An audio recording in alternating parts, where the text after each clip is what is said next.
toiled together at the shocking assassination of Melissa Hortman and others who died in that Minnesota attack. We all stand together categorically against political violence in America and determined to end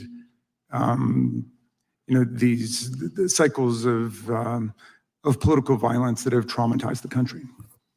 Well said. Chair now recognizes the gentleman from Kansas, Mr. Schmidt, to lead us all in the Pledge of Allegiance. I pledge allegiance to the flag of the United States of America and to the republic for which it stands, one nation, under God, indivisible, with liberty and justice for all.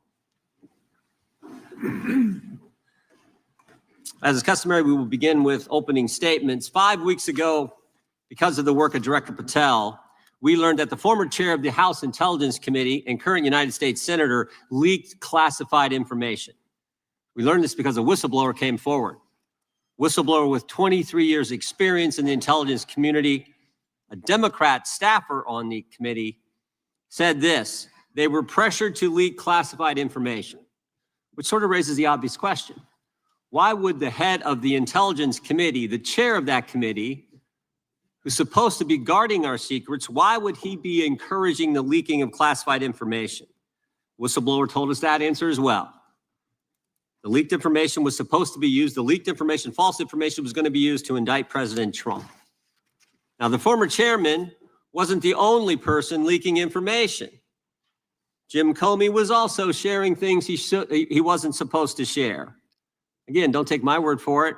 The Inspector General told us this. In his report, he said, quote, James Comey violated FBI policy by disclosing classified information. And what was Comey's motive? Same as the senator from California: to sabotage and undermine President Trump's first term. And we know that Mr. Comey's not been shy about what his objective was. In fact, 4 months ago, he told us, remember this? 8647, Jim Comey told us just 4 months ago. Now, how'd they do it?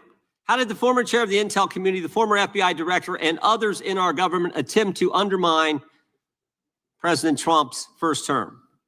7 weeks ago, because of the good work of the Director of National Intelligence, Tulsi Gabbard, we learned from another whistleblower, a second whistleblower, that in the closing days of the Obama administration, the intelligence community assessment was changed. On December 5th, 2016, they had one assessment. That assessment said Russia did not impact the election vote count. There was a meeting at the White House on December 9th, 2016, where it was decided, no, we're not going to have that. We're going to come up with a new one. And the new one said Russia was trying to influence election and did influence election, which just wasn't accurate. And that new one is published on January 6, 2017. Let's just show you a few things that took place. I want to show you first this email from Admiral Rogers, the head of the NSA. You can see it was December 22nd. Says to Jim, John, and Jim Clapper, John Brennan, Jim Comey. And he says, I asked my team if they've had sufficient access to the underlying intelligence, sufficient time to review that intelligence. On both points, my team raised concern. Further states, my folks aren't fully comfortable. A few hours later, there's an email back to Admiral Rogers. This one is from Jim Clapper, and it says this: it is essential that we be on the same page and all of us are supportive of the report in the highest tradition of, that's our story and we're sticking to it. We may have to compromise on our normal modalities. This is one project that has to be a team sport. That's our story, and we're sticking to it. Compromise on normal modalities, that's a fancy way of saying, that's the government speak for we're going to have to change the rules. In fact, we're not going to follow our own rules. And that's exactly what they did to get the objective they wanted, to undermine President Trump. Now, how did it specifically take place? The whistleblower said that the government officials ignored concerns about discredited information. And what was that discredited information?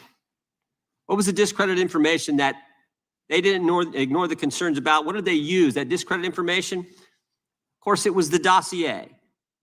The now famous Steele dossier that was paid for by the Clinton campaign when they hired the law firm Perkins Coie, who hired Fusion GPS, who hired the foreigner Christopher Steele, who wrote all this garbage and lies down. That is what was used to change the intelligence community report. And what happens next? What do Jim, John, and Jim do next? They go to Trump Tower on January 6, 2017, to brief then President-elect Trump about the dossier. Again, the Clinton-financed, foreign-authored dossier that the whistleblower knows is garbage and that they know is garbage. And then there's one final step. One final step. Jim Comey leaves that meeting with the president and immediately leaks to the press that they briefed the president on the discredited information. They briefed the president on the dossier and thereby giving it some credibility and creating the basis and the predicate for all they did to the president. They leaked false information. They leaked classified information. They used and leaked discredited information, and they didn't follow their own rules, all to sabotage President Trump's first term. And but for this guy, Kash Patel, but for this guy, we would never have known this information.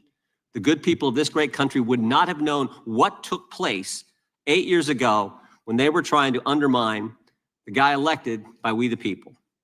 And I want to thank Attorney General Bondi. She set up a special strike force, a special team to look into this and see if there's any criminal liability that exists in what took place. Now, in addition to getting the truth to the people, Director Patel is getting the bad guys off the street. He's moved agents out of Washington, got the focus off of politics here in D.C., and is instead putting bad guys behind bars. 21,000 violent criminals have been taken off the streets, which is a 125% increase from the comparable period in the previous administration.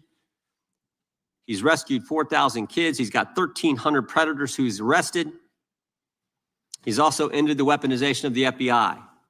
No more spying on parents at school board meetings. No more pre-dawn raids on pro-life Catholics. No more retaliation against whistleblowers. And he's given us information that Chris Wray didn't. Maybe said better, he's given us information that Chris Wray wouldn't. Director Wray didn't tell us that there were 26 confidential human sources at the Capitol on January 6, 2021, even though he was repeatedly asked about that by members of this committee. Director Wray didn't tell us that there were 17 of those confidential human sources who entered restricted space. 4 went in the Capitol. None of them were arrested. They weren't authorized to do that. They broke the law. None of them were arrested. Lots of American citizens were arrested, but the guys whose whose American tax dollars was used to pay these guys who broke the law, none of them were. One was recommended for charging and was not charged. And remember when Chris Wray told us that the Richmond field office memorandum on pro-life Catholics was just a one-off? Turns out he wasn't being square with the Senate either. Director Wray wasn't square with us. He told us that multiple other offices were involved in targeting the Catholics. We got that information from Director Patel. We learned from Director Patel the FBI actually surveilled a priest, tried to get the priest to divulge information, break the priest-penitent relationship and confidence that exists. And Director Patel is saving taxpayers money. He's not going to build a new headquarters outside of D.C. He's going to keep the headquarters right here in the capital city. Save Americans money.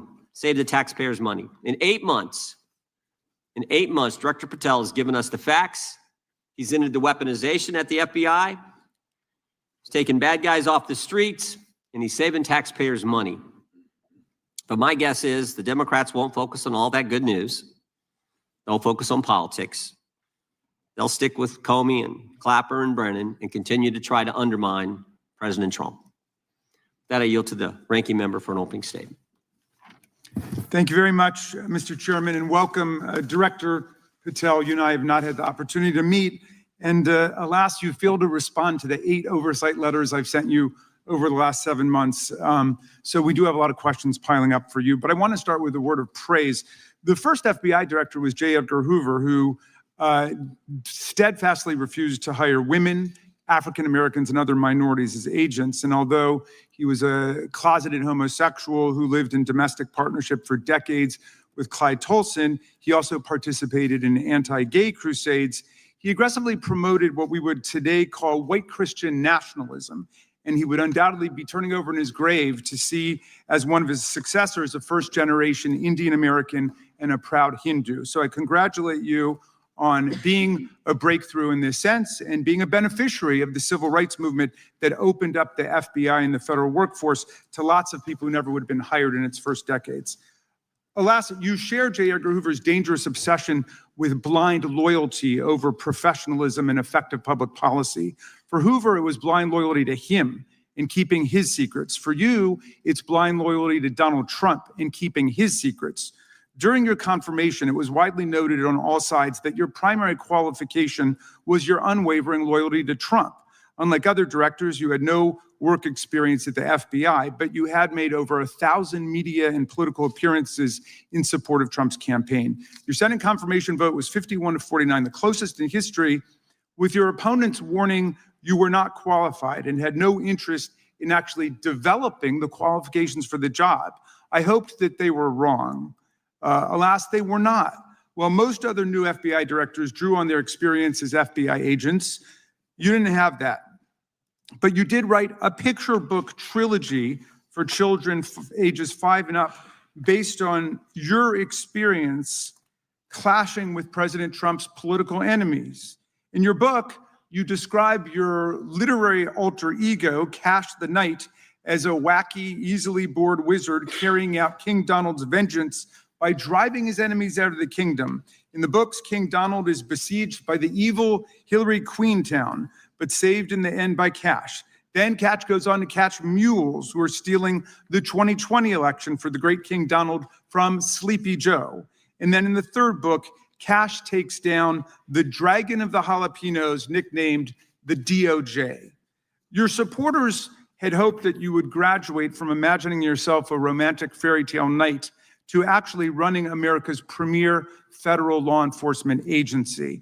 Alas, just as we've learned how dangerous it is to put a science-denying anti-vaxxer in charge of our public health, we've learned how dangerous it is to name as director of the FBI a man who thinks of himself as a fairy tale knight who keeps a fire-breathing dragon named DOJ at home to forcibly drive villains out of the kingdom. When Charlie Kirk was assassinated while his killer was still on the loose, you decided you didn't need to be at FBI headquarters in Washington to work with your team while the chaotic manhunt unfolded. You spent your evening dining in a swanky Midtown Manhattan restaurant and tweeting out false information that the subject of the shooting was in custody, a statement you had to retract 1 hour later. Your performance was so disturbing that even the MAGA base was alarmed. Culture warrior Christopher Rufo, who just a few months ago sat in your chair as a Republican witness, observed that you performed terribly, and he called for your ouster. The FBI might be able to survive your delusions of grandeur and the explosively volatile temper that was on display yesterday in the Senate, but the intractable problem is that you are running the FBI not as a law enforcement agency charged with keeping the American people safe, but as a political enforcement agency working directly for the president's vengeance campaign. 7 months in, it's impossible to overstate the destruction, chaos, and demoralization you've brought to the FBI and its workforce and the resulting danger your actions have caused to our country. You've been systematically purging the FBI of its most experienced and qualified agents, division leaders, and experts in counterterror, counterintelligence, and cybersecurity, precisely the people who have the expertise you lack, in which the FBI and the country need.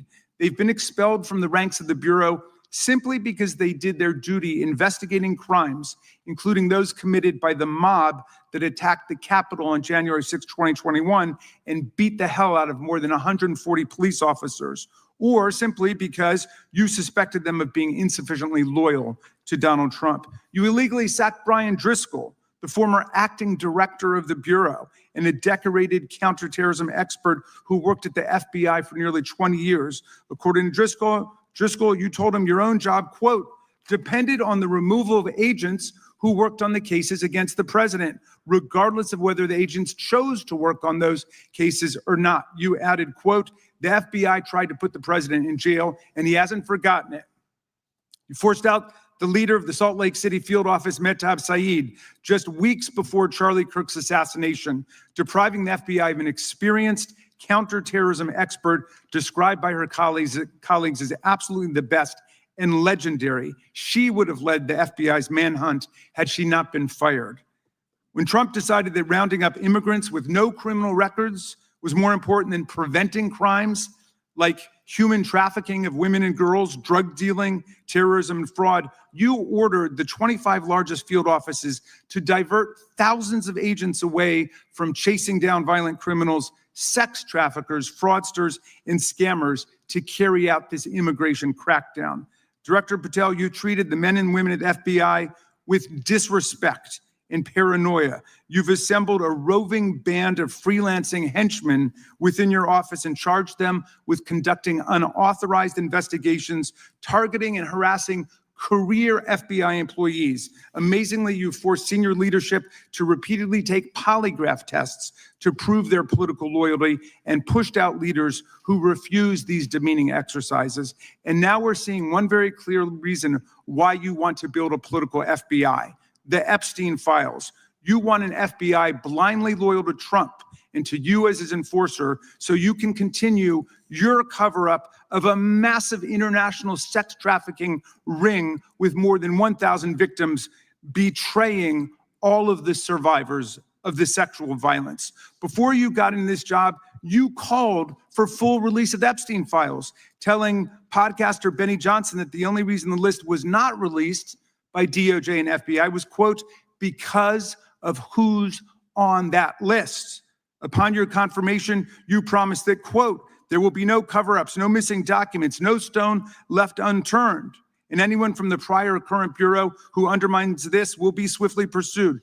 This spring, you ordered hundreds of agents to pore over all the Epstein files, but not to look for more clues about the money network or the network of human traffickers. You pulled these agents from their regular counterterrorism or drug trafficking duties to work around the clock, some of them sleeping at their desks, to conduct a frantic search to make sure Donald Trump's name and image were flagged and redacted wherever they appeared, whether an email, a text, a letter, an interview, a photograph, or a video.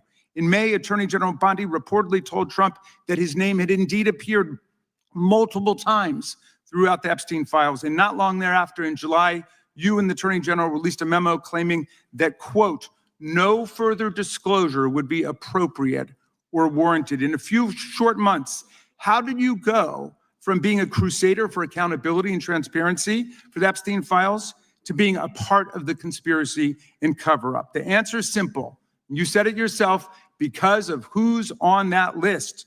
Donald Trump's relationship with Epstein over the years is well documented. A week ago, the Oversight Committee released Trump's disturbing birthday book note to Epstein, written over a drawing of a woman's naked body, referring to a, quote, wonderful secret.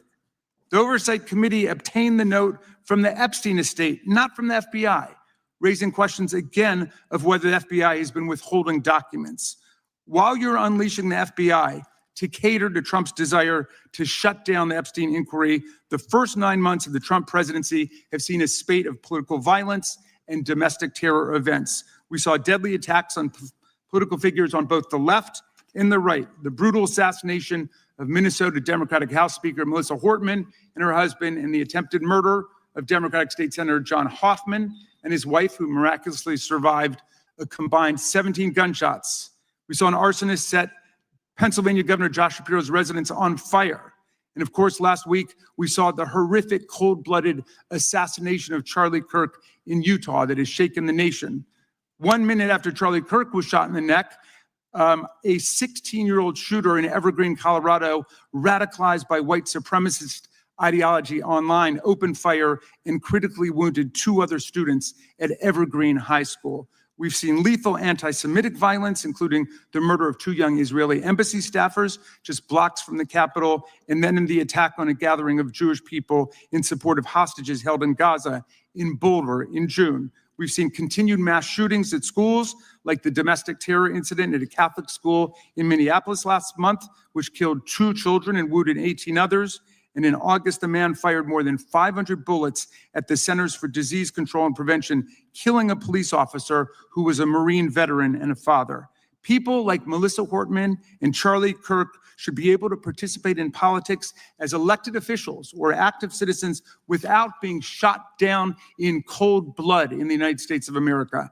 People should also be able to go to elementary school, to middle school, to high school, to work, to the mall, and to church without being shot down in explosions of gun violence. The important position at the FBI requires a leader who puts public safety and national security and the rule of law first. I'm afraid, Director Patel, you've given us reason to believe you've used the powers of the FBI to serve Donald Trump and his agenda of partisan retribution. You've broken your promise not to do that. You've betrayed Jeffrey Epstein's victims and survivors. You've turned your back on the career law enforcement officers of the FBI. And as a result, you've left all of us less safe than before. Mr. Chairman, I yield back. Gentleman yields back. That opening statement may have been longer than any book director's ever written or anyone else has written. Without objection, all of the opening statements will be included in the record. We will now introduce today's witness. Mr. Patel has been the director of the FBI since February of 2025. He previously served as chief of staff at the Department of Defense, deputy director of national intelligence with the National Security Council, and also as a congressional staffer, as a federal prosecutor, where he focused on national security cases. And he also worked as a public defender in the state of Florida. We welcome our witness, appreciate his work, and thank him for appearing here today. We will begin by swearing you in. Director, would you please stand, raise your right hand. Do you swear or affirm under penalty of perjury that the testimony you're about to give is true and correct to the best of your knowledge, information, and belief, so help you God? Let the record reflect that the witness has answered in the affirmative. You can be seated as you are. You know, you've been through this yesterday. Did a fine job. Please know that your written testimony will be entered into the record in its entirety. Accordingly, we ask that you summarize your testimony. Director, you may begin. Good morning, Mr. Chairman, Ranking Member Raskan, and members of the committee. I want to begin today by discussing the appalling assassination of Charlie Kirk. It's important for this FBI to be transparent without jeopardizing our investigation. So a little bit of the timeline is important. Charlie Kirk was unfortunately assassinated on September 10th. We immediately, the next day, released images early in the day in local time in Utah to start the public partnership in our manhunt for the assassin and culprits. At approximately 5 p.m. local time, I arrived on the ground and walked the crime scene myself.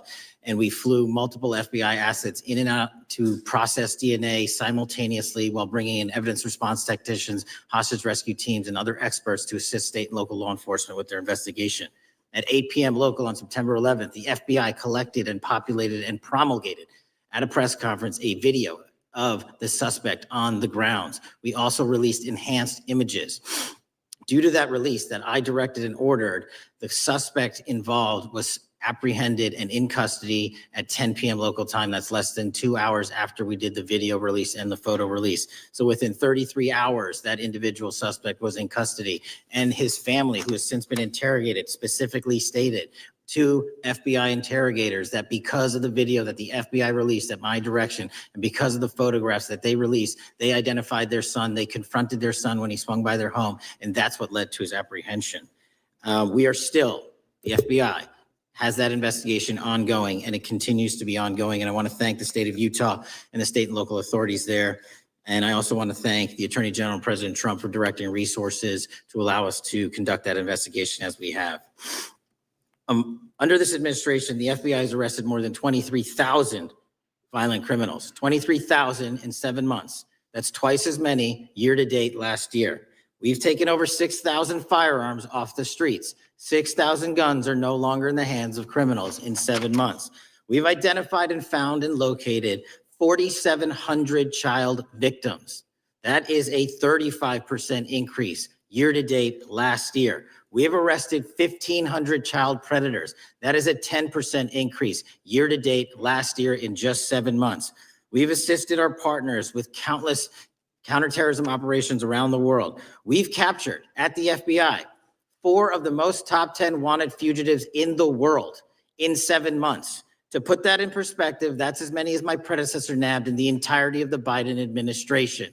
We got 4, we got more coming. On top of that, in 2 weeks, thanks to the help of the CIA, we collected and captured one of the individuals responsible for the horrific Abbey Gate bombing that led to the murder of 13 service members. We did that in 2 weeks. They didn't do it in the 4 years of the entire prior administration. Nationwide, we've been executing our Operation Summer Heat, the FBI's national focus on targeting violent crime based on intelligence-driven operations. Ask the citizens of Seattle, Miami, Memphis, Charlotte, Chicago, New Orleans, to specifically highlight New Orleans and Nashville. There has been a 250% increase in violent crime arrests in those cities alone and other mid-major cities that I've just listed. In just a few short months, we have already unleashed 1,000 FBI personnel across this country. Every single state across this country is getting a plus up. This is a fiction that the FBI is short or that we are compromising the men and women in the field. They do not need to be in Washington, D.C., so we're sending them into the field to each and every one of your states. Because of that, crime is at an all-time low. We had to do it because of the explosion of crime. And maybe the most important stat for Americans to realize, in just 7 months, we are on track to produce the lowest murder rate in modern U.S. history by double digits.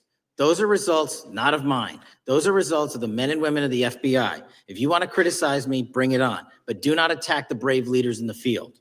We are also working 24/7, 365 on the opioid epidemic that is killing more than hundreds of thousands of people a year. We have seen 1,600 kilograms of fentanyl off the streets so far in 7 months. Year to date, 25% increase. To put that in perspective, that's enough to kill a third of the American population, 120 million Americans. 100,000 kilograms of cocaine and meth gone off the streets.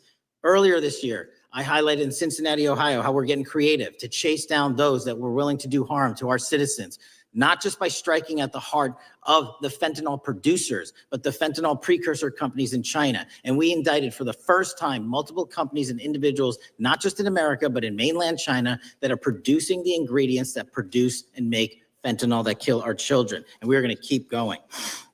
Counterterrorism work, cyber attacks, and foreign adversaries are something the FBI must never sleep on, and we are not sleeping. In the counterintelligence space alone, this year, year to date, 30% increase in counterintelligence arrests from the DPRK, Russia, Iran, and China. And I want the American people to know, in this setting, there's a lot of work that the brave men and women in the FBI are doing we just can't get into, but they don't stop. Our cyber threats, ransomware attacks, those harming our children online.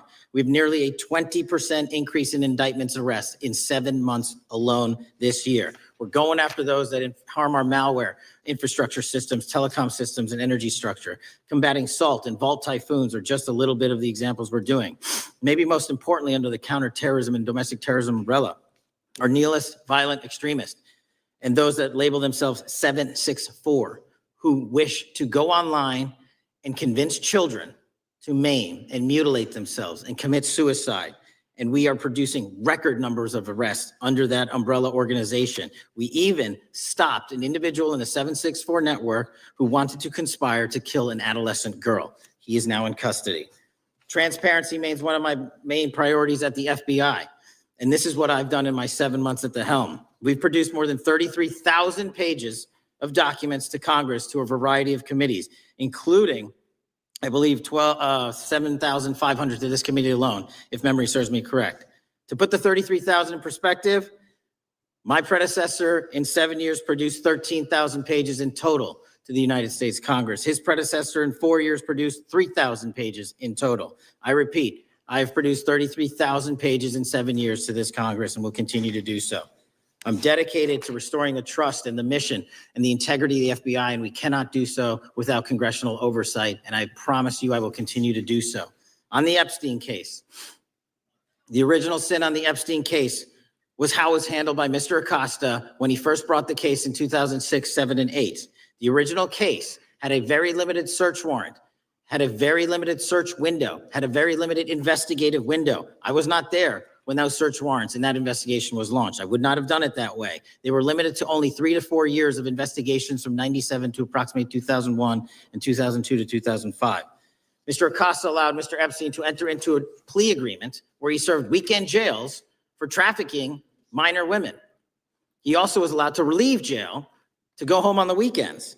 Plus, he allowed a non-prosecution agreement to be signed as part of that plea deal. prohibiting future investigations from that prosecution and from that evidence, and prohibiting the collection of further material. That is the original sin. We are working with Congress to produce more than any administration ever has material on Epstein. And I welcome the challenge to tell us that we are not being as transparent as the law allows. We even went to court and asked the judges to lift those prosecutorial agreements and to lift those court order seals, and they denied us 3 times. Congress is welcome to do the same and join the fight. And I'd lastly like to focus on operation that the president led in DC. Because of this, we are taking this fight in DC to every single city across the country. 2,100 arrests in the last month alone. DC has seen a 60% decrease in gun crimes, 75% decrease in carjackings, and 53% decrease in homicides in our nation's capital. And rightly so. We're bringing that fight to the streets of America. I want to thank you for your support, and I'm proud to be the director that leads this FBI into a new headquarters building that they've needed for decades, saving the taxpayer $3.5 billion, and also providing our workforce a safe environment. If you don't know the calamity that is the Hoover Building, I invite each and every one of you to walk around. I'll give you a tour myself, and you can see where the cement falls on the heads of our employees that is only to be saved by netting. Just to give you an example. Thank you for support to our mission. And I do want to highlight one thing about DC. It's because the FBI gathered sources and evidence that we were able to, through our source network, identify the horrific murder of the DC intern, Eric Tarpinian. And I've spoken to his family, and we are working to bring them justice. And Mr. Chairman, in my 16 years, now my 17 years of government service, if anyone has any questions about my service, bring it on. Thank you, Director. We will now proceed under the 5-minute rule. The chair recognizes the gentleman from California, Mr. Ison. Director, delighted to have you here. You are a breath of fresh air. As you outlined, and I won't repeat it, the accomplishments, you did so with the same resources as your predecessor, roughly. Is that correct? I believe so, yes. And so how much of that has to do with taking people out of the backside of the FBI and moving them into the field, into doing the job for which we primarily pay the FBI? It's exactly what we needed done. 1/3 of the FBI's workforce resided in the National Capital Region before I got there. 1/3 of the crimes do not happen in Washington, D.C. Not anymore. Not anymore. So 1,000 personnel of the FBI were deployed across this country on a permanent basis, and every single state in this union is getting a plus up, not a reduction, a plus up of 1811s of intel analysts and support staff. And that is why the crime rates are going down in record numbers. Thank you for doing that. And it's perhaps the hardest thing for a bureaucrat to do is to lower the head count around them that support them. And I appreciate your willingness to do it different than your predecessor. A lot of what you covered earlier was the find, the discovery, and then the prosecution that is done by the DOJ. But I want to talk a little bit about the prevent side. On the Charlie assassination, sir? No, on all of these. Okay. For example, and I'll bring it up before the Democrats bring it up, January 6th. January 6th, we now know because of your find that in fact there were people involved who were not just observers, but participants who, in fact, it's been alleged, and I personally believe, in fact, were part of promoting, perhaps even the one woman who died, encouraging her to walk through a door that led to her death. When you see that kind of activity, and you know it was done under predecessors with full knowledge, whether it's January 6th, where embedded people crossed the line, or any other activity, including obviously the Russian hoax that we're now dealing with up in front and center. My question to you is, what can you or others do to prevent it from occurring again? Not on your watch, but on future watches. How can we know that this won't happen again the moment you leave the FBI? It's simple. What I'm doing through our leadership cadre is having FBI agents do what they were trained to do, not what they were not trained to do, not put them in situations that both harm them and the public. We're also utilizing our SORT networks and prioritizing the threat structure to go after the narco traffickers, the counterterrorism people, the counterintelligence threats, and the cyber threats. That's what they were trained to do, and that's what we're letting them do. One major question I have, after decades of doing this, on our side of it, both the chairman, myself, and others, both at oversight and here, have seen that the FBI and the Department of Justice hide behind non-statutory practices. Now, you've changed the interpretation of many of those practices. That's why we're getting the discovery that was previously withheld. How do we work together to make sure that we never again have false walls, non-statutory walls that say the Department of Justice has a prohibition about giving, quote, you fill in the blank, that has led to the chairman not seeing anything until you took over?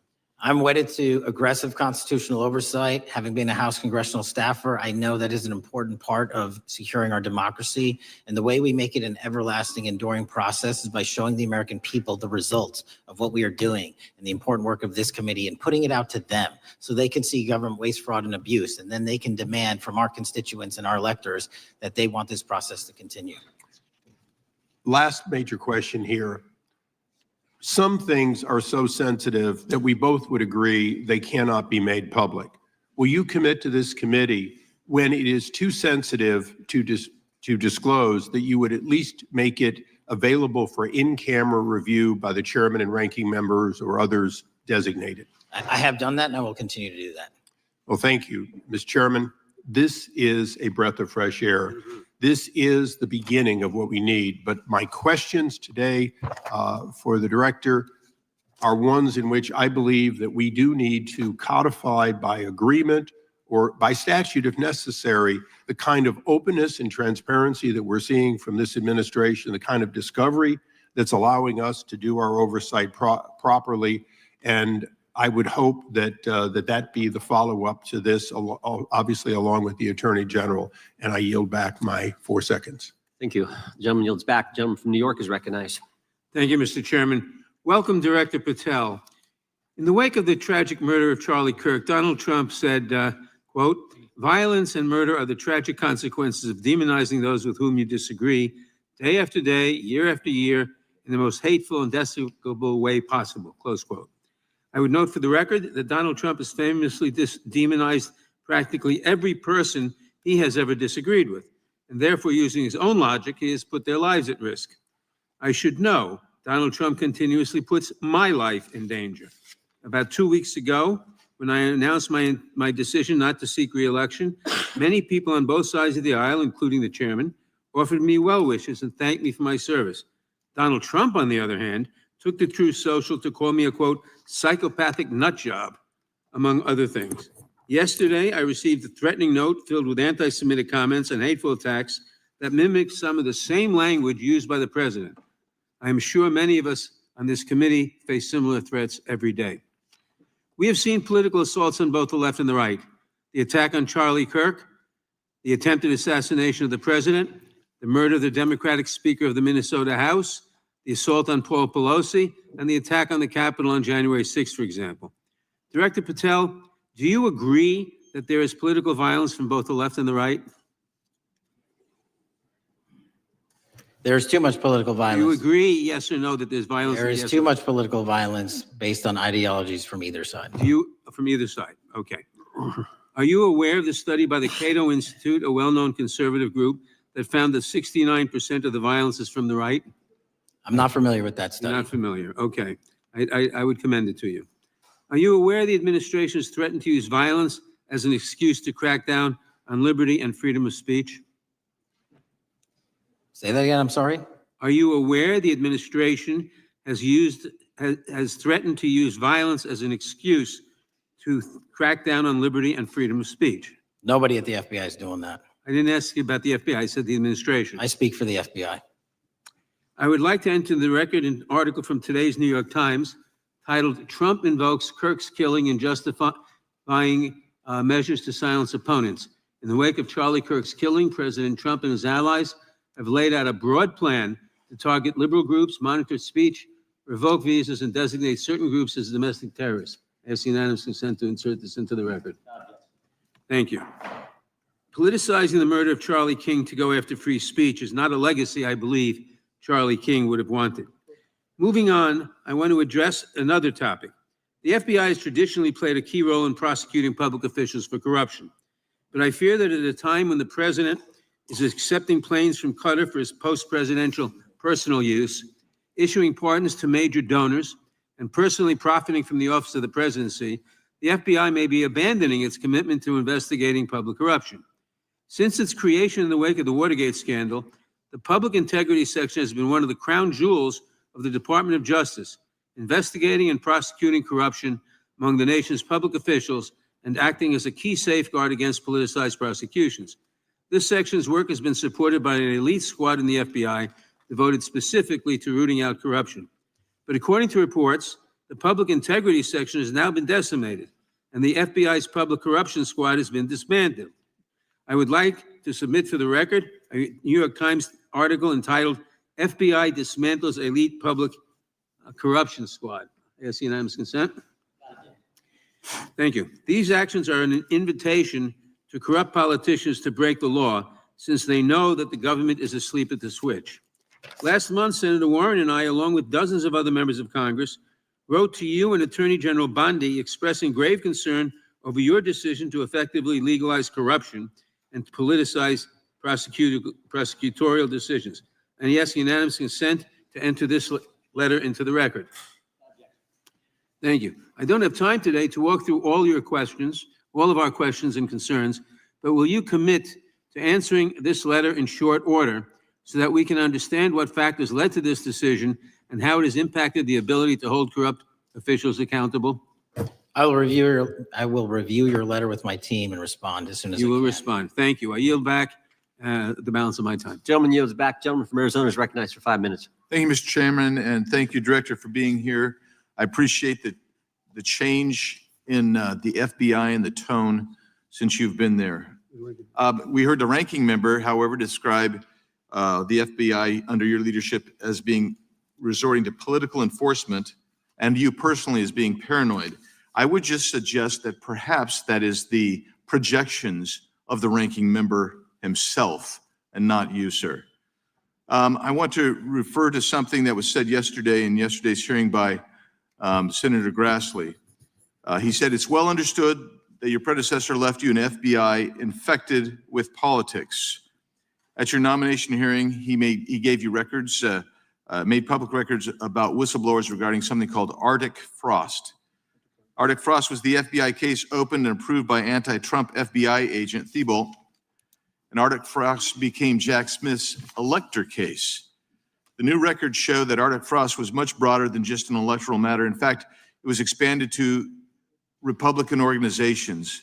Some examples of the groups that the Ray FBI sought to place under political investigation included the Republican National Committee, Republican Attorneys General Association, and Trump political groups. In total, 92 Republican targets, including Republican groups, Republican-linked individuals, were placed under the investigative scope of Arctic Frost. On that political list for investigation was one of Charlie Kirk's groups, Turning Point USA. In other words, Arctic Frost wasn't just a case to politically investigate Trump. It was the vehicle by which partisan FBI agents and DOJ prosecutors could achieve their partisan ends and improperly investigate the entire Republican political apparatus. I'd ask that, Mr. Chairman, that document be administered. Without objection. So I know that this may be under current investigation, but I wish to ask specific questions about this for just a moment. What search tools were used in Arctic Frost to view private communications of targets? I believe the traditional search tools, search warrants, lawful service of process, and the tools that the FBI has in our infrastructure systems, cybersecurity systems, and counterintelligence systems. But generally speaking, if I may, I want to use this to highlight the fact that I'm continuing my promise to work with Congress to produce documents simultaneously and also conduct ongoing investigations. I'm giving you as much as I can, and I'll give you more when I can. Thank you. Another question regarding that is, were there any directives from the Biden White House concerning the Arctic Frost investigation? Were there any, directives or communications from the Biden White House itself concerning the Arctic Frost investigation? I'll just rely on what was turned over to date, sir. Okay. So I want to add here, the search warrants that were used included the seizing of a U.S. member of Congress, his phone. I think we all know who that was and how that was taken away and used for political purposes, Mr. Chairman, Mr. Director. So we'll leave that for a second, and let's go over to the Charlie Kirk case for just a second. Let's emphasize this. How many hours did it take from the assassination to the arrest of the assassin, Mr. Director? 33. That seems pretty swift, and it was because of the actual release of videos and photographs that you directed to be released, sir. That's correct. And to put it in perspective, the Boston bomber took 5 days and Luigi Mangione took 5 days. Was the platform Discord forthright from the start with law enforcement about the shooter's communications on its platform? Discord, the platform ownership, has been working with our lawful process, and we are obtaining materials from them on a rolling basis. Thank you. And I want to get back here to Article Frost for just a second, Mr. Chairman. I'd like the unclassified document from the FBI released to be admitted to the record. Objection. And a document from the Economic Times also to be admitted to the record. Objection. So I'm going to give you the last 30 seconds. We could go on about the Epstein case. I've got a bunch about that, but I'm just going to let you, if you wish to respond to either of the two vitriolic questioning or statement from the Democrats. The work of the FBI speaks for itself. It's on showcase here today. Anyone that wants to attack the FBI can attack me, but leave our leadership structure alone. When you have 23,000 violent felons arrested, twice as many as this time last year, the work speaks for itself. Thank you, Mr. Chairman, and thank you. Appreciate your good work, Director Patel. Yield back. Gentleman yields back. Gentleman from Maryland is recognized. Thank you kindly, Mr. Chairman. Director Patel, before you joined the FBI, you railed against it for covering up Jeffrey Epstein's human trafficking ring. Let me refresh your memory with this clip. Has Epstein's list, they're sitting on it. That doesn't seem like something you should do. You're protecting the world's foremost predator. That seems like an evil thing to do, regardless of who may be embarrassed in the release of that list. Why is the FBI protecting the greatest pederast, the largest scale pederast in human history? Simple, because of who's on that list. So you finished that December 2023 interview with a challenge to the FBI and harsh words for Republicans in Congress for not getting the Epstein files out to the public. You can see this clip. Boy pants, and let us know who the pedophiles are. Put on your big boy pants and let us know who the pedophiles are, you said. You emphasized that the president and FBI director each had complete authority to release Epstein's client list. You said Epstein's black book is under the, quote, direct control of the director of the FBI. Look at this clip. This is way off the topic, but who has Jeffrey Epstein's Black book? black book? FBI. But who? That is, I mean, there's. That's under direct control of the director of the FBI. All right, so you were sworn in as director more than 200 days ago. Now the black book is under your direct control. So why haven't you released the names of Epstein's co-conspirators in the rape and sex trafficking of young women and girls?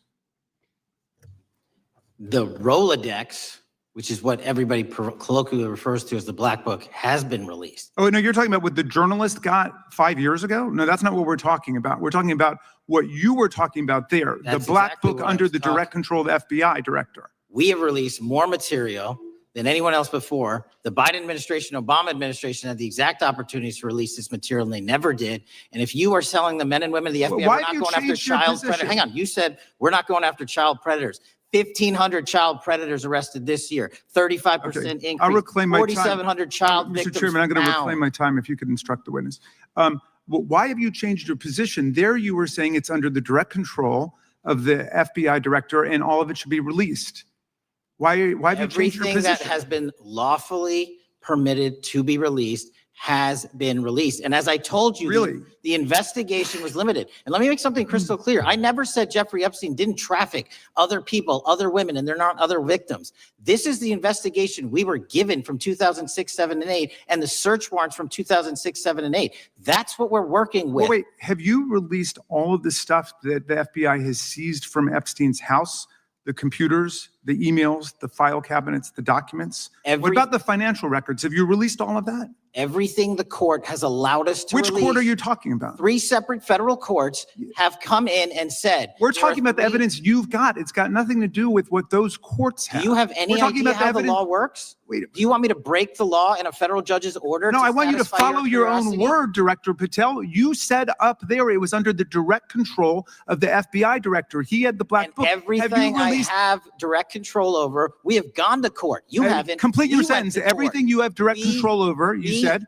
Have gone to court, and everything we have direct Director control Patel, over. complete your and sentence. can You said everything- lawfully Like to con- release, the we're gentleman- releasing. He'd like to complete his answer.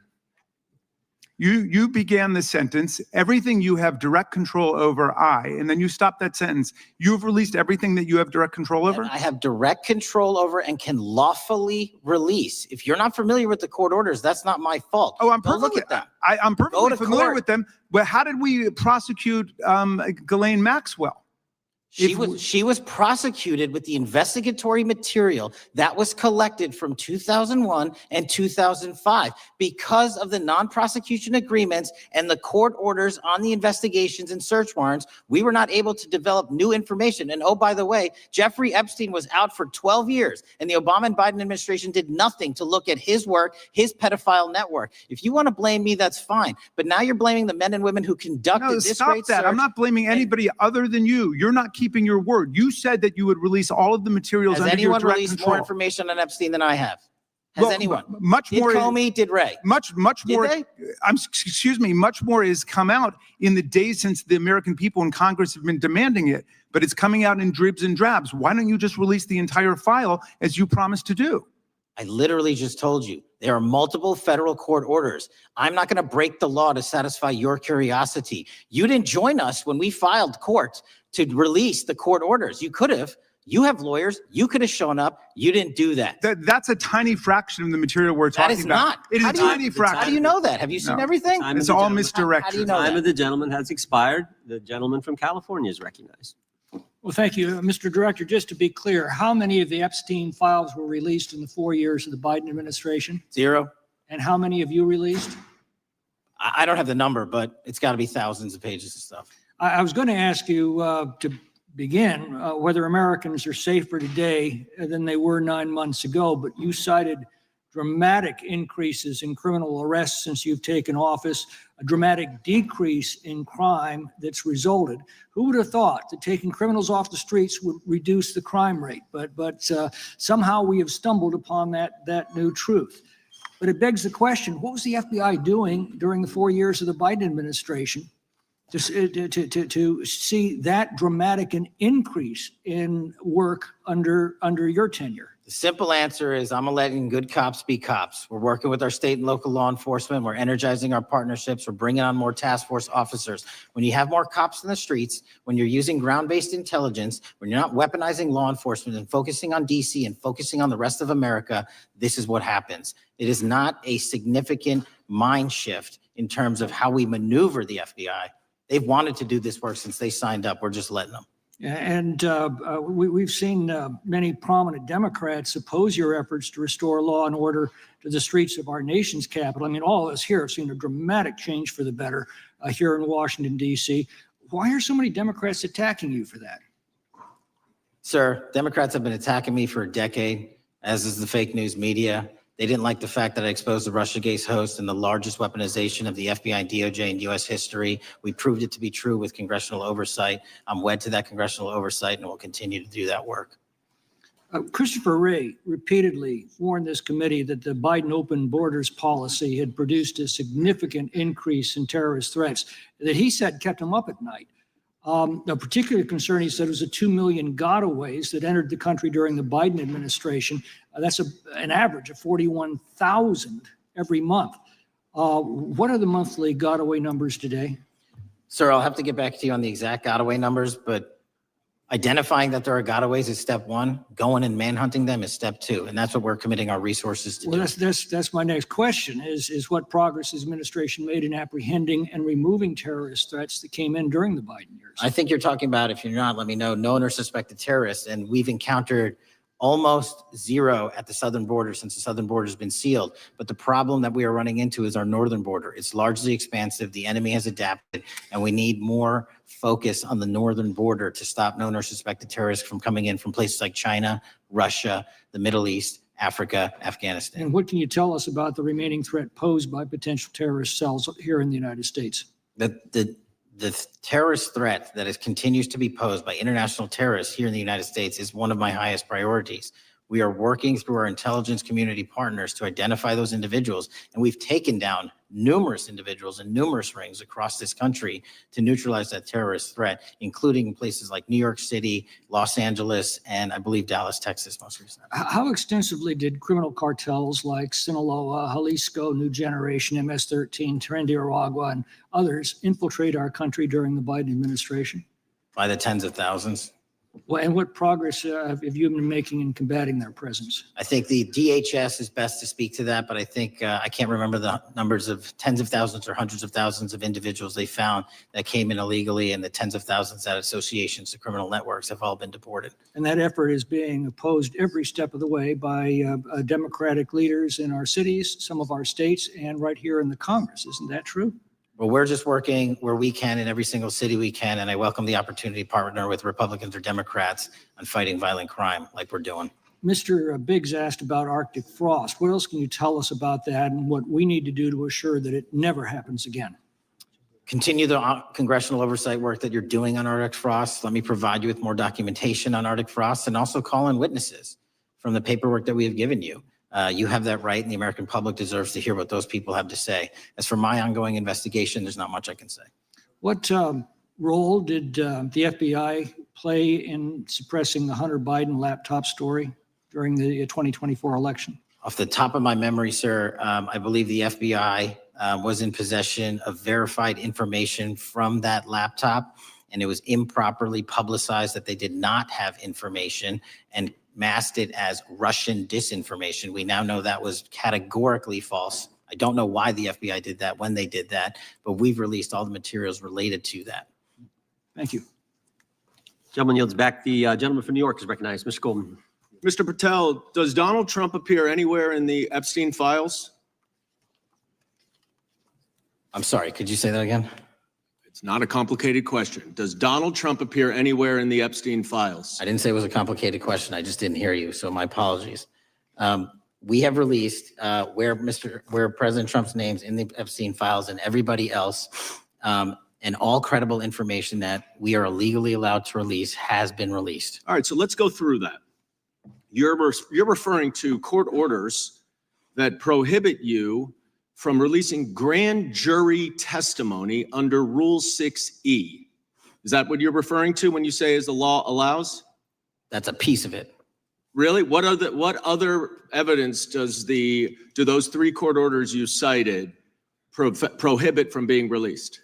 Information that was collected pursuant to those search warrants that were limited Wrong. in fashion. Wrong. That's Okay. not what the court order says, and that's not under 6E. And you're talking, and I said that's 6E, and I said there was others, and I'm answering that. There are sealed court order documents. There are protective orders. They are unsealed as part of discovery given to Ghislaine Maxwell. They are no longer sealed. That's just not true. We can argue about it all you want. Okay, or well, can go you to court. agree that there are, so your testimony here is that the reason why you are not releasing all of the videos that you have acknowledged, there are so many, and that the FBI spent thousands of hours of reviewing, the photographs, the photographs that you have. You're saying that you're not releasing those because there's a court order requiring them to be sealed? Is that your testimony? Never said that about the videos. On the totality of the videos, of the thousands of images that were seized pursuant to the search warrants executed at the time, the overwhelming majority of that video is pornographic material that was downloaded from the internet and child sexual abuse material. We will never release that. Well, as you should not release the victims. But if there are videos that relate to others who Epstein trafficked to, such as maybe Prince Andrew, or photographs, that you have total control to release. Yes, and if it And exists, so why haven't you released it? why are you supposing that that is a fact when in fact it is false? Are you saying that You're I'm saying that sitting none on of the that evidence? videos Hang on. relate to anything relevant to the Jeffrey Epstein trafficking ring? Every single video that we have collected pursuant to the prior search warrants has been examined for the last 10 years. And every single video has been utilized for whatever prosecutions were able to be legally brought. I'm not asking about prosecutions. I'm asking about why you aren't releasing the full Epstein files, including the names of people who were involved in the sex ring that you promised to do before you became FBI director. I just told you, I'm not going to release downloaded porn of I'm not children on the asking about internet. that. Fine. I'm asking about all the other files. What other videos? Tell me. Tell me. That's what I'm asking. Tell me. You're saying there are no videos that would be relevant to anyone else involved in the Jeffrey Epstein sex ring. Pursuant to Mr. Acosta's collection of information based on the search warrants. That's all we have in our I possession. understand. And I'm asking you that stuff. That's all we got. I'm not asking all you got. I'm asking you in that stuff, there's nothing that's related to to any other any other people engaged with Epstein in underage sex. That's correct. To my knowledge, no. Okay. Let's talk about the witness interviews. 302s of witness interviews. Those are not subject to the court order. Those are not subject to any fictional sealed order for a search warrant. Why aren't you releasing those with the redacted names of the victims? We are releasing as much as legally allowed. That's why we went back to How the is that? courts. How is that not legally allowed? Sir, do you know how court orders work? Do you know how protective orders work? Actually, Do you know how Mr. sealing Patel, orders I was a work? prosecutor, a real prosecutor for 10 years. I know exactly how. So I was a court fake one? orders.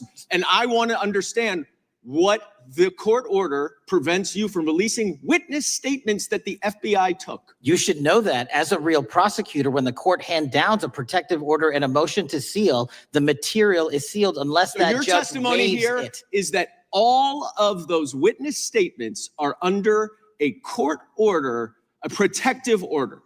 We are providing everything we can legally provide. No, that's not my Congress has sent question. us a My subpoena. question is, why are those witness statements that are not grand jury testimony, that if they were under a protective order are no longer under a protective order, why are they not being released? How are they not And under a protective Why order? are you not going to the court like you did for the grand jury testimony to unseal those The records? DOJ did go to the court. No, not on those records. Why Time aren't of you the going? You gentleman. just went on grand jury. Time of the gentleman has expired. The You are hiding the Epstein files, time Mr. of the gentleman Patel. has expired. You are part of the cover-up.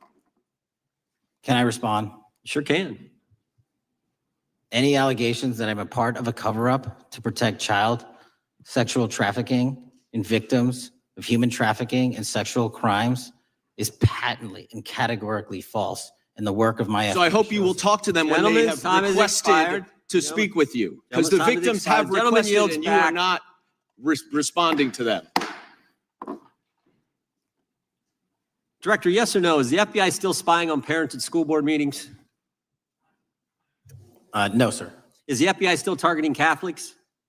No, sir. Is the FBI still spying on President Trump? I don't believe so. Is the FBI still censoring Americans? No, sir. Is the FBI still targeting Americans for shopping at Cabela's or purchasing Bibles? Nobody is targeted for their faith. Is the FBI still targeting Americans who are pro-life? Nobody is targeting anyone for their Is beliefs. the FBI still cooking the books on crime data? The crime data is real. Is the FBI still purging agents for conservative viewpoints? No one at the FBI has asked their viewpoints on Is politics. the FBI still labeling the Betsy Ross flag, the flag of the American Revolution, a hate symbol? No. Well, maybe that's why you've been able to, what was the number? 23,000 bad guys you've arrested, a huge increase from the same time period in the previous administration. I think you said 1,400 predators, 4,000 children rescued. Were those the facts? 4,700, 35% increase on children rescued. Yeah. And you got the guy to Abbey Gate. We got the Abbey Gate We had guy. a guy from the 4th District of Ohio who lost his life there serving our country. We appreciate that. Maybe when you're not focused on politics, you can actually do what the FBI is supposed to do. Go get the bad guys, right? That's what the men and women of the FBI do. Director, did John Brennan lie to Congress? Let me just read a couple things actually before you answer that. 2 years ago, we had Mr. Brennan in for an interview, and I asked him, how'd you learn about the dossier in December of 2016? Mr. Brennan replied, I received a copy of it from the FBI, And the CIA was very much opposed to having any reference or inclusion of the Steele dossier in the intelligence community assessment. That's what John Brennan told the United States Congress. 7 weeks ago, the Director of National Intelligence told us this: John Brennan lied and denied using the dossier in the intelligence community assessment because he knew it was discredited. CIA officer told the House Intelligence Committee Brennan refused to remove it, and when confronted with the dossier's main flaws, he responded, "Yes, but doesn't it ring true?" John Brennan lied to us? Mr. Chairman, I won't stylize the evidence. What I will say is that the intelligence community assessment, those that created it and any individual involved with it, is an ongoing investigation. There's an investigation into what took place in December and January of December 2016, January 2017, when this whole thing started, this grand conspiracy. That is being investigated. Is that right? That has been publicly announced by the department. That's been announced by the department. Did Chris Wray hide documents from this committee? You would know better than me, sir. Well, I think you told us like 700 pieces of information you've given this committee since you've been the director relative to just one incident, the Catholic memorandum from the Richmond field office. I can give you the comparison, sir. Yeah. The Catholic memo, I believe we turned over 750 documents. In Mr. Ray's tenure, I believe they turned over 19 pages. 19 pages. You've given us 700. Why would Chris Wray hide information from this committee? You'd Want to have to hazard a ask. guess? I'm sorry. Hazard a guess why he would do that? I don't know, sir. I think maybe it was because FBI was spying on a priest, trying to get him to break the priest penitent confidence that exists. You think maybe that was the reason?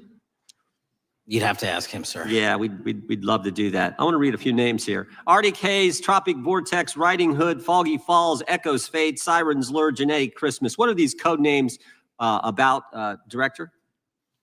You know? Not off the top of my head. Well, Arctic Haze, Tropic Vortex. My understanding, these are code names for leak investigations of classified information from the year 2017. Does that ring a bell? In terms of leak investigations, many of those are classified and many of those are ongoing, Mr. Chairman. But we are working with you to produce documents as we close those investigations or as we declassify them. Let me ask you this question, because this is something I've wondered about, the way the FBI used to work. Wait, this whole thing kind of, so many of these things unfolded. Seems to me you had all these people in government leaking information that then gets reported in the press. There's a story written about it. And then that article is then used to further the investigation and move forward with what they want to do. Did that take place back in 16 and 17? That's the exact scenario that took place in the FISA application for Carter Page and the rest of the Trump campaign. And that is frightening, because that's what the CIA is supposed to do in foreign countries. It's not supposed to happen to Americans, but it did, didn't it, Director? Yes. And not just any Americans, it happened with the President of the United States. Is that accurate? Yes, sir. Yeah, and you were the key guy in helping expose that. And I think our country will be forever grateful for what you did to let the country know that was going on involving Americans, which is not supposed to happen, and not just, again, any American, but the President of the United States. Chair now recognizes the gentlelady from California. Thank you, Mr. Chairman. I'm concerned by reports that FBI agents have been diverted from their important work on crime and anti-terrorism to work on matters that are not critical to our safety. I'd like to play the video, the whole video. Jeffrey clip. Epstein's Black Book? Black Book. FBI. But who? That is, I mean, Oh, there's. that's under direct control of the director of the FBI. No, but the Black Book, it's not just sitting, I mean, that's Hoover power times 10. And to me, that's a thing I think President Trump should run on. On day one, roll out the Black Book. In contrast to that attitude of let it all out, we're getting reports of actions that run contrary to getting everything out, and that also involve diversions of FBI resources. For example, an FBI whistleblower reported that you were pressured by the Attorney General to place 1,000 personnel on 24-hour shifts to mine roughly 100,000 Epstein-related records to redact President Trump's name from the files. Bloomberg reported this, that you directed FBI special agents from the New York and Washington field offices to join the Bureau's FOIA employees in Winchester and another building a few miles away, and that while reviewing the Epstein files, FBI personnel identified numerous references to Trump in the documents, and people familiar with the matter said that Trump's name, along with other high-profile individuals, was blacked out. Now, the New York Times reports, and this is a quote, Justice Department officials diverted hundreds of FBI employees and federal prosecutors from their regular duties to go through the documents at least 4 times, including once to flag any references to Mr. Trump and other prominent figures. Details of the review were based on accounts by 3 former FBI and Justice Department officials who spoke on condition of anonymity because of fears of retaliation, and further that the FBI finished, after they finished its review of the files and materials, was sent to a team of Justice Department lawyers who double-checked the FBI's redactions and, quote, were instructed to flag any mentions of Mr. Trump and other celebrities. Now, I have 3 questions for you, Mr. Patel, about this. First, how many times did President Trump's name appear in the Epstein files? Was it more than 100, more than 1,000? Were the agents who were pulled from their duties to redact the president's name from the Epstein files working on criminal cases or national security cases or child sex trafficking cases? And are the number of agents that have been reported diverted for these purposes, is that accurate? No. No what? You asked if it was accurate. I said it wasn't. So you're saying that none of this happened? That No, I'm saying it was inaccurate. Okay. How many times did President Trump appear in the Epstein files? More than 100? More than 1,000? No, and what we've been able to release is what we've been legally able to release, and that has. No, been that's not the public. question. I asked you, how many times did the president's name appear? I don't know. It's your testimony. You do not know that The answer. number of times, no. Could you tell us how many agents were diverted for this task and what they were working on?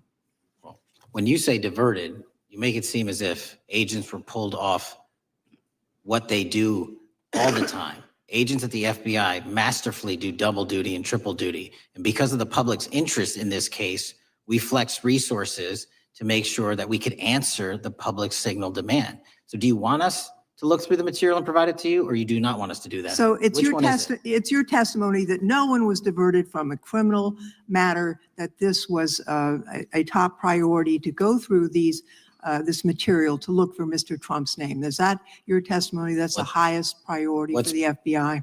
What's one of the most impressive things about the FBI leadership and the careers that are in place is that they make the decisions on who to send where on priorities and make sure the mission needs are not hurt. And that's what happened here.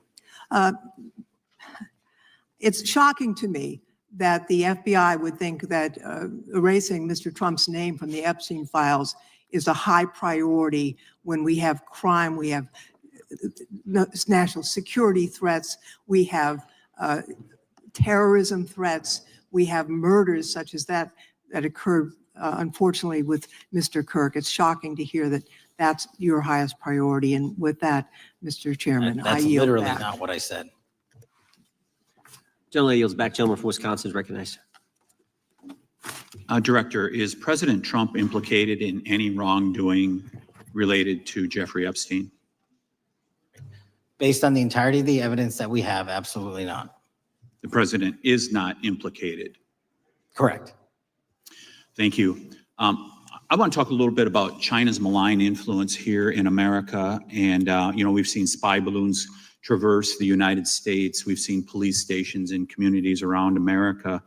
And sitting in the chair you're in just 2 years ago, there was a sheriff from Cochise County, Arizona, Mark Daniels, that was here, who said that the exponential increase in the amount of fentanyl that is coming into America is directly related to the open borders policies of the previous administration. Do you agree with Sheriff Daniels' characterization? In large part, yes. So since you've been director, has there been a reduction with, we've talked about how the border is largely secure now, right? The southern border, yes, sir. The southern border is largely secure. Has there been a concomitant reduction or a reduction in the amount of fentanyl that is coming into America? There has been a massive reduction to the tune of, we've seized more than 25% year to date this year than the prior year. And that's enough fentanyl to kill 120 million Americans. Does China play a role in this fentanyl that's coming to America? As I stated in my opening, sir, what they do and the companies in China, mainland China do, is produce the precursors and the cutting agents that they send ship overseas through various countries into the Mexican drug cartels who produce it. So they basically are the cooks in terms of the ingredients. Tell us, what is the FBI doing to stop China from delivering death to America?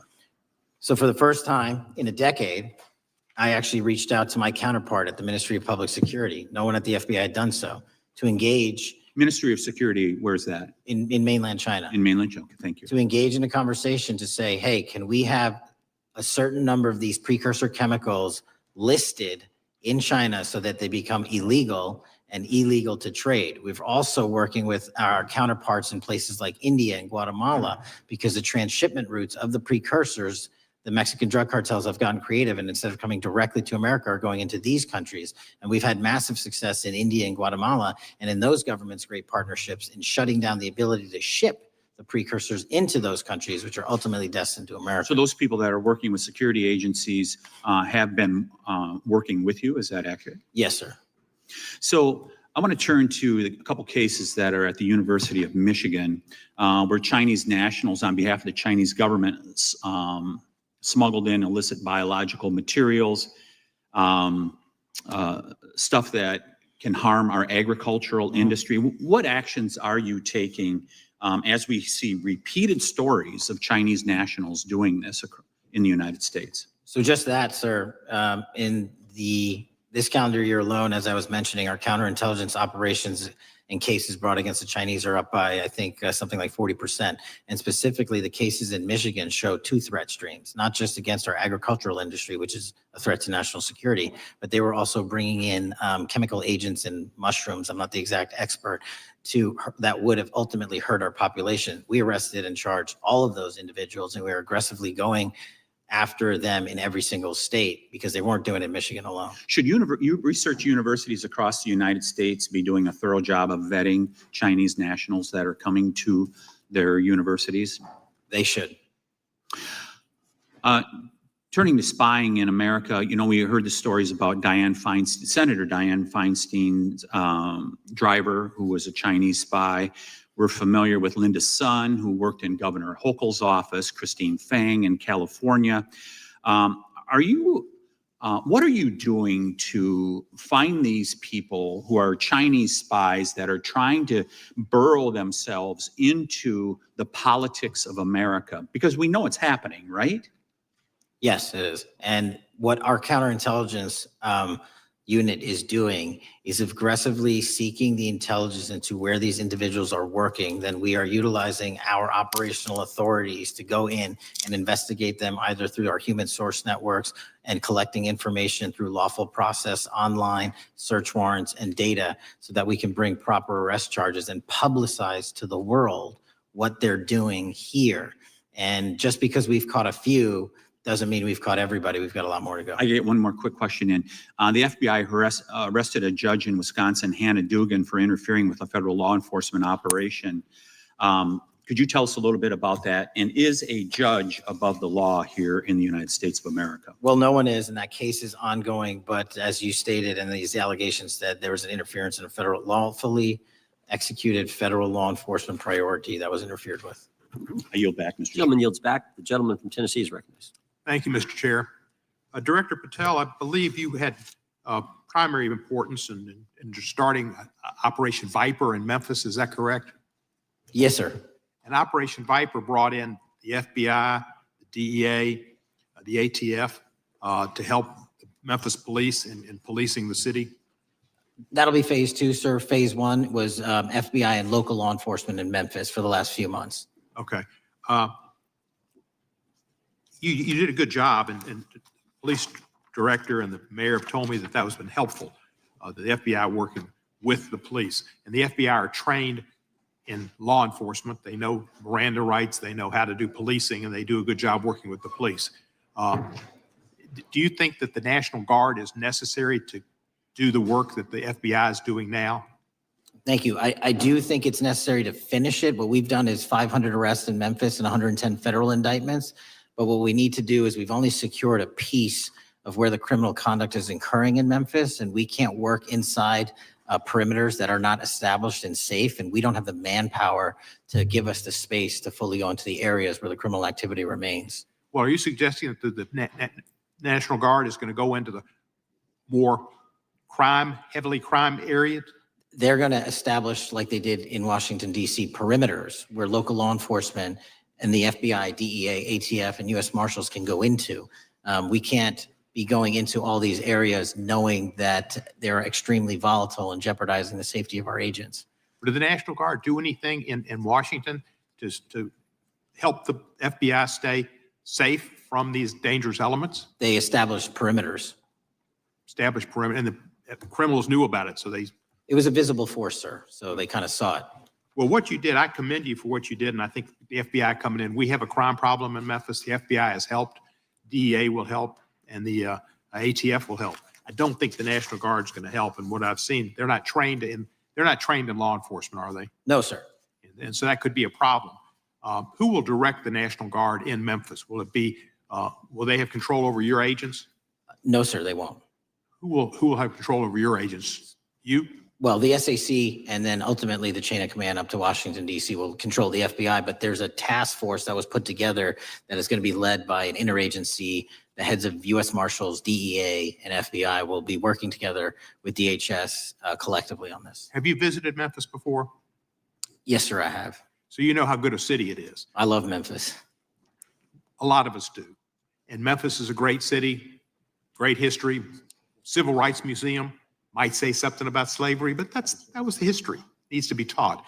Blues, Elvis. Beale Street, right, barbecue. And people should come. It's not a troubled city. We've got some crime, but it's not a troubled city. We're not troubled, and we love our city. We hope that the National Guard doesn't come in and cause people to have questions about Memphis, because it's a city they should visit. Let me ask you this about, you said that the homicide rates are coming down to an all-time low? In modern recorded U.S. history, yes, When sir. does modern recorded history start? I think the FBI, and I'll get back to you on this, has stats on that going back about 30 years, sir. Okay, I was thinking back to Ozzie and Harriet, and I didn't think you could beat Ozzie and Harriet's time. Secondly, you mentioned the Epstein case. Did any of the women that were victims, and they came up here and had a press conference and all, did any of them contact your office and ask to give information? To my knowledge, no, sir. If they did, let me ask you first, is there a statute of limitations on sex crimes like that, with sex with a minor, rape? The DOJ is the expert, but I do not believe there's a statute on that, limitations on that. So if there's not a statute of limitations, should you not be interviewing those people who know who raped them and the names and the places and give you that information? That seems like that's a treasure trove of information, and it's a serious, serious, serious number of crimes. Sir, I couldn't agree with you more. We've been very public about asking individuals to come forward with new information, and we would run out every single lead on that. Well, I'm sure the women will come forward, especially today, to be sure that they will get an opportunity, because that seems like something we ought to do.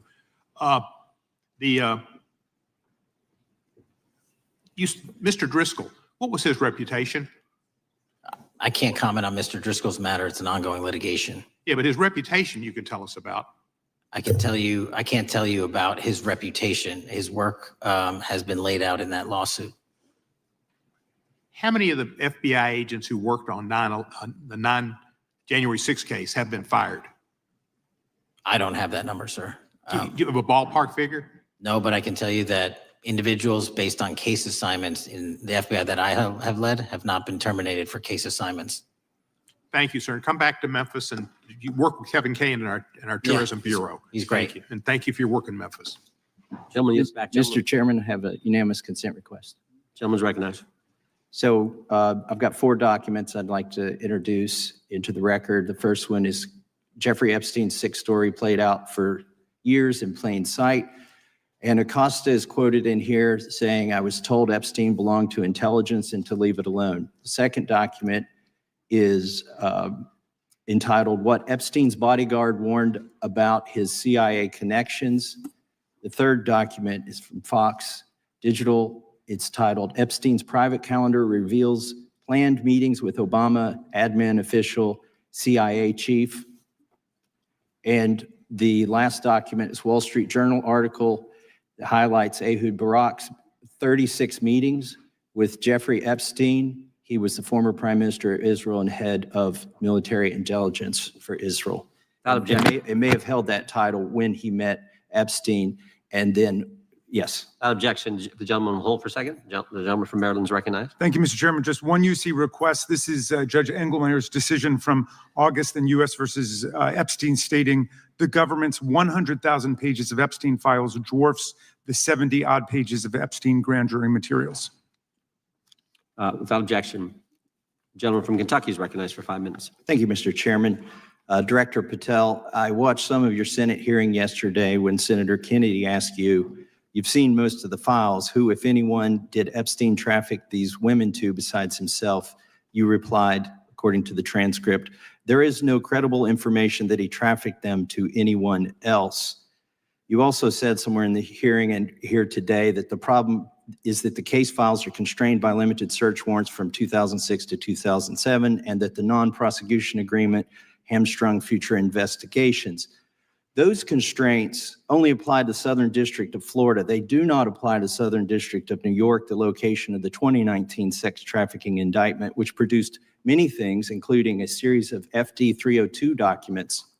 According to victims who cooperated with the FBI in that investigation, these documents in FBI possession, your possession, detail at least 20 men, including Mr. Jess Staley, CEO of Barclays Bank, who Jeffrey Epstein trafficked victims to, victims including minors, such as Virginia Roberts Giuffre, may she rest in peace. That list also includes at least 19 other individuals, one Hollywood producer worth a few $100 million, one royal prince, one high-profile individual in the music industry, one very prominent banker, one high-profile government official, one high-profile former politician, one owner of a car company in Italy, one rock star, one magician, at least 6 billionaires, including a billionaire from Canada. We know these people exist in the FBI files, the files that you control. I don't know exactly who they are, but the FBI does. Have you launched any investigations into any of these people, and have you seen these 302 documents? Sir, I have asked my FBI agents to review the entirety of the Epstein files and bring forth any credible information. And we're working with Congress not only to divulge that information and produce it to you, but any investigations that arise from any credible investigation will be brought. There have been no new materials brought to me launching a new indictment. So is the loophole here, or is it your assertion that these victims aren't credible, that the 302s maybe didn't produce credible statements that rise to a probable cause? It's not my assertion, sir. It's the assertion of 2 different United States attorneys' offices from 3 separate administrations who investigated those same materials in lifetime. Are the 302 documents in the FBI's possession? They reviewed all that, yes, sir. And so have you reviewed those 302 documents that where the victims name the people who victimized them? If I personally know, but the FBI has. So how can you sit here and in front of the Senate and say there are no names? I said I named one today. I said we are not in the practice at the Department of Justice FBI of releasing victims' names. That is not what we do. We are also not in the habit of releasing incredible information. That's not what we do. But multiple authorities have looked at the entirety of what we have. Okay, I got to move on here. Were you present when the AG had the White House event when she released the binders to the social media influencers? I was, yes. So if you're willing to meet with social media influencers who stood to benefit from the sensational and sad stories of these victims, will you meet with the victims as well? The FBI will meet with anyone who has new information. Will you personally meet with them? The FBI and the professionals who are handling the cases will.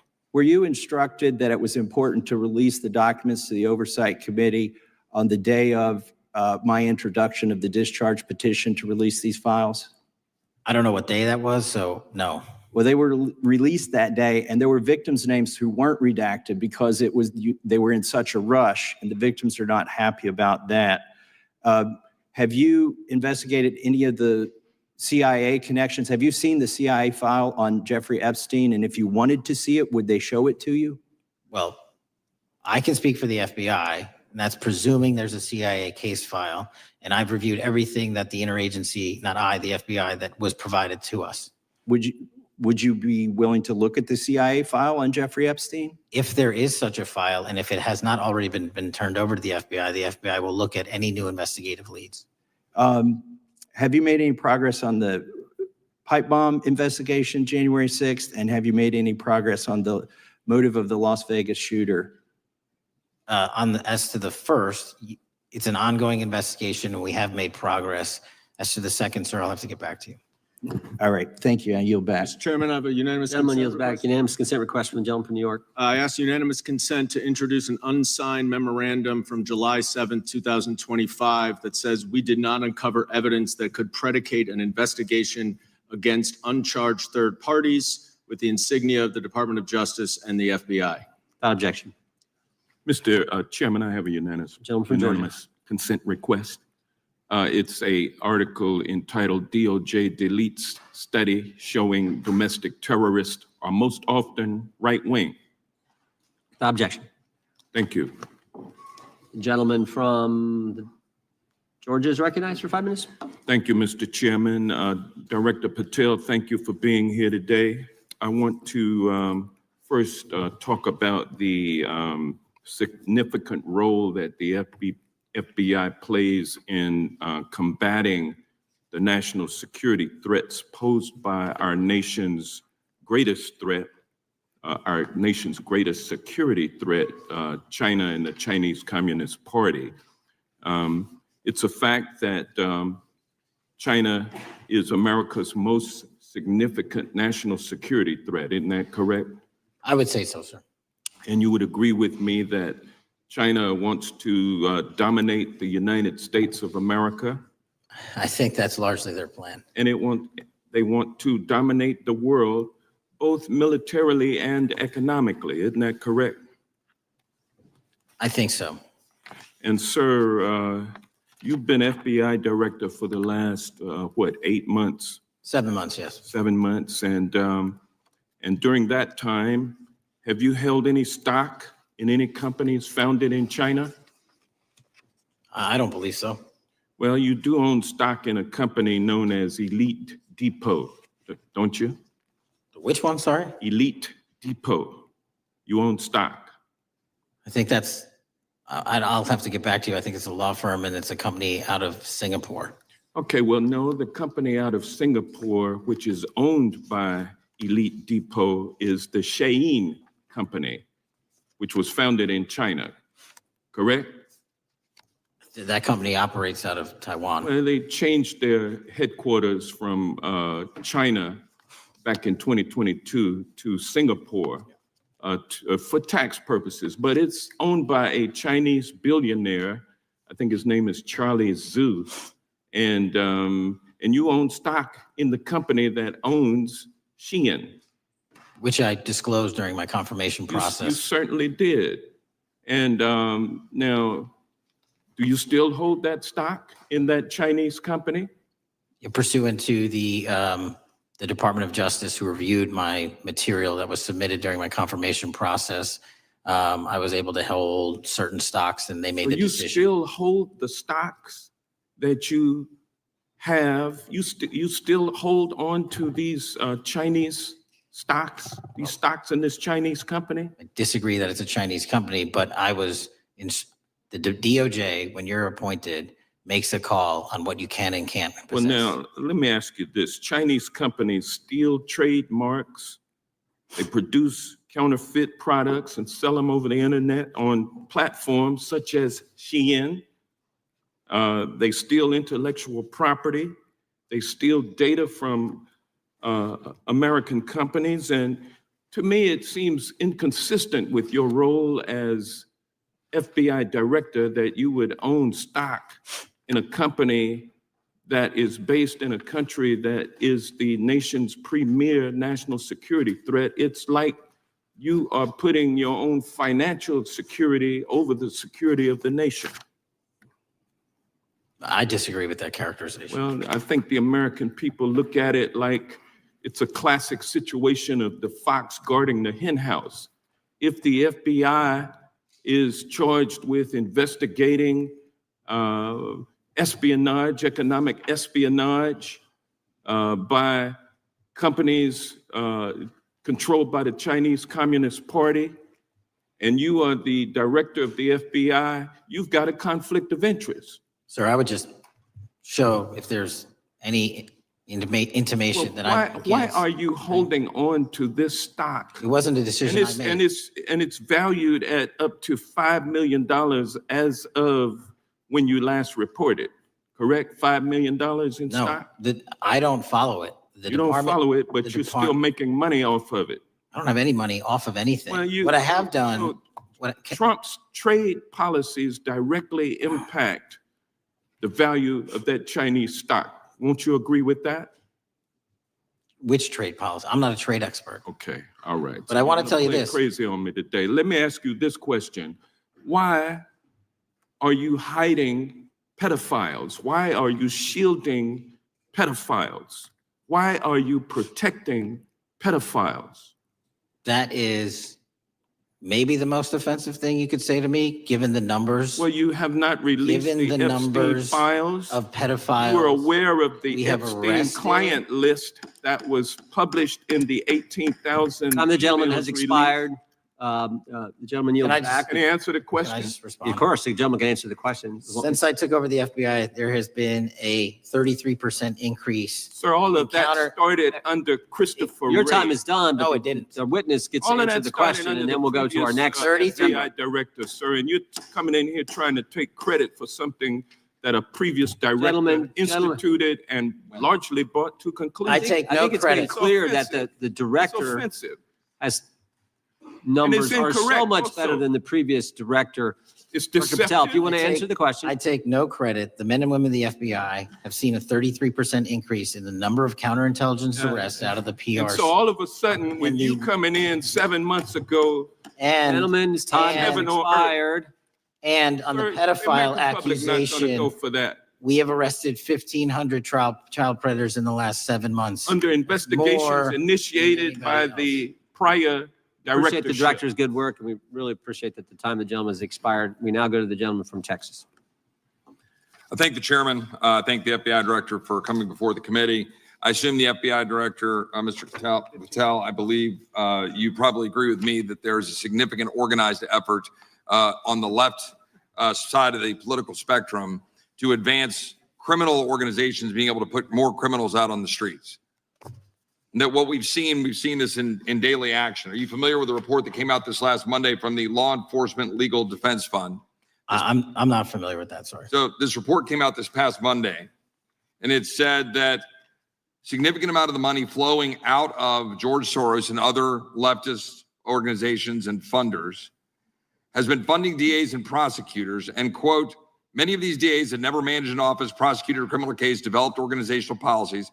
In dozens of America's largest cities and counties, this report finds these progressive district attorneys have outsourced core parts of the American criminal justice system to activists and political donors, taking direction and advice on everything from staffing decisions and communication strategy.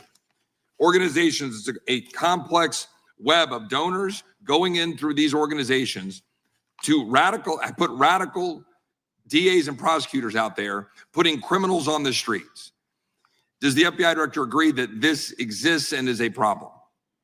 I will accept the factual representation, and if that exists, it is a problem. The organizations such as TIDES, the Fair and Just Prosecution, Brenner Center for Justice, Partnership for Safety and Justice, the Vera Institute of Justice, the amount of dollars flowing from George Soros through and to these organizations and to the various prosecutors that have resulted in increased crime on our streets, including the brutal murder of the Ukrainian refugee in Charlotte. I bring that up because that is one component of the problem. In addition, we have an organized effort targeting our border, the NGOs, the nonprofits, and the deep pockets, the United Nations, charitable organizations and a long list of over 250 organizations that the Center for Immigration Studies put out that lays out a complex web of organizations that were moving people into our country, knowing that they're dangerous, knowing that they're criminal, associated with taxpayer dollars flowing through the United Nations and donor dollars flowing through organizations, including ostensibly religious ones, putting these dangerous individuals on the street. That resulted in fentanyl in our communities, that resulted in the death of Jocelyn Nungare, of hundreds, thousands even, as the director testified, 100,000 people dying from these narcotics every year. All of this in an organized effort, a complete effort by the radical left to use taxpayer dollars and these dollars to put people on our streets.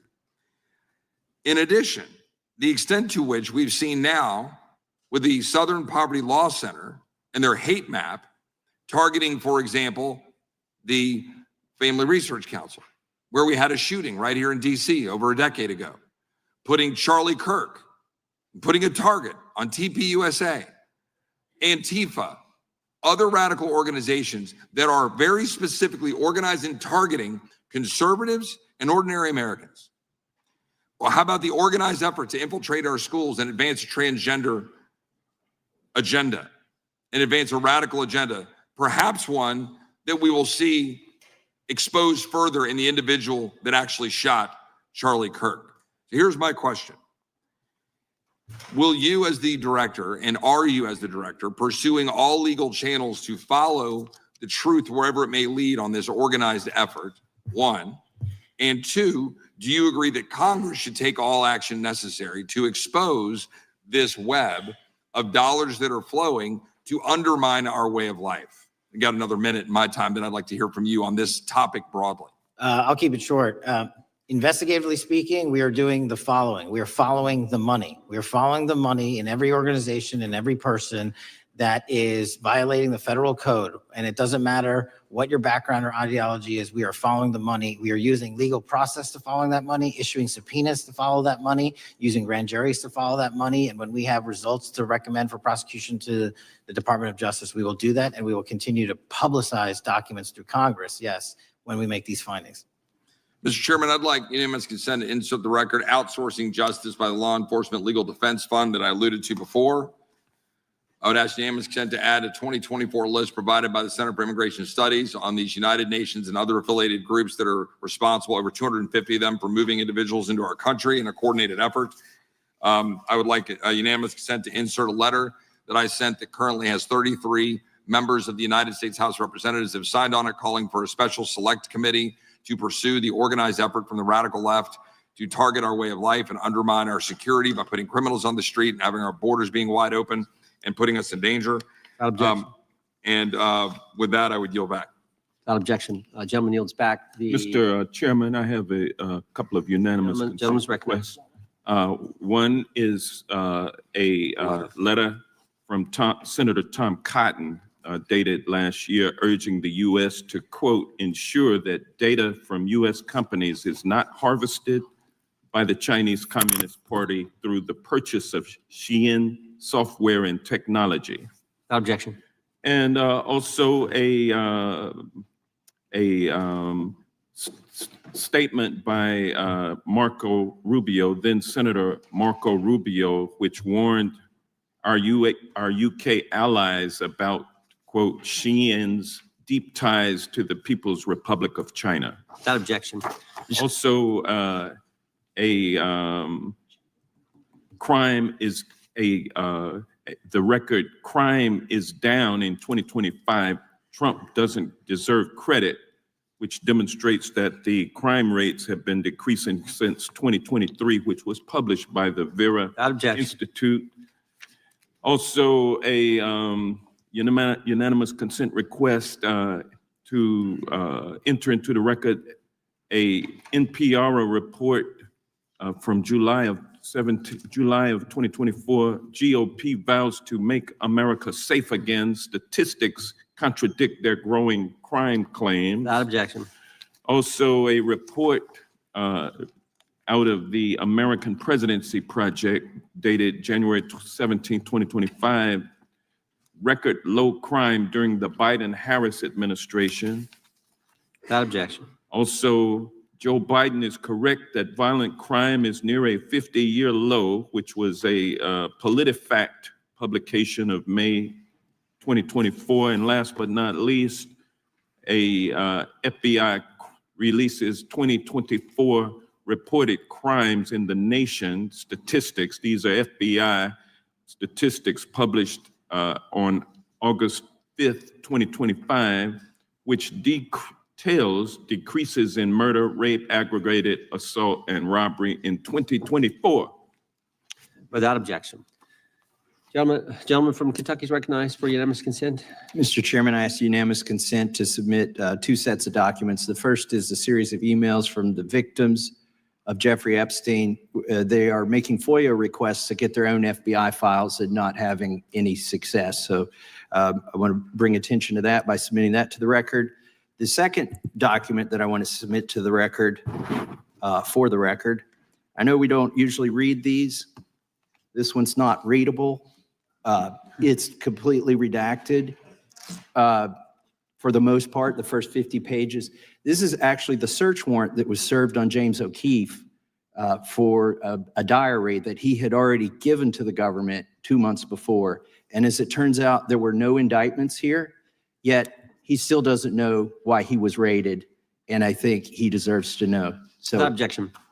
Thank you. The chair now recognizes the gentleman from California. Director, the first time you saw Donald Trump's name was in the Epstein files. Did you close the files or keep reading? I have reviewed not the entirety of the files, so You haven't reviewed all of the Epstein files? Personally, no. You're the director of the FBI. This is the largest sex trafficking case the FBI has ever been a part of. Buck stops at the top, and your testimony today is you have not reviewed all of the files. What I've been doing is been busy providing the safest country this country has seen in modern U.S. history in historic speed, because the men and women of the FBI are given the resources to reduce the homicide rate, to reduce the drug trafficking rate, to reduce the amount of children that are being trafficked and the number of pedophiles. It sounds like those children being trafficked would appreciate the director reviewing the files. You said you don't know the number of times Trump's name appears in the files, so it could at least be 1,000 times. Is that right? The number is a total misleading factor. We have not released anyone's name that we have not released anyone's name in the Epstein files that has not been credible. Director, could it at we have least be 1,000 released times? every piece of legally permissible information. Okay, you can so- characterize the numbers however you want it. Claiming my time, Director. It sounds like if you don't know the number, it could at least be 1,000 times. Which It's not. means It's not. Is it at least 500 times? No. Is it at least 100 times? No. Then what's the number? I don't know the number, but it's not that. Do you think it might be your job to know the number? My job is to provide for the safety and security of this country. My job is not to engage in political And that innuendo includes protecting so you can go sexual out to the assault sticks and get your 20-second hit in your fundraising reclaiming my article. time, And Director. keep going, reclaiming your time, because the Director, people of California are being underserved by your The representation. president is not implicated. Why not release everything that involves We have released everything, the president and anyone else's side, that is credible and lawfully be able to be released. Your fixation on this matter and baseless accusations that I'm hiding also child Mr. Mass's pedophiles is disgusting. interest. Anyone that says that needs to look at the stats alone and go back to the state of California, who's receiving the biggest surge in FBI resources through my redeployment, because the cities of Los Angeles, San Diego, and San Reclaiming Francisco my time, need it. Director. Remembering your oath to tell the truth, did you ever tell Donald Trump his name is in the files? I have never spoken to President Trump about the Epstein files. Did you ever tell the Attorney General that Donald Trump's name is in the Epstein files? The Attorney General and I have had numerous discussions about the entirety of the Epstein files and the reviews conducted by our team. Did you tell the Attorney General that Donald Trump's name is in the Epstein files? And we have released where President Trump's name is in It's the a simple attorney's question. file. Did you tell the Attorney General that the president's name is in the Epstein files? During many conversations that the Attorney General and I have had on the matter of Epstein, we have reviewed. The question is painstakingly simple. Who Did you tell the Attorney General that Donald Trump's name is in the Epstein files? Yes or no? Why don't you try spelling it out? Yes if you're or gonna mock no, me? Director? Use the alphabet. Yes or no? No, A, B, C, Director, D, E, F. it Don't wanna sounds do like it? you don't want to tell us. Did you tell the Attorney General that Donald Trump's name was in the Epstein files? Why don't you try serving your Director, constituency did by you tell the focusing on Attorney reducing General violent that Donald crime in this Trump's name- country and the number of pedophiles that are Director, illegally reclaiming my harbored in time, your Director. sanctuary cities in Director, California? reclaiming I'll my work with time. you on that. Do Regular you want order, to Mr. work with Chairman. us on that? Director, Time reclaiming my belongs to the time. gentleman from California. Did you tell the Attorney General that Donald Trump's name is in the Epstein The files? question has been asked and answered. You have not answered it, and we will take your evasiveness as a consciousness of guilt. Director, did Donald Trump ever say to you, just find and release the entire truth? Don't worry if I'm in it. The instructions from the administration were to release all credible information, and we have done that. Did Donald Trump ever provide information about Jeffrey Epstein as an informant? Donald Trump has not been, and I can only speak for the FBI, an informant of the FBI. So, Director, you've played this cute shell game where you say you can't release everything because the court has said that it legally is not allowed to be released, but the court calls bullshit. Judge Richard Berman said that when you went to the court, quote, information contained in the Epstein grand jury transcripts pales in comparison to Epstein investigation information and materials in the hands of the Department of Justice. So let's move on, Director. You wrote a book called Government Gangsters. You identified 20 individuals in that book. You put me on that list at the top of the list. Thank you. My children find it flattering. 20 of those individuals have been investigated or have had adverse actions. Director, considering that you have identified these people as, quote, government gangsters, will you recuse yourself from making any investigation decisions about these individuals? Anyone that has been terminated at the FBI has been done No, so the because question they failed again. to meet the muster in their Director, constitutional I will obligation. work on the audio-visual capabilities. I'm going to of borrow terms. your You can hear me. terminology and call I'm reclaiming bullshit my on your time. entire career in I'm Congress. reclaiming my It has time, been a Director. disgrace to the American Director, I'm people. reclaiming my You time. can Will reclaim your you time all recuse you yourself? want. Mr. Chairman, you're going to allow a witness to Gentlemen, speak this Mr. way? Mr. Chairman, would you give Recuse yourself, Director. The gentleman has no time. Mr. Chairman, would you Mr. admonish the Chairman, witness not to insult members? Gentleman has no time. Mr. Chairman, just Committee will remember. quick point of order. Could the gentleman be extended an additional 20 seconds to complete his thoughts since the witness decided to interrupt him And then continuously? the witness will be able to respond if he wants. We'll make sure he Thank has you. time to Okay, do that. my question Gentleman, is, continue. will you, Director, recuse yourself, yes or no, from investigating or making decisions about the 60 individuals, including myself, that you identified as government gangsters? Yes or no? Time of the gentleman has expired. The No. witness may respond if he would like. And the answer was no, as I heard. Correct. Okay. The gentleman from Wisconsin, the gentleman yields back. The gentleman from Wisconsin is recognized for 5 minutes. Thank you, Chairman. Thank you, Director Patel, for being here today. I wanted to talk a little bit about the assassination of Charlie Kirk and the FBI's subsequent investigation. I know it's really sensitive, and you can make the call as to whether or not, obviously, it's something that you can respond to, but I think it's still fresh on many people's minds. I want to congratulate you and Utah law enforcement for the work you did in identifying the suspect and apprehending him. According to public reports, and I think this is what maybe it's, I still have questions about, and maybe the public does. According to public reports, the alleged shooter arrives on the Utah Valley University campus nearly 4 hours before the shooting. Was that your understanding? Is that kind of? I'll let the public reports reflect themselves. I don't have the exact timeline. Okay, so we don't have any idea kind of his prep or how he set up or how he utilized that time when he first showed up on campus? All of those are being currently investigated through our cell phone analysis and through our witness interviews. And the state of Utah has now announced charges seeking the death penalty against his suspects. So we're a little limited in what we can continue to say. Sure, I understand. And that suspect, like you referred to, is then captured on security footage jumping off the roof of the alleged shooting location, the Losey Center. Do we have any idea how the suspect got up on the roof in the first place? I think for members of Congress, especially after Butler and Pennsylvania, it's just unimaginable that there could be some type of security breakdown prior to an event of that size where somebody could access a rooftop. So not commenting on the case, but having gone to the crime scene and walked the steps that we believe were taken, the roof was actually readily accessible through an exterior stairwell. So anyone could have gotten on it. Okay. The suspect flees on foot to kind of this wooded area where he drops the rifle, wraps it in a towel, and then proceeds to his staged vehicle and basically drives home.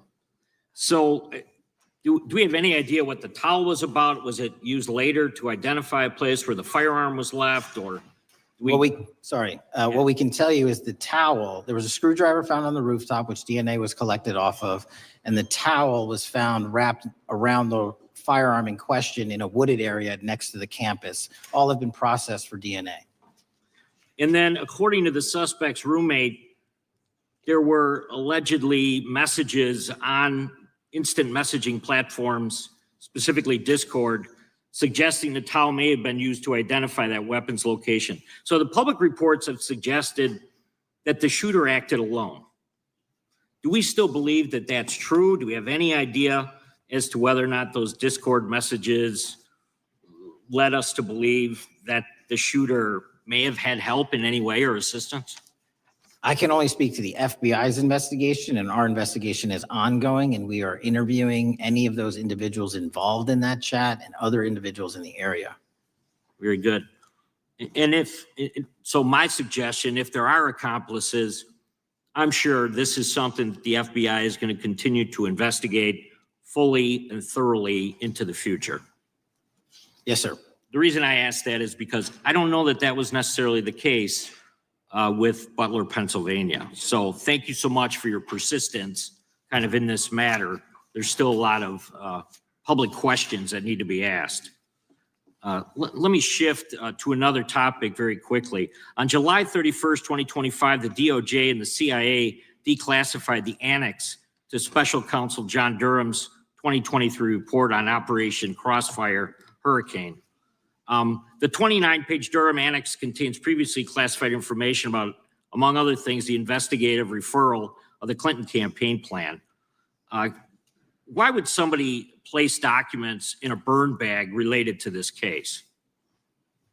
That case is very much ongoing, so I can't comment on the stylization of the evidence we're collecting. Can you comment at all on the Durham Annex as I described it?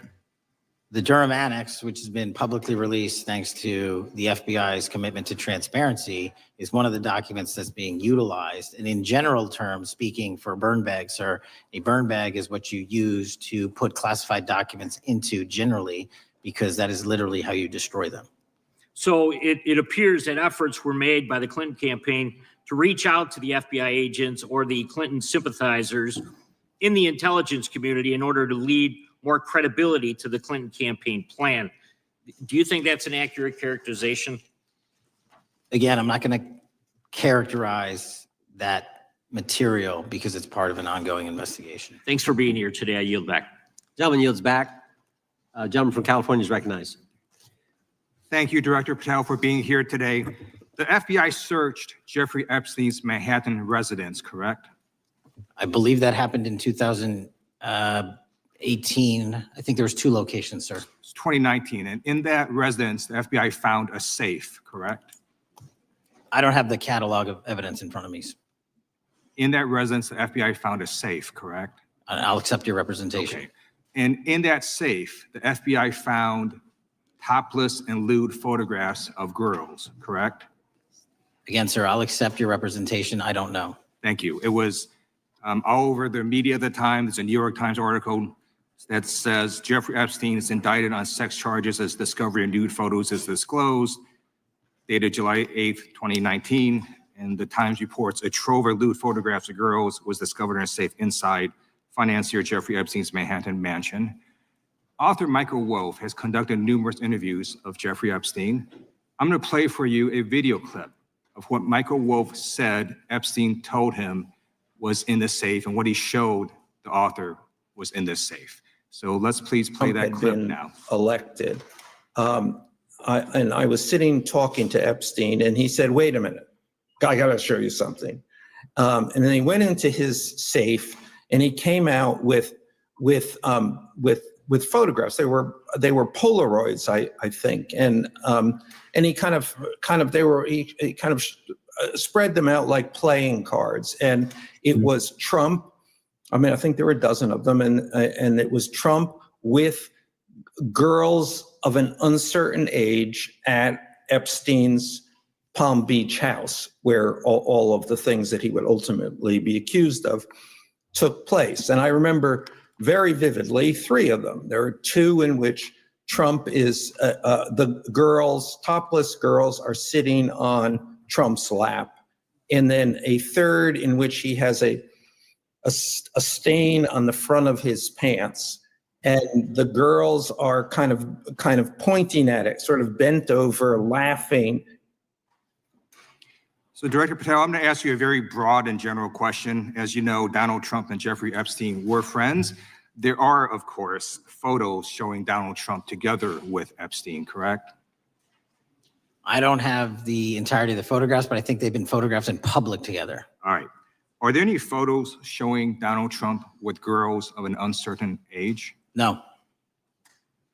How do you know that? Because that information would have been brought to light by multiple administrations and FBI investigators over the course of the last 20 years. Well, you know what? That's just not true because no one knew about the creepy birthday message that Donald Trump wrote to Jeffrey Epstein until the Wall Street Journal disclosed it. And then all of a sudden, the Epstein estate provides it to Congress. Well, so certainly, you weren't there at the search. You don't know what Epstein may or may not have done with those photographs even prior to the search. Maybe someone has it. Maybe the Epstein estate has it. You raise a great point. So I'm going to ask you, have you asked to talk to Michael Wolff? You raise a great point. I haven't personally asked to talk to Has the Michael FBI Wolff, asked? but you the to Michael Wolff? FBI, I'll get back to you if the FBI specifically So Michael Wolff asked has ever. about 100 hours of testimony of Jeffrey Epstein. Wouldn't it be good for the FBI to interview Michael Wolff? I'm not saying they haven't. I just don't know. Has FBI subpoenaed the tapes that Michael Wolff has conducted of Jeffrey Epstein? I don't know. All right. So if you could provide us an answer, that would be terrific. Sure. Well, let me ask you this question then. Have you looked at all the photos in Epstein files? I have looked at all the information that the investigators who investigated this case have provided to run out credible leads. And in the Epstein file, was there that creepy birthday message that Donald Trump had written to Epstein? But that's what I was trying to tell you. You raise a great point. The estate of Jeffrey Epstein has a voluminous amount of information that they have not released before. Okay, so that's great. So wouldn't it be great if FBI subpoenaed the estate of Jeffrey Epstein for all that information? The estate is under no obligation to provide that material, even pursuant to a subpoena. That's a great point. Yeah, that's just false. Okay. That's just false. You're the frickin' FBI. You can subpoena the information from the estate, and you better do that. That's literally not how it works. I'm going to move on now and talk about Epstein's client list. You confirmed that exists. Attorney General Pam Bondi confirmed earlier this year that exists. So I just want to ask you a simple question. Is Prince Andrew on Epstein's client list? The material related to Prince Andrew has been made public. Is Prince Andrew on the client list? We have released the index of names that were in Jeffrey Epstein. Is Donald Trump on Epstein's client list? The index has been released, and the index will speak for So I'm itself. just going to say, America, there's a huge red flag.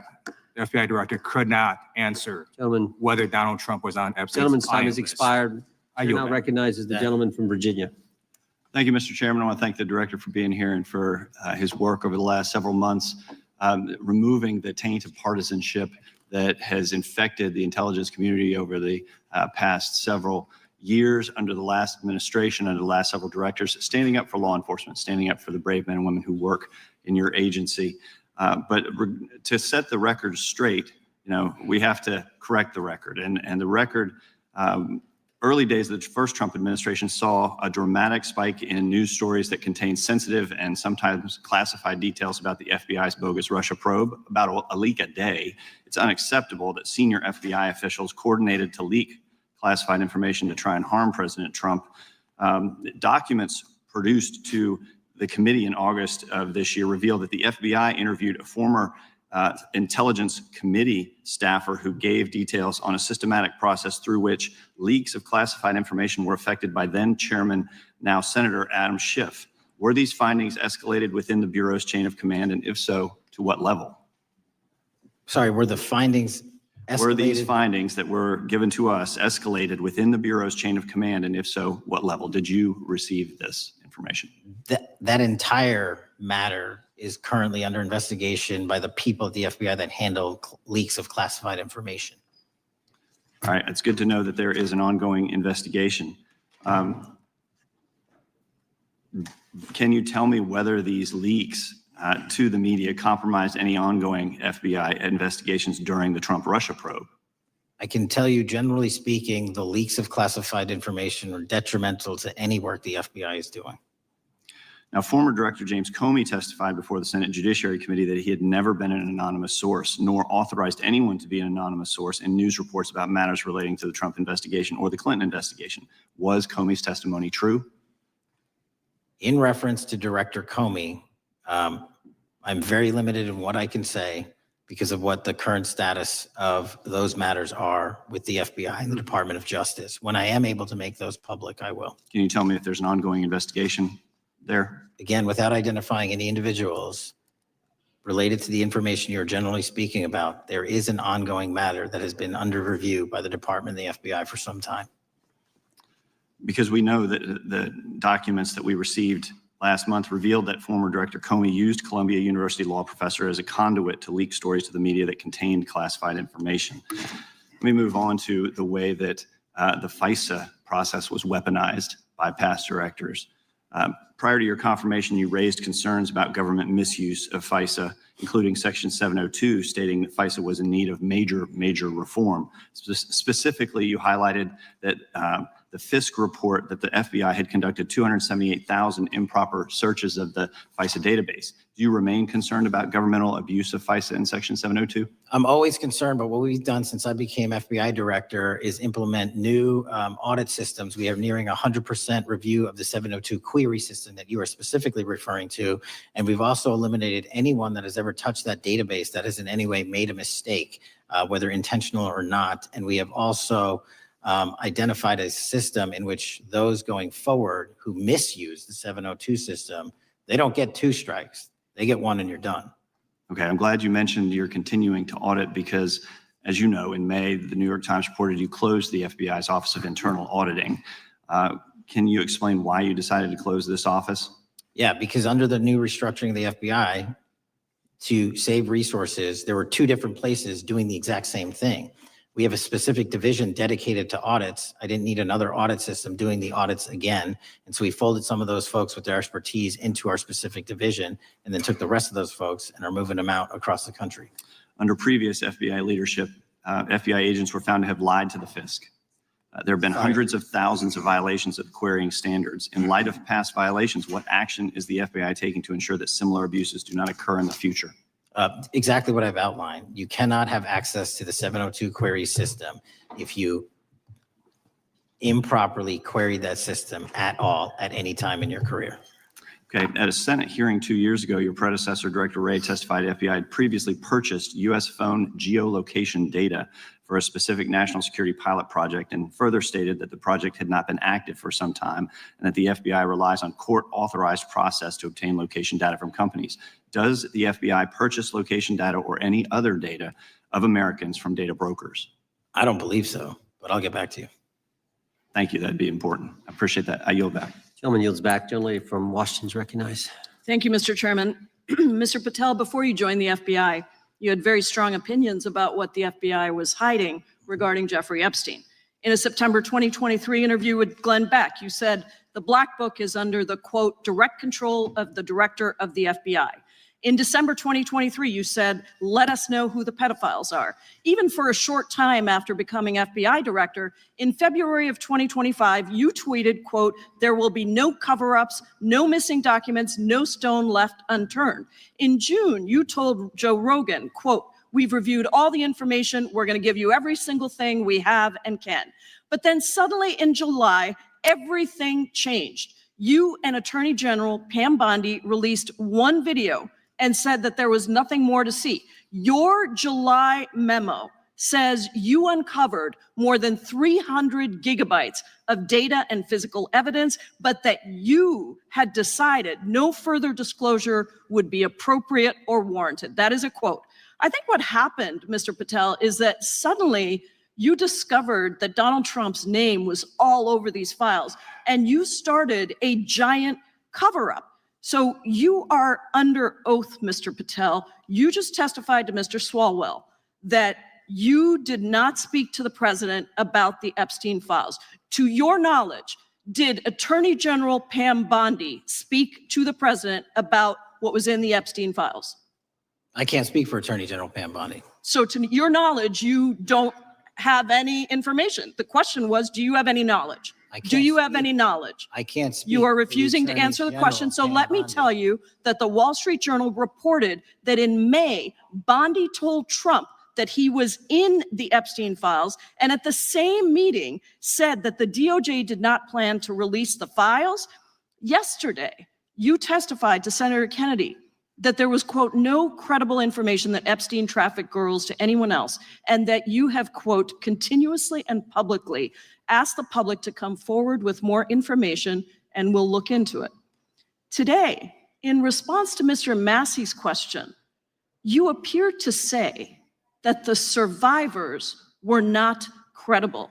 These are survivors. That's not at all what I said. Okay, great. I'm going to ask you this in a second, but let me tell you about then the don't lie about survivors, me. and let's bring them up here into the room. These are women who came to the Hill and testified that they were groomed and raped at the age of 14 and 16 years old, and they called to meet with the president and to meet with the FBI and to have people investigate their claims. Some of them have never testified before. If you are so interested in getting the public to submit any information, why have you not met with them? You said you haven't met with them. Have you met with them? I'll give you one more chance. My job as the FBI director is to Is the invite all answer yes or investigative no leads. to whether or not you met with these women who were sexually abused and raped? Any insinuation by you or any What is people on the your end? side that I am not manhunting child predators and sex traffickers, just look at the Mr. stats. Patel, And you talk Mr. about Chairman, cover-ups, man. Mr. Chairman, You this talk is about my time, cover-ups. and I will take Why as much time as I Where were want. you during the Instruct Obama the and witness, Biden Mr. administrations Chairman. when these so-called Instruct the cover-ups were witness. going on? Mr. Why didn't Chairman. anyone in those administrations talk to any of these Mr. purported Chairman. witnesses? Let's I have get some regular welcomed order, Mr. every Chairman. single person to provide credible information. Time belongs to the gentlelady from Washington. And I'm but gonna when you- take When another you couple accuse of the minutes. witness of something, he's allowed to respond. That's how it works. You say Listen, he something, didn't even, say the- excuse me, he's allowed to Mr. Chairman, respond. you have Point always of been order. fair, but I'm- this and is I'm not being fair. fair, and you will get No, your- this you will is get your my time. time, and he We will give the said gentlelady that the a few witnesses additional were not credible. seconds of time. I'm going to get an additional minute of time because No, that's you'll how get much what, time you he won't get a took. minute, you'll get some seconds. What we think is under 5 minutes. You don't get to demand how Mr. much time you Patel. get. That's not how it works. Mr. Patel, are the victims of the Jeffrey Epstein horrific trafficking ring, are they credible? Any person with information about ongoing sexual trafficking. I'm asking you if they're credible. Ma'am, I'm Are they commenting on the credible? evidence we have. But And we have routinely asked for people to come forward with more evidence and we will look at it. And the evidence that we have was the same evidence that the Biden and Patel, Obama Justice Departments Mr. had. Patel, And they this is determined, not new. me, they determined that that Chairman, information was not Mr. credible. Chairman, he's not letting me even ask my questions. You This is ask the ridiculous. questions, he gives an answer. You may not like what he says, No, but that I'm doesn't mean you get to asking, he's not interrupt him. answering my question. Mr. Chairman, have could we an- restore the gentlelady 45 seconds so she We can will complete give her her question? additional 30 seconds, which is what I said I'm earlier. going to keep taking my time No, because you'll take here's the time thing. that you get. You get are 30 not seconds. answering the question. The question I is, have, you just don't like the is answer. are these women credible? It's a yes or no answer. I have answered the question. and Well, I what is keep the telling answer? you, I'm the only FBI director that has welcomed new information in this Okay. case. This You're not- administration is the only one that has welcomed any new information in this Is there case. a yes or no to Present whether the new victims credible are information. Present new Are information. the victims credible The victims- or not? I'll tell you what happened in the last Trump Are they administration. credible or not? You can't even Victims say. credibly came forward. And you know what happened? President Trump authorized the indictments President of Jeffrey Trump Epstein. called Not them a Biden, hoax. not Obama. President No Trump one called else. the entire thing a Democratic hoax. So I would like to ask The you gentlelady's if time has you expired. will I gave her meet- the additional if 45 you- seconds she if you requested. will The meet- gentlelady yields back. The gentleman from Mr. New Chairman, Jersey is I would like recognized to for his ask if 5 you would minutes. meet with the women who were sexually Time does not abused belong- and raped and Time groomed does at not the belong ages to the of gentlelady from 14 Washington. and The time now 16 belongs- years old. Are you time- going to cover up? No, I'm Are not you gonna- going to I'm continue gonna to recognize cover the up gentleman for from the New Jersey rich for and his 5 minutes. powerful men, including those that might be on this committee? I can yell Or too, are Mr. you Chairman, going but I don't want to to yell allow above them this. to The time belongs testify? to the gentleman from New Jersey. I Are you appreciate the going to allow gentlelady them to yielding back. testify, Mr. Patel? Go ahead. Will you allow them to testify to you, Mr. Patel? Mr. Patel, thank you for being here. I know it's been an interesting and difficult 2 days. And I wasn't going to talk about the Epstein thing because there's a lot of other issues that affect the FBI, but I have to say a few words.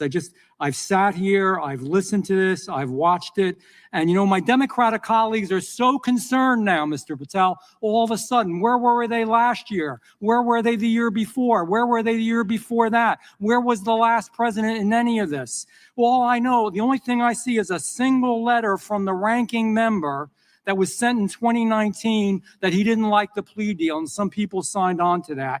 Most of the truth, the real truth, let's be honest, let's be intellectually honest. The real truth is we didn't hear from them at all. Anybody of them. Hardly any of them ever mentioned it. Some of them didn't mention it at all until the beginning of this year. Earlier in the year it started. Not one Democrat asked Director Wray. We all remember Director Wray was here. Not once, not twice, multiple times. Nobody asked Director Wray about Epstein before this committee. Nobody was that concerned. Where was the concern for the victims then? Where was the moral righteousness then? Where was the outrage then? Where was the sense of duty then? Where was the desire for accountability then? Where was the urgency for justice then? Most of all, where the hell was the integrity then? You know what the truth is. Let's just say it, man. Tell the truth time. The truth is, it's politically useful for them to try to do this now, even though they didn't give a damn about it in the past. And you know what? That's an insult to the victims, and that's an insult to America. Continue to do the work you're doing. Continue to uncover what needs to be uncovered. One real quick thing before I say anything to 9/11. We know that was mishandled by the past director and by the past FBIs. There are family members here. There are family members who are concerned. God Almighty, we want to get to the truth of that. I ask you, please, to meet with them, to talk to them, and to investigate this with truth.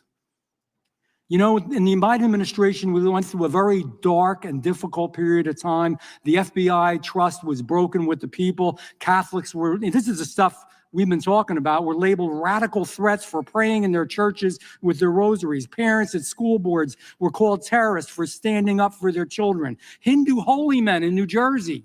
We have the largest Hindu temple in the world. They were attacked. They were put up against the wall with guns to their heads. So it isn't just a Catholic or Christian thing. American Jews were targeted in colleges and universities, and a lot of folks in the FBI, in the past FBI, not this one, didn't give a damn. We can't go back to targeting religion. We can't go back to silencing free speech. The Biden administration did that. So I got questions for you. Hopefully thoughtful questions that you can answer for us in a thoughtful way. How is this FBI now, under your leadership, how are we restoring trust for Catholics, for Hindus, for Jews, for parents, for all the other, for just American people that were targeted by FISA because they had a different viewpoint? How are we restoring that trust in the FBI? In multiple ways, sir. One, and maybe most importantly, is through transparency and providing the American public with the material so they can see, read it themselves as to what the abuses were in the past, whether it relates to the Catholic memo or the Hindu incident you talked about at the largest temple in North America. Any institution of faith and any member of faith will not be investigated by this FBI because they are men and women of faith ever, period. And nor should they. Nor should they. I don't mean to interrupt you, but my God, of all the amendments to the freedom of speech, freedom to believe in what you want to believe in, I know you're standing up for that. Continue. I'm sorry. No, that's it. Sorry. Okay. The Richmond memo was driven by a reliance on sources. The Southern Poverty Law Center, the words sound nice, but the organization's not so nice. And we've seen the Anti-Defamation League distort data that counts as violence. Have you been able to identify and eliminate these kinds of partisan sources? We welcome all sources, but we want objectivity and neutrality and decency in the way we report all this. Have you been able to uncover any information there? How do we make sure our sources are good in the future? We have reviewed the source processes that infiltrate any institutions of faith, and they will no longer be going into institutions of faith. They will be directed towards criminal activity and protecting the homeland, the two most important missions the FBI has, and that's what we're going to continue to do. Good. And I'll say this, there was a lot of bull today, a lot of you know what, and I'm not going to say it because I respect the institution so much going on around here. Continue to do the work of the people. You are here for that reason. The administration is here for that reason. It was weaponized and politicized, the FBI, in the past. Hope to God we never, ever see that again. One of the darkest parts of American history. Thank you, Mr. Patel. I yield back. Mr. Chairman, I have a unanimous consent. Gentleman yields back. The gentleman from New York is recognized for UC. I would like to introduce a CNN article that explains how an alleged top leader of the MS-13 gang was dismissed. His case was dismissed in Brooklyn so that he could be deported back to El Salvador, even though he was charged with murder. Without objection. Mr. Chairman, I have some unanimous The consent lady from requests. Washington is recognized. I ask unanimous consent to enter into the record an article titled "Justice Department Told Trump in May That His Name is Among Many in the Epstein Files." Without objection. I have another one that is a July 2025 article by the New York Times entitled "How a Frantic Scouring of the Epstein Files Consumed the Justice Department," stating that DOJ and FBI employees reviewing the Epstein files were instructed to flag any mentions of Trump and other celebrities. Without objection. And I have another unanimous consent request to enter into the record an August 2025 article by The Guardian entitled "Ghislaine Maxwell Hinted at Epstein's Ties to Trump Officials. Why Wasn't She Pressed for Names?" stating that Maxwell told Deputy U.S. Attorney Todd Blanche that some of the, quote, cast of characters around Epstein are in Trump's cabinet. Without objection. Chair now recognizes the gentlelady from Pennsylvania. Thank you, Mr. Chairman, and thank you, Mr. Patel, for coming before us to testify today.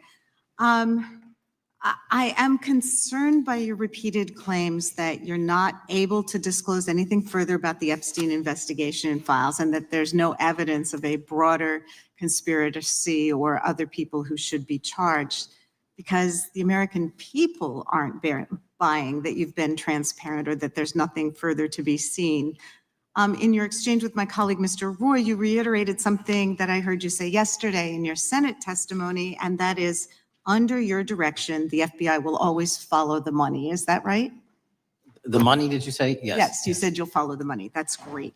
And just now you said you welcome the opportunity to investigate new evidence. So there has been significant recent reporting just in the last couple of weeks that after Jeffrey Epstein was arrested, 4 major banks flagged more than $1.5 billion in suspicious transactions connected to him that suggested a massive conspiracy related to his child sex trafficking activities. Director Patel, has the FBI reviewed the $1.5 billion in suspicious bank transactions flagged to the government relating to Epstein and his co-conspirators? I know the FBI has reviewed numerous SARs. I don't know the totality of that number. Okay, can you provide us with that number? I'll get back to you. Okay. And have you initiated any new investigation of those bank transactions since, say, September 8th, when the new reporting came out? I'll check with the Treasury Department because they're the lead on that. Okay, so Director Patel, how many individuals or entities has the FBI interviewed, subpoenaed, or compelled to testify? Can you give us those numbers with respect to these bank transactions? Not off the top of my head. I'll have to work with Treasury. Okay. We're concerned, you see, because you say you're going after child predators, but We are. obviously this is how you follow the money, is if you follow the bank transactions that apparently enabled the child sex trafficking. Would you agree? It's one of the valuable investigative tools is to follow the money. Okay. Have Jeffrey Epstein's victims have asked us to ask you whether or not you've investigated Epstein's lawyers, the lawyers who facilitated those payments. Have you subpoenaed or questioned any of those lawyers? So in 2018 and 19, what I recollect is many, if not every one of those lawyers was part of the investigation.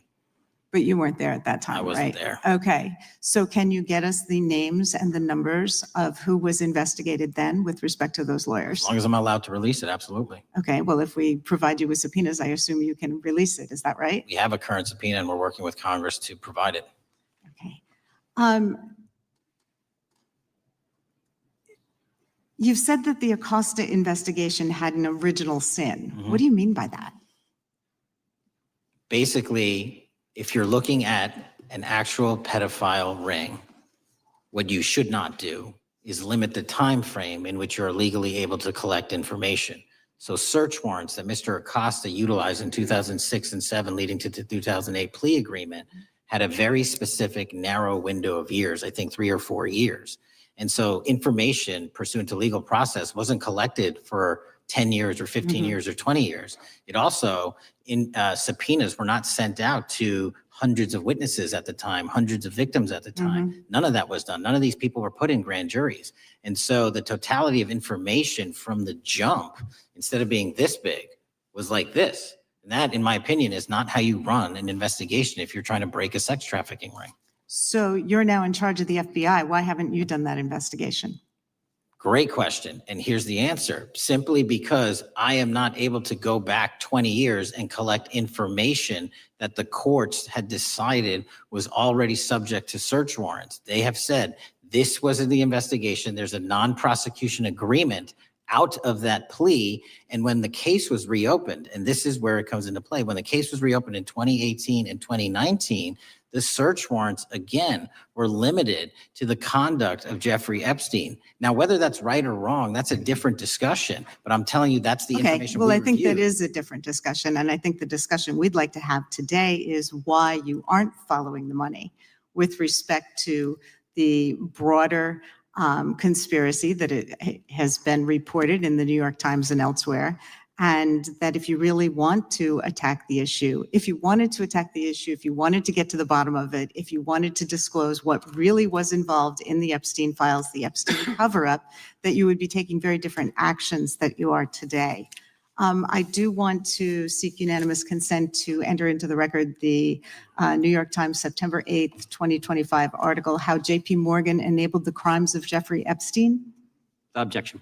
And also an article dated July 17th, 2025 in the Epstein case, Follow the Money. Objection. Okay, thank you. Gentlelady yields back. Mr. Chairman. Gentleman from Maryland is recognized. Thank you much. Pursuant to Clause 2K6 of Rule 11, I move that the committee subpoena the CEOs of 4 banks, J.P. Morgan, that's Jamie Dimon, Bank of New York Mellon, Robin Vince, Bank of America, Brian Moynihan, and Deutsche Bank, Christian Sewing, in order to get the suspicious transaction reports. These 4 banks have flagged to the government $1.5 billion in suspicious transactions related to the sex trafficking crimes and conspiracy of Epstein, Maxwell, and all of their collaborators. And as you know, Mr. Chairman, we got the SARS reports for Hunter Biden totaling around $20 million. And so these $1.5 billion in SARS reports we should get, especially since the director doesn't seem to be forthcoming. And I requested, that we do this immediately. I think the director's been very forthcoming. We will hold any motion to subpoena in abeyance until the conclusion of the hearing. The chair now recognizes the gentleman from Texas. Thank you, Mr. Chairman. Thank you, Director Patel, for being here. It is quite clear that certain members of this committee, they want their 15 seconds on TV stamping and coming. Maybe it's for fundraising. Maybe they're struggling in their district. They need a little bump. But they turn a committee into a clown show, and that's what we're seeing. You're being unjustly attacked today. I watched the Senate hearings yesterday. You were attacked there. We know there's an agenda. There's always an agenda. It's the same characters with the same personalities, the same objective, and that is destroy the mega movement. You're being attacked, Director, is because you're effective. You highlighted what you've been doing in DC with the president and reducing violent crime. You're very effective. Another individual that was very effective with meaningful debate and dialogue was Charlie Kirk. And they killed him for it. Charlie Kirk was a man of faith. First and foremost, he loved his Lord Jesus. He loved his family. Beautiful wife, beautiful children. Just a remarkable, honorable man that was silenced with this assassin's bullet. I would say if Charlie Kirk lived in the biblical times, he'd have been the 13th disciple. He'd have been the 13th disciple.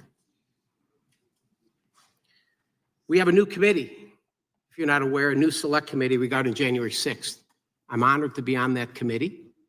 I'm looking forward to working with other members to expose truth, questioning federal agencies that were involved on January 6th, like the FBI, played a role, but we don't really know, Director, to what extent. We don't know. The January 6th sham committee was not formed by Nancy Pelosi to seek truth. It was nothing about getting to the truth about January 6th. Their sole mission was to damage Donald J. Trump and end his political career. And everybody knows it. That's what the purpose was. You know what's nice? So I kind of get to ask the question, though. How did that work out for you? Donald J. Trump is back in the White House, and America loves him. I spent 30 years in law enforcement, retired sheriff from a large county in the great state of Texas. I've seen, Director, I've seen more enthusiasm and support for law enforcement today because of what you and Donald Trump have done over the last 8 months to protect the American people. The American people couldn't count on their government to protect them. Crime is rampant. And now we have a president and an administration that puts the American people and their safety first. It's interesting, a few minutes ago, a classmate reached out to me and sent me I told him, I said, yes, we got Director Patel in front of our committee today. And Andy Kane wanted me to tell you, he said, quote, tell him we love him. Tell him we love him and all the brave warriors exposing the deep state.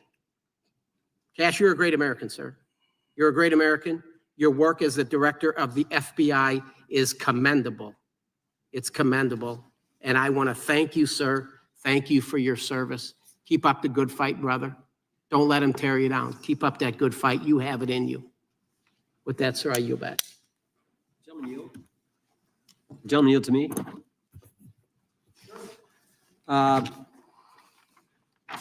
Director Patel, there were 26, the gentleman mentioned the select committee, there were 26 confidential human sources at the Capitol on January 6, 2021.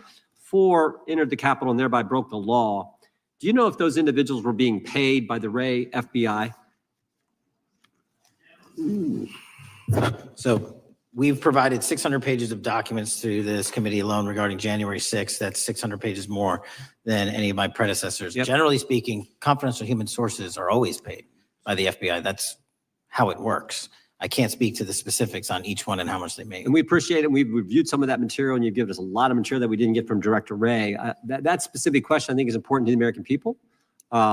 Were people who were confidential human sources of the FBI who broke the law, one was recommended for prosecution, my understanding is, by the information we've received from you, were they actually paid by the very taxpayers who may have got charged with the same offense? I think that's important for us to understand. I'll get back to you on that. Thank you. Chair now recognizes the gentleman from California. Thank you, Mr. Chair. Welcome, Director Patel. I want to focus a little bit on domestic terrorism. We have a graph here, data up to 2021, but as you can tell, domestic terrorism is on the rise. Nation, our citizens under threat. We saw the assassination of Charlie Kirk, 2 assassination attempts on the president, school shooting, Minnesota last month, and closer to home, just a couple of days ago, Huntington Beach, peaceful vigil for Charlie Clark, infiltrated by neo-Nazis who essentially made the local individuals attending that event fear for their safety. All of us know that a lot of these domestic attacks are by lone wolves, but yet they do leave clues, social media or elsewhere. Director Patel, you're it. You're the thin blue line. The FBI, your job to protect our citizens back home from those that would harm us. You have to find the needle in the haystack. Takes a lot of work, a lot of resources. Talking to my local sheriff this morning who said they're concerned. Federal cuts to local grants that help them do the job. Then, of course, let's not forget about other threats that are coming before us, like high-tech fraud. Local senior recently was talking to me about a text she had gotten, a demand by the IRS to send a payment immediately, or the IRS agents were on their way to arrest this individual. Pretty gutsy stuff by folks probably from Europe, North Korea, Russia, China, people, okay, going after those precious savings our senior citizens rely on. Yet the president's proposing a budget cut of $500 million or more to your organization, the FBI. You've said that that'll essentially equate to about 1,300 less jobs at the FBI. So I'm going to ask you essentially, what is it that we can do to help you do your job? Little concerned. Friday night lights. One of the events I love to do on Friday nights, go to the local high school football game. Sit there at the stadium and you always say, what if? What if? You're the thin blue line. Can you do your job cutting $500 million from your budget? Thank you, sir. I think we are doing our job, and the distinction is with the budget that we have, we are flexing more resources to the field. California is receiving the largest FBI plus-up of any state in the union due to that plus-up. They're not getting a reduction. No state is getting a reduction. Every state is getting a plus-up. And so I'm utilizing the money that we have to first plus it up. And the empty vacancies that we have, those haven't been filled in years, not under my leadership. Here's my concern.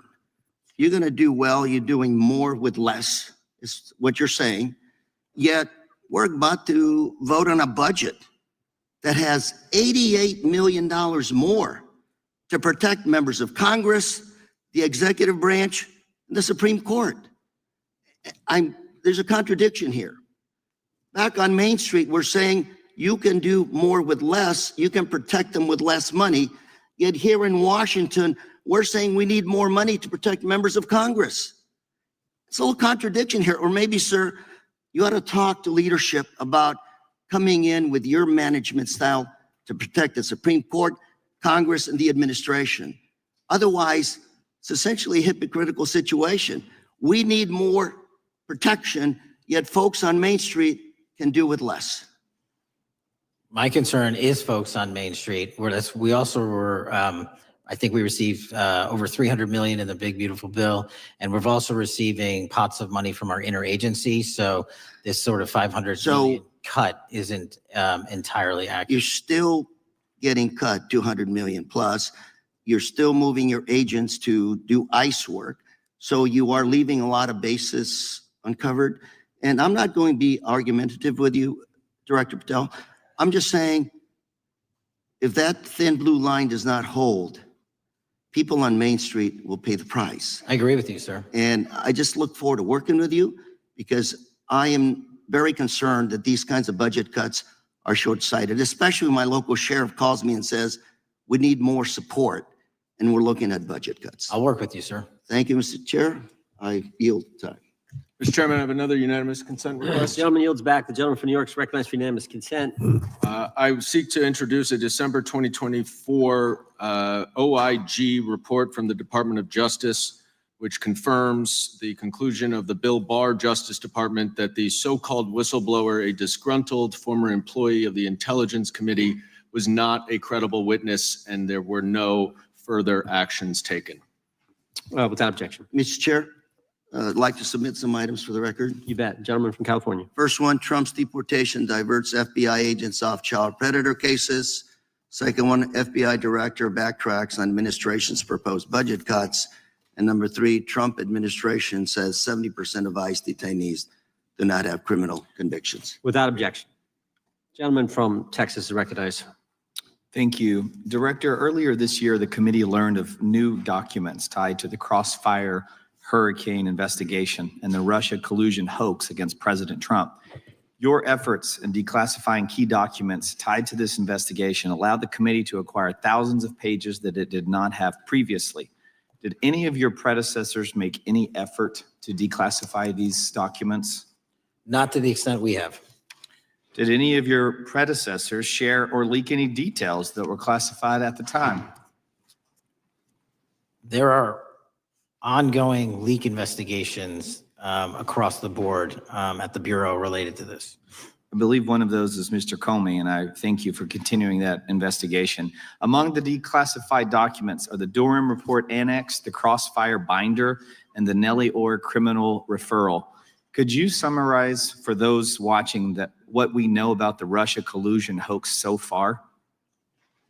Well, sir, I think the record will speak that the Russia collusion matter was perpetrated by a political party to go overseas and obtain information from a foreign intelligence asset, only to have that information, which was demonstrably false, turned over to the FBI, who walked into a federal FISA secret court and asked for a secret surveillance court order and lied to the federal court. And we know that because someone was convicted of it, and only to surveil the political opponent. So that is a massive scandal. We helped expose it.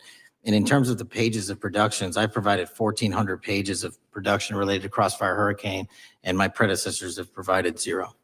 I appreciate that, and I appreciate your courage and commitment to declassifying these important documents for our review, and hope that you'll continue with this commitment. Can we expect to see more declassification efforts regarding the Crossfire Hurricane and Russia collusion hoax? Yes. Thank you. I yield the remaining balance of my time to Chairman Jordan. Oh, I thank the gentleman for yielding. And Director, that's when it all started, right?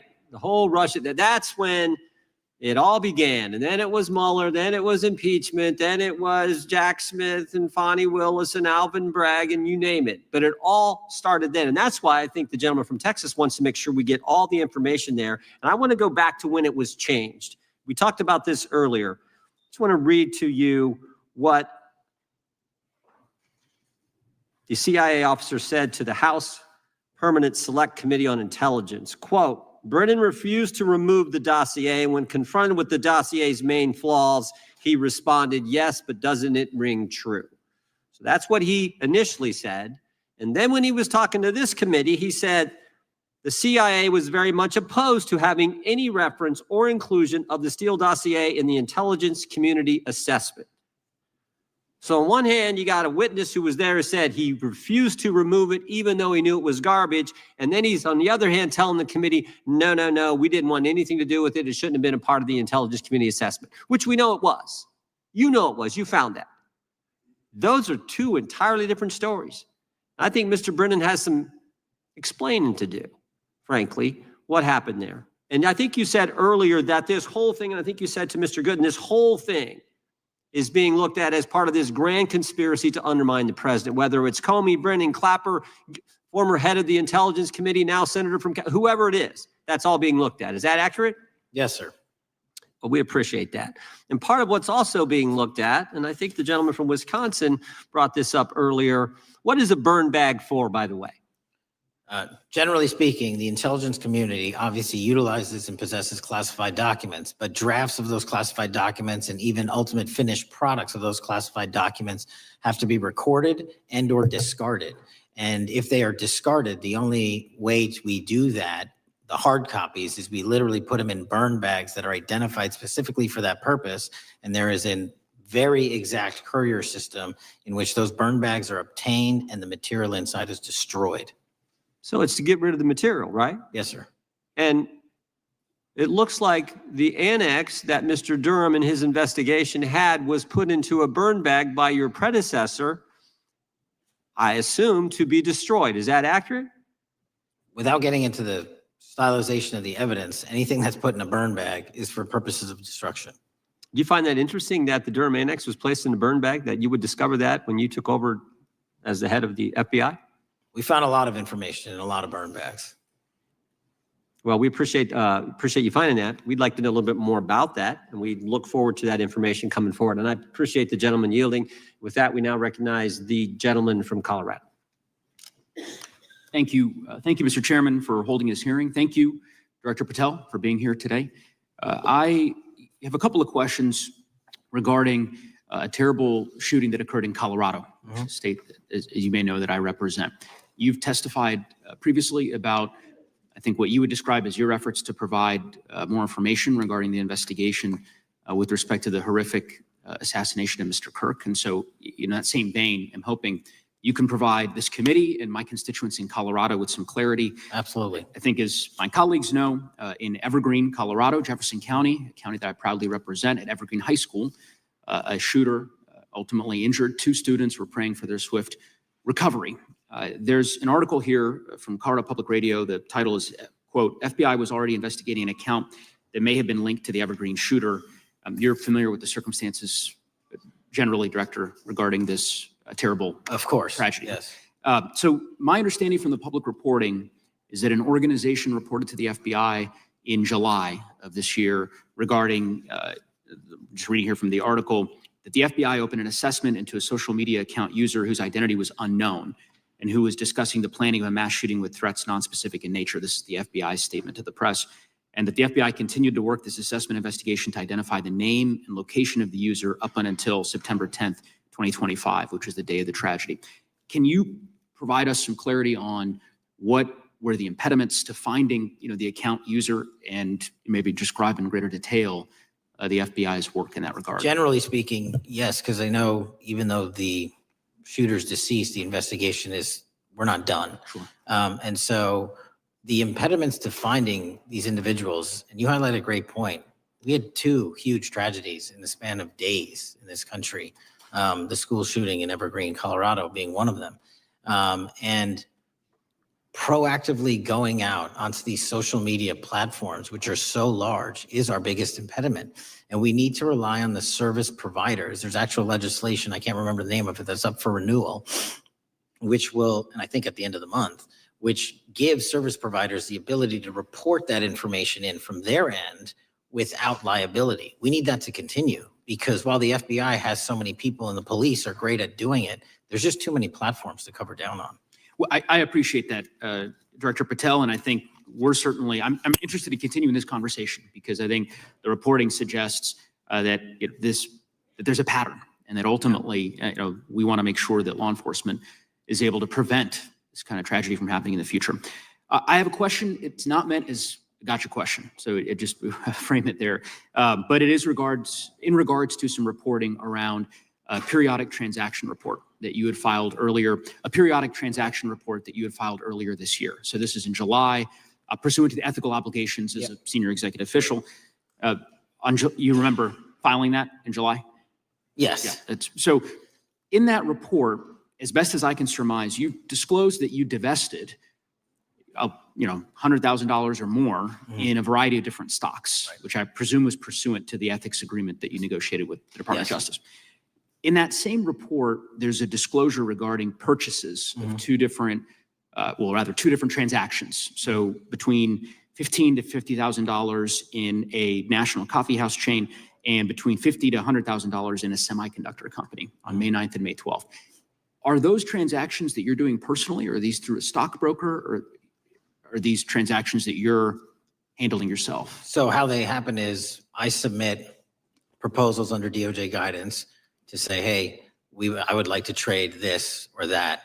And they run their review, and the FBI runs a review, and then they come back and say yes or no. And then I make the transaction. Is there a reason that you decided to make the purchases into those 2 companies? Generally speaking, before I got this job, I was, trading stocks, but not a lot like most people. And I just follow certain industries, and I thought that would be a good investment.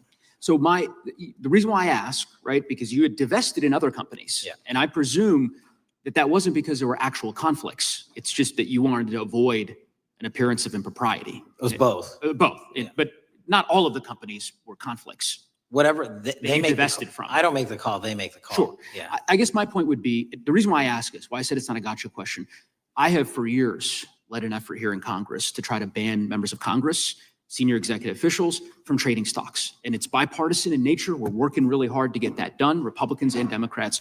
And you can understand, I think, given your role, given the nature of the position that you hold as the leader of the largest law enforcement agency in our country, that divesting entirely, not doing day trading now, I think would be something that would be in the interest of the American people. So I just would hope you would consider that, and that moving forward, that perhaps not purchasing stocks in individual companies, I would think would be something that would be worth pursuing. Gentleman's time is. I'm happy to give the witness an opportunity to. Sure. answer. Thank you. I'll work with you on it. Gentleman from Alabama is recognized. Thank you, Mr. Chairman. Thank you, Director Patel, for being here today. Newly declassified documents confirm that the intelligence community under President Barack Obama knowingly relied on unverified and fraudulent evidence to manufacture a false claim that Russia, in fact, meddled in the 2016 election. Is there more to be done to uncover the depths and origins of the Russian collusion hoax? There is, and we're doing it. Why should Americans still care about that, Director Patel? Everybody wants to talk about a weaponized bureaucracy.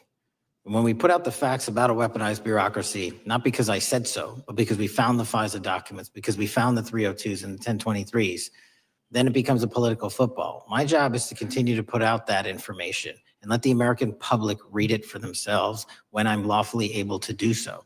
And that's been my commitment on any subject, Russiagate or otherwise. Wherever the law allows me to do it, I will do it. You know, when I first came in 2020, the number one concern as I was doing town halls was the weaponization of the government against the American citizen. And so are there things that you're doing, structural reforms that implementing so that the FBI cannot be weaponized again, whether it's against President Trump or future elected presidents? It shouldn't be weaponized against anyone. And the structural reform is simple. If you're going to go after a political individual or someone seeking political office, there has to be a grounded basis in law and fact to open up a criminal investigation. And if there's not, the investigation isn't even opened. And I've also gone back and reviewed other cases that were opened in prior administrations related to public officials. And we've closed a number of them because we felt that some of these actions were weaponized on either side of the aisle. I felt it wholly inappropriate for the FBI to be playing umpire and referee amongst these decision makers when there was no factual or legal basis to continue those investigations. So I shut them down. And I think that's so desperately needed because we need to restore trust in law enforcement and certainly in the DOJ and the FBI so that American people don't fear the very government that's supposed to protect them. And so thank you for doing that. On August 11th, you released to the committee documents concerning leak investigations that began in 2017. Do you believe these leaks were accidental or were they intentional in order to influence public opinion against President Trump? When I can publicly make a final decision on that, either through a recommendation of charging that the DOJ makes or findings that I have, I'm able to do so, but they're still not complete. Why did the FBI under Director Comey want to undermine the Trump administration? I don't know. You'll have to ask him. Think it might have been political? How will Director Comey be held accountable for his leaks and classified information concerning the Russian collusion hoax? Well, anyone. Doesn't matter what you did before or what seat you were in. If you leak classified information, that's illegal. And we will investigate it fully. And if we can bring enough evidence to recommend charges to the Department of Justice, we will. But as you know, in these leak investigations, it's very difficult to produce the information necessary. We know leaks happen. They literally happen every week. It's one of the most destructive things to this country. Media receives classified information beneficial to one side or the other. I'm a fan of none of it, and I want to shut all of it down. And we need to bring some real cases to deter individuals from doing that, and that's my focus. What was Comey's role in creating the ICA? You know, speaking from my memory, as the head of the FBI, he was charged under then Director Brennan and Director Clapper and the other IC elements to come in with the NSA, CIA, FBI, and ODNI and put together a collection of information on how the information sort of surrounding Russiagate came together. So he represented the FBI in that. Was former Director of CIA, John Brennan, he's denied that the Steele dossier was used in creating the ICA. Is that true? Well, it's without commenting on him, the FISA has been released and the dossier was in the FISA. It was in 4 FISAs. So I'll let the public decide. Well, former Director Brennan actually denied repeatedly that he pushed for the Steele dossier to be included in the ICA. Is that true? Denied. I'll let his testimony speak for itself, but then Deputy Director Andy McCabe also testified to the House Intelligence Committee, which has now been declassified, that were there no Steele dossier, there would have been no FISA. Well, my time's getting close, but let me tell you this, sir, and well, my colleague from Texas said, thank you for the job you're doing. You're making the American people safe. You're restoring trust in these agencies that so many of us had lost trust in. So thank you for the work you're doing. That thin blue line, you're doing a fine job, and we want to let you know we appreciate it. Thank you. God bless you. Lady from California is recognized. Thank you, Mr. Chair, and thank you, Director, for coming here today. And actually, thank you for your response to my colleague from New York who asked you earlier about violent extremism. And you said that there is violent extreme ideology on both sides. And I think you actually alluded to that same statement yesterday in the Senate. So I too have some questions I'd like to ask you. These are not gotcha questions, and just deny, please, what you deem to be false. So Dylan Roof, who followed white supremacist propaganda, murdered 9 Black parishioners in Charleston in 2015. Do you deny this? I'm sorry. Dylan Ruth? Roof? Can you give me some more information? You're head of the FBI, you probably know this. If you don't know, that's fine. You can, If you can give me a reminder, I've got a lot in front of me. It was national news. Robert Bowers murdered 11 Jewish worshipers in Pittsburgh in 2018. I do remember that. And it was the deadliest anti-Semitic attack. So do you admit that that happened? Yeah, I'm not saying the other thing didn't happen. I'm just asking for a little information. Patrick Cruces, who posted a manifesto about a Hispanic invasion, walked into a Walmart in El Paso, Texas in 2019 and began firing. He murdered 23 people that day, and the youngest was 15. Do you admit or deny that that happened? I'll take your presentation as accurate. All right, well, I have to say all of these cases have been adjudicated. As I said, they are not gotcha questions. These incidents were national news. And as director of the FBI, you have access to all of this information. So in 2022, Peyton Grendon walked into a supermarket in a Black neighborhood in Buffalo, New York, and started shooting. He murdered 10 people that day. And on September 10th, your friend Charlie Kirk was assassinated. Tyler Robinson has been taken into custody and charged, but also on that day, Desmond Holley, a 16-year-old white male, shot and injured 2 students at a high school in Colorado before killing himself. And according to the Anti-Defamation League, he had a fascination with mass shootings and white supremacy. So do you admit to, deny these facts? Those happened. Okay. Your predecessor, former FBI Director Christopher Wray, said that one of the most dangerous concerns is that racially motivated violent extremism, especially white supremacists, has been the biggest chunk of our domestic terrorism cases and is responsible for the most lethal attacks over the last decade. Do you admit or deny, A, that he said this? I'll let the record reflect that. Whatever he said was what he All said. right, and do you agree? That there is racially motivated crimes being committed in America? Yes. Yes, especially white supremacists, which is the biggest chunk of our domestic terrorism. I'm glad that you said this. So last week, President Trump was asked if there were extremists on both the left and the right.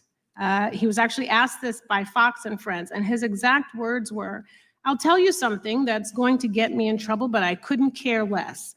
The radicals on the right oftentimes are radical because they don't want to see crime. The radicals on the left are the problem, and they're vicious, and they're horrible, and they're politically savvy." Do you agree with the president? I don't speak for the president. The president speaks for himself. Do you agree with the president? I don't, on what matter? On the question that I just asked, do you agree with his statement about the radical left? That there's ideology that's driving violence on both sides? Yes, that's what he acknowledged. No, he didn't. He didn't. But I'm glad that you're saying that and actually creating some separation between you and the president. And I'm glad that you That's literally are not what happened. He said acknowledging both. that there is violent extremism on both sides. What's interesting is that the research arm of the Department of Justice, the National Institute of Justice, do you know what that is? I'm familiar with them. Okay, great. It is the research arm of the Department of Justice, and it published an article in 2024 devoted to domestic radicalization, violent extremism, and terrorism. I have it. It's interesting that it's no longer on the website. It has been scrubbed, but I ask these questions because what makes a strong, qualified director of any business, of any household, of the FBI, what makes a reputable prosecutor is not lapdog loyalty, but a commitment to the creed that evidence is agnostic and that the evidence will lead you to making the right decisions. And your job, no one's job is to like the data or the evidence, it is to collect it. That is how you gain trust. And Mr. Chair, I would like to enter into the record, if I may. White supremacist group stands by racist ideology with unanimous consent. Without objection. Dylan Roof, the radicalization of the alt-right and ritualized racial violence. Without objection. Thank you. Another article, how Robert Bowers went from conservative to white nationalist. I'd like to enter that into the record with me. Without objection. Patrick Cruces believed he was fulfilling Trump's wishes in El Paso attack, his attorney said. I'd like to enter into the record. Without objection. Buffalo shooting, how far-right killers are radicalized online. I'd like to enter that into the record. Without objection. Evergreen High School shooters online activity reveals fascination with mass shootings, white supremacy. I'd like to enter that into the record. Without objection. Murder and extremism in the United States in 2024, a report by the Anti-Defamation League. I'd like to enter that into the Without record. objection. And the article, the report that was scrubbed from the DOJ just recently. National Institute of Justice Journal focusing on domestic radicalization, violent extremism, and terrorism. I'd like to enter that into the record. Without objection. And lastly, the libertarian think tank Cato and their analysis on violent extremism and the right rising in extremist acts. I'd like to enter that into the record. Without objection. Thank you, and I yield back. Gentlelady yields back. Gentlelady from Wyoming is recognized. Just very quickly, Director Patel, thank you for being here, for your service to this country, and for the transparency that you have brought to the FBI and for the American people. Transparency that was absolutely non-existent in the Biden administration and FBI. I believe that you might have been asked earlier about whether you had had an opportunity to visit with any of Epstein's legal counsel. Were you asked that question earlier? I think so. Okay. One of the legal counsels or legal fixers for Mr. Epstein was Stacey Plaskett, the Democrat delegate to Congress from the Virgin Islands. So perhaps for those on the other side who are interested in talking to Jeffrey Epstein's attorneys, they could sure visit with one of their own colleagues. I want to focus on something that I think is very important that has not been addressed enough today, and that is related to the consequences of the Biden open border. One consequence of the Biden border crisis is the impact that it continues to have on our tribal communities, with the cartels taking advantage of our open borders, the Mexican drug cartels, by infiltrating our reservations and bringing violence, drugs, murder, trafficking, and more. Last year, when I questioned the Attorney General Garland about what the DOJ was doing to protect these communities, he simply deflected responsibility and said that Congress had not appropriated sufficient resources for them to be able to protect our tribal communities. Mr. Patel, what is the Trump FBI doing to counter the drug cartel infiltration and other violent crime targeting our Native American communities? Thank you. It only took more than half of this proceeding to talk about one of the priorities that the FBI has, which is crimes on tribal lands. Every single crime that we have been talking about, whether it's child predators, human trafficking, narco traffickers, murder, they all happen on tribal lands as well. And I've said since the beginning, it is a priority, which is why we launched Operation Not Forgotten on tribal lands. And I'm the first FBI director to meet with the staff and tribal leaders here in Washington, D.C. and elsewhere, and invited them into my office and headquarters to see them, because I need engagement with tribal leadership, and I need our police and FBI agents to be engaging with tribal leadership. Otherwise, we're not going to break through. We have 1,900 Indian country cases open right now. We've got 600 indictments this year alone. We cannot forget tribal lands. Every single one of those people lives in the United States of America, and it is an absolute priority to protect them and their children just as it is anyone else. So I think it's fair to say that what Mary Garland testified to, that the FBI and DOJ did not have the resources to address that. I think that that was an absolutely false statement. Would you agree with me? It's a decision by him not to do so. That's not my decision. At the end of August, the U.S. Attorney and FBI announced that nearly 100 personnel representing members of the Safe Trails Task Force operated near Wyoming's Wind River Reservation to assist with reducing drug trafficking and illegal guns. Director Patel, you have routinely stated that it is your mission to partner with and strengthen local and state law enforcement partners. How does the task force and other FBI efforts bring tribal law enforcement into this process?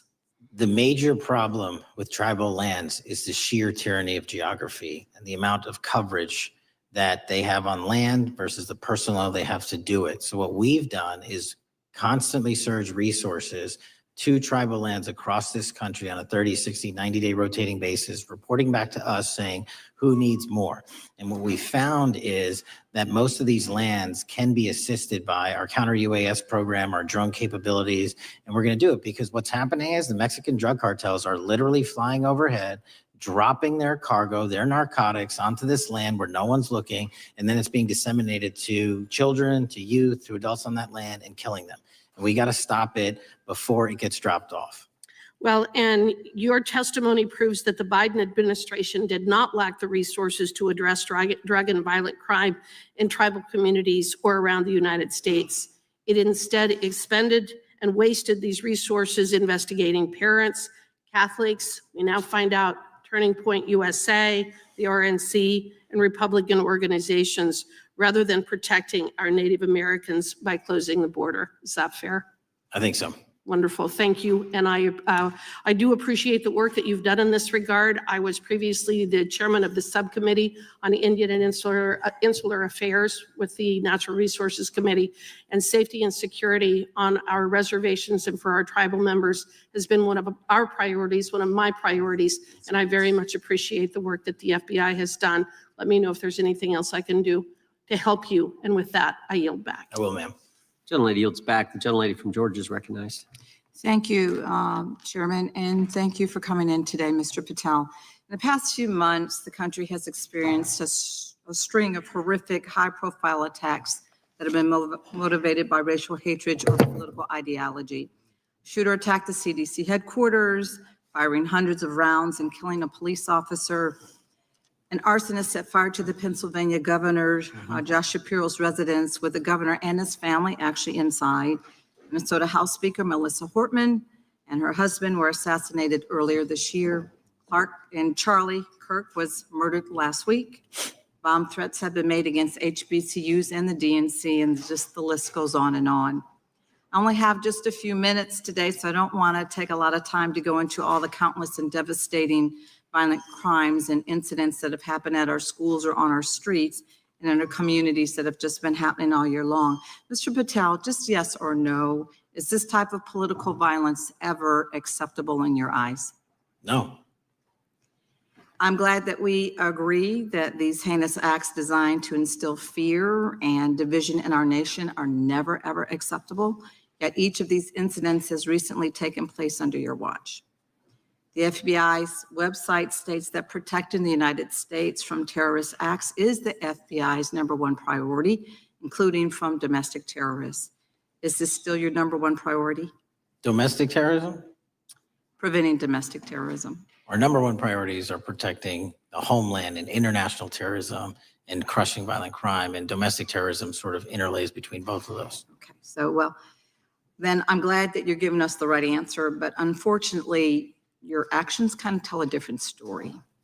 Earlier this year, you granted the ranks of the FBI's Domestic Terrorism Operations Section. This is the section of the FBI that is most directly responsible for addressing political violence in our country by preventing attacks from occurring and effectively responding to them if they do.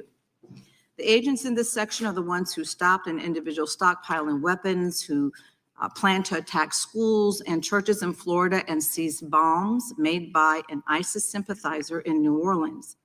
And instead of ensuring that this section has all the resources that it needs at a time when its mission is critical, you fired its decorated veteran FBI agents who have served their country proudly under Republican and both Democratic presidents, and you scrapped the tools that they developed to fight domestic terrorism, including the National Domestic Terrorism Incident Database? I mean, most of that is just not true. We have 1,700 current DT managed programs. We're up 300% in the amount of cases we brought against nihilistic, violent extremists, including 764, wishing to harm our children. The FBI and the men and women are getting after that problem set more than ever because I've unleashed them to do so. And any situation that these tragic occurrences across the country are somehow singularly my fault or disgusting because that watershed goes Mr. down to the Patel, men I'm and going to women at the reclaim my time. FBI. Mr. And Patel, I'm they going are to not reclaim my time. responsible Mr. for it. Chairman, I'm I'd happy like to hear work with you. you Mr. to Consent- get them what they Gentle need. Lady request. controls the time. Unanimous consent request. She'll state Thank a you request. very much. Into the record, an article from Reuters titled FBI Scales Back Staffing, Tracking of Domestic Terrorism, Probes Sources Say. Thank you very much. Without I objection. appreciate that. So, Mr. Patel, and it isn't just the domestic terrorism operations section. Under your watch, agents are fully diverting their attention to these anti-immigrant and city takeover operations, leaving our children vulnerable to dangerous networks of online predators, both domestic and international. You pulled more than 120 FBI agents from their normal duties to operate sobriety checks and conduct traffic stops, exposing the FBI's fleet of unmarked cars and thereby making it harder for the FBI to combat violent criminal gangs, foreign intelligence services, and drug traffickers in the process.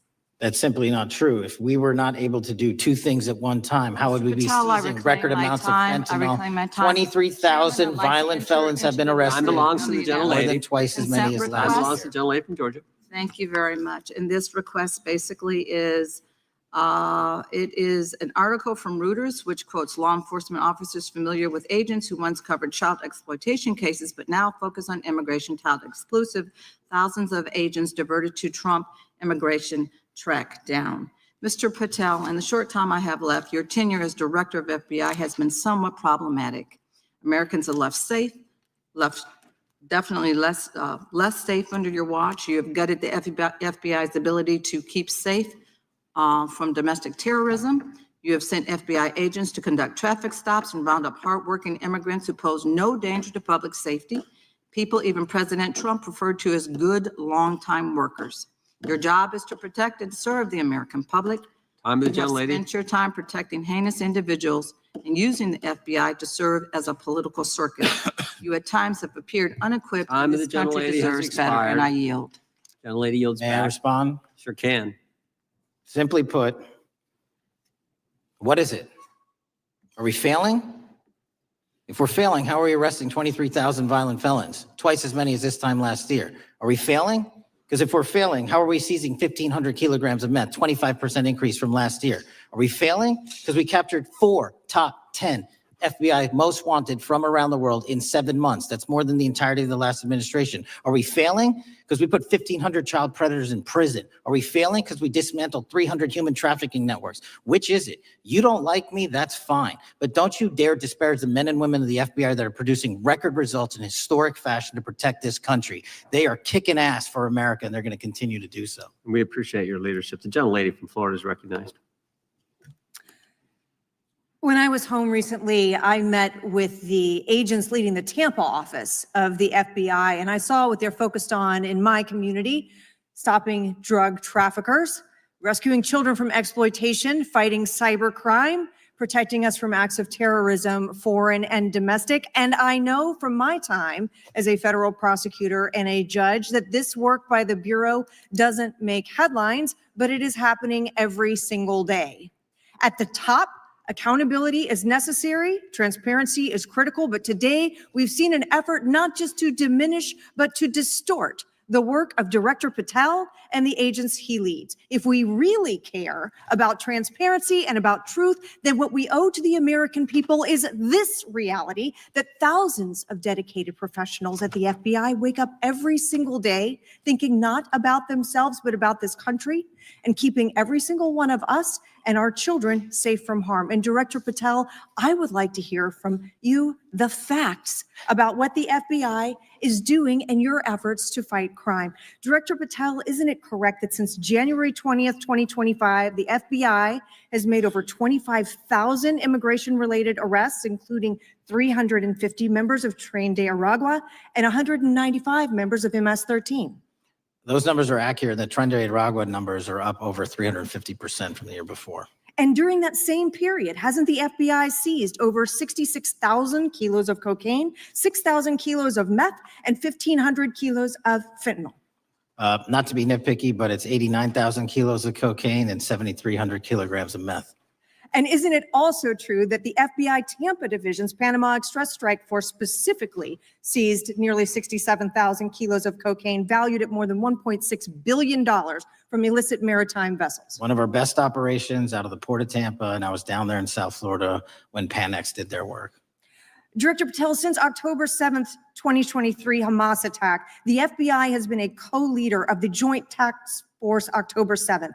Isn't it correct that this task force is actively working to bring justice for victims and to prevent terrorist infiltration at our borders? Yes, ma'am. Since January 20th, hasn't the FBI arrested 59 foreign intelligence operatives for spying or smuggling dangerous material into the United States? Yes, we have, and that's on track to be more than 25% than ever before. And the FBI has also been leading operations against major cyber threat actors, including those from Russia, China, Iran, and North Korea. Isn't that right? A 17% increase from year to date last year. Director Patel, the FBI's child exploitation task forces continue to investigate predators who target children online and across our communities. How significant is that threat today, and what results have you seen under your tenure in bringing these offenders to justice? We have, under Operation Grayskull, dismantled dark web units that are operating online, not just in the United States, but across the world to do our children harm. We have taken into custody more suspects than ever before on those who seek to harm our children. That is what the men and women of the FBI do, and that's what they're going to continue to do. Those are the real results when you let good cops be cops and when you let us get on these platforms and expose them to the public and show them the harms of these predators on these online gaming systems and social media systems. And we need more help from Congress to allow us more authorities to do that work. The FBI laboratory manages the Combined DNA Index System, or CODIS, which compares over 25 million DNA profiles and aids more than 125 investigations each day. Director Patel, why is this important to law enforcement nationwide? All of law enforcement relies on our CJIS operation out of West Virginia. And what that does is allow 19,000 agencies to come in and say, hey, does this guy have a criminal history? Hey, is this an illegal firearm? Do we have a DNA hit like we did in these recent assassinations? That's what the FBI brings to bear, because local and state law enforcement agencies just don't have that capability. And we're doing it 24/7, 365. CJIS does not close for 1 minute. In your testimony, you noted that the FBI has ongoing counterintelligence investigations into China, Iran, and Russia across all 55 field offices. Why is it essential to maintain that scope of coverage, and what success can you point to in disrupting nation-state actors? Our biggest threats involving nation-state actors are the PRC, Russia, and China, and they are up 33%, 83%, and 60% respectively in arrest alone this year. Those nation-state actors wish to do harm in our infrastructure, our critical infrastructure system, our energy, our water supply, and also go after and target individuals and senior citizens and take their money through online pig butchering schemes, which we've exposed in Cambodia by way of the CCP. This is groundbreaking work that the American public should be seeing that their FBI is doing, and I'm happy to have the opportunity to report on it. Thank you, Director Patel. I yield back. Gentlelady yields back. The gentlelady from Mr. Chairman, I have a couple. unanimous consent. Thank you so much. I appreciate it. In response to Mr. Patel's making the remarks that that maybe our colleagues are disparaging the men and women of the FBI, I'd like to enter the record 3 unanimous consent requests. One is entitled FBI using polygraphs to test officials' loyalty. The second is Kash Patel knowingly broke law when firing top officials, lawsuit alleges, published by NBC. And the third is FBI forces out more leaders, including ex-director who fought Trump demand for January 6 agents' names. Without objection. Thank you. Gentlelady from Vermont's recognized. Thank you, Mr. Chair. Director Patel, thank you for being with us today. Appreciate your time. Let me say at the top, political violence should have no place in this country. And I strongly, unequivocally condemn the killing of Charlie Kirk last week. And this is exactly the kind of case that warrants a swift and thorough investigation by the FBI. What shouldn't be happening, however, is this administration's seeming attempt to exploit Mr. Kirk's death within minutes of this horrible, horrible assassination, dividing us even further without knowing enough about the killer's complicated, confused political ideology and the extent of his motivation. And this week, Vice President Vance claimed that this is, quote, an extremely destructive movement of left-wing extremism, and said that, quote, it's part of the reason why Charlie was killed. He pledged to go after organizations on the left.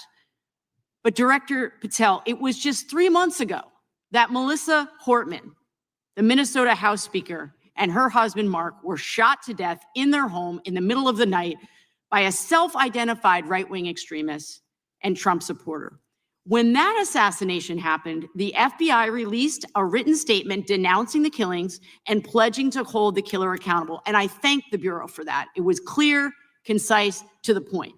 But when you compare that statement to the over 50 mentions of the Charlie Kirk killing and just 4 for the Hortmans on accounts affiliated with the FBI and your personal account, it appears to many Americans that you're valuing some lives more than others, and that's painful. And this is what I'm hearing from my constituents, so I just want to convey that to you. And the Vice President didn't even call on right-wing organizations to tone down their rhetoric after that horrific killing in Minnesota. And he never once spoke about dismantling conservative institutions. This week, when the president was asked by a reporter about Speaker Hortman, he claimed he didn't even know who she was.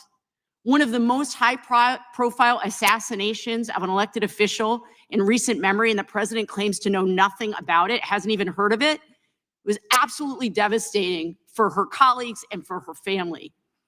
And I think we all can agree in this room that we have to stop this political violence. So my first question to you is, Director Patel, what is your plan as director of the FBI to turn down the temperature, especially in light of the fact that it seems like members of the administration are reacting to political violence based on party affiliation? What's your plan? I can only speak for myself and the Of course. FBI. And what we are doing is, I think I mentioned earlier, we're following the money, because whatever attack you are describing, and they are all despicable, equally so, people need money to operate. People need money to conduct these attacks, to conduct these investigations.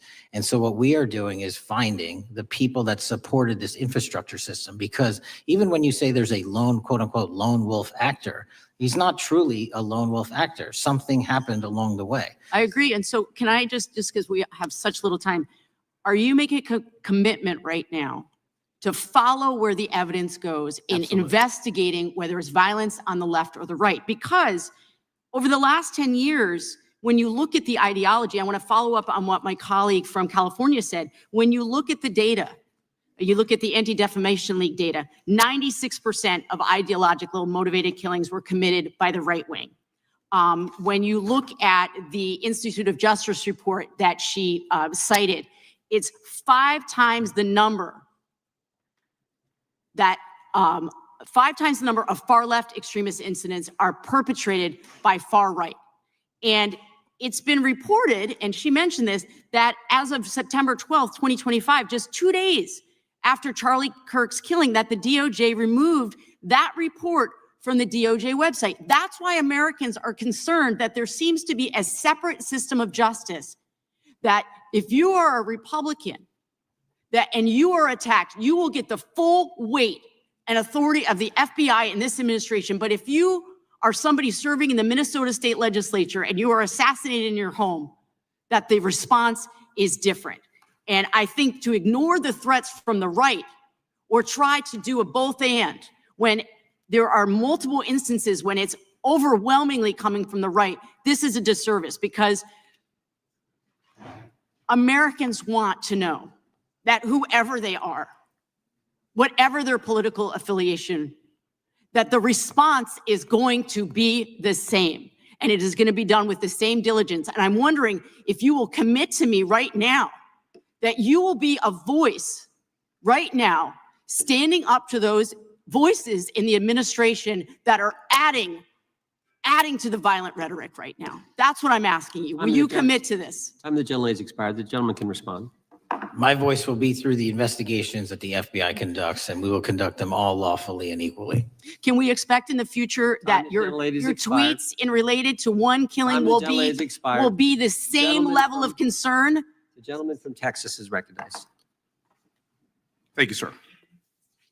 Director Patel, thank you for being here today. And most importantly, thank you for restoring trust and faith in the FBI, which has been severely eroded under the Biden administration. Thank you for your service and your continued service in this capacity.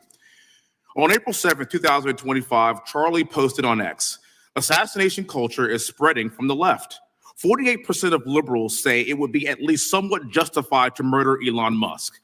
55% say the same about Donald Trump. And California activists are naming ballot measures after Luigi Mangione. The left is being whipped into a violent frenzy and set back. Whether losing an election or losing a court case justifies a maximally violent response, end quote. And unfortunately for Charlie, that reaction also came when they couldn't win a debate on a college campus. You cannot be intellectually honest and say that this problem is on both sides. It's not just what happened to President Trump, it's also what just happened to Charlie. We've gotten to a point in America where violence is encouraged.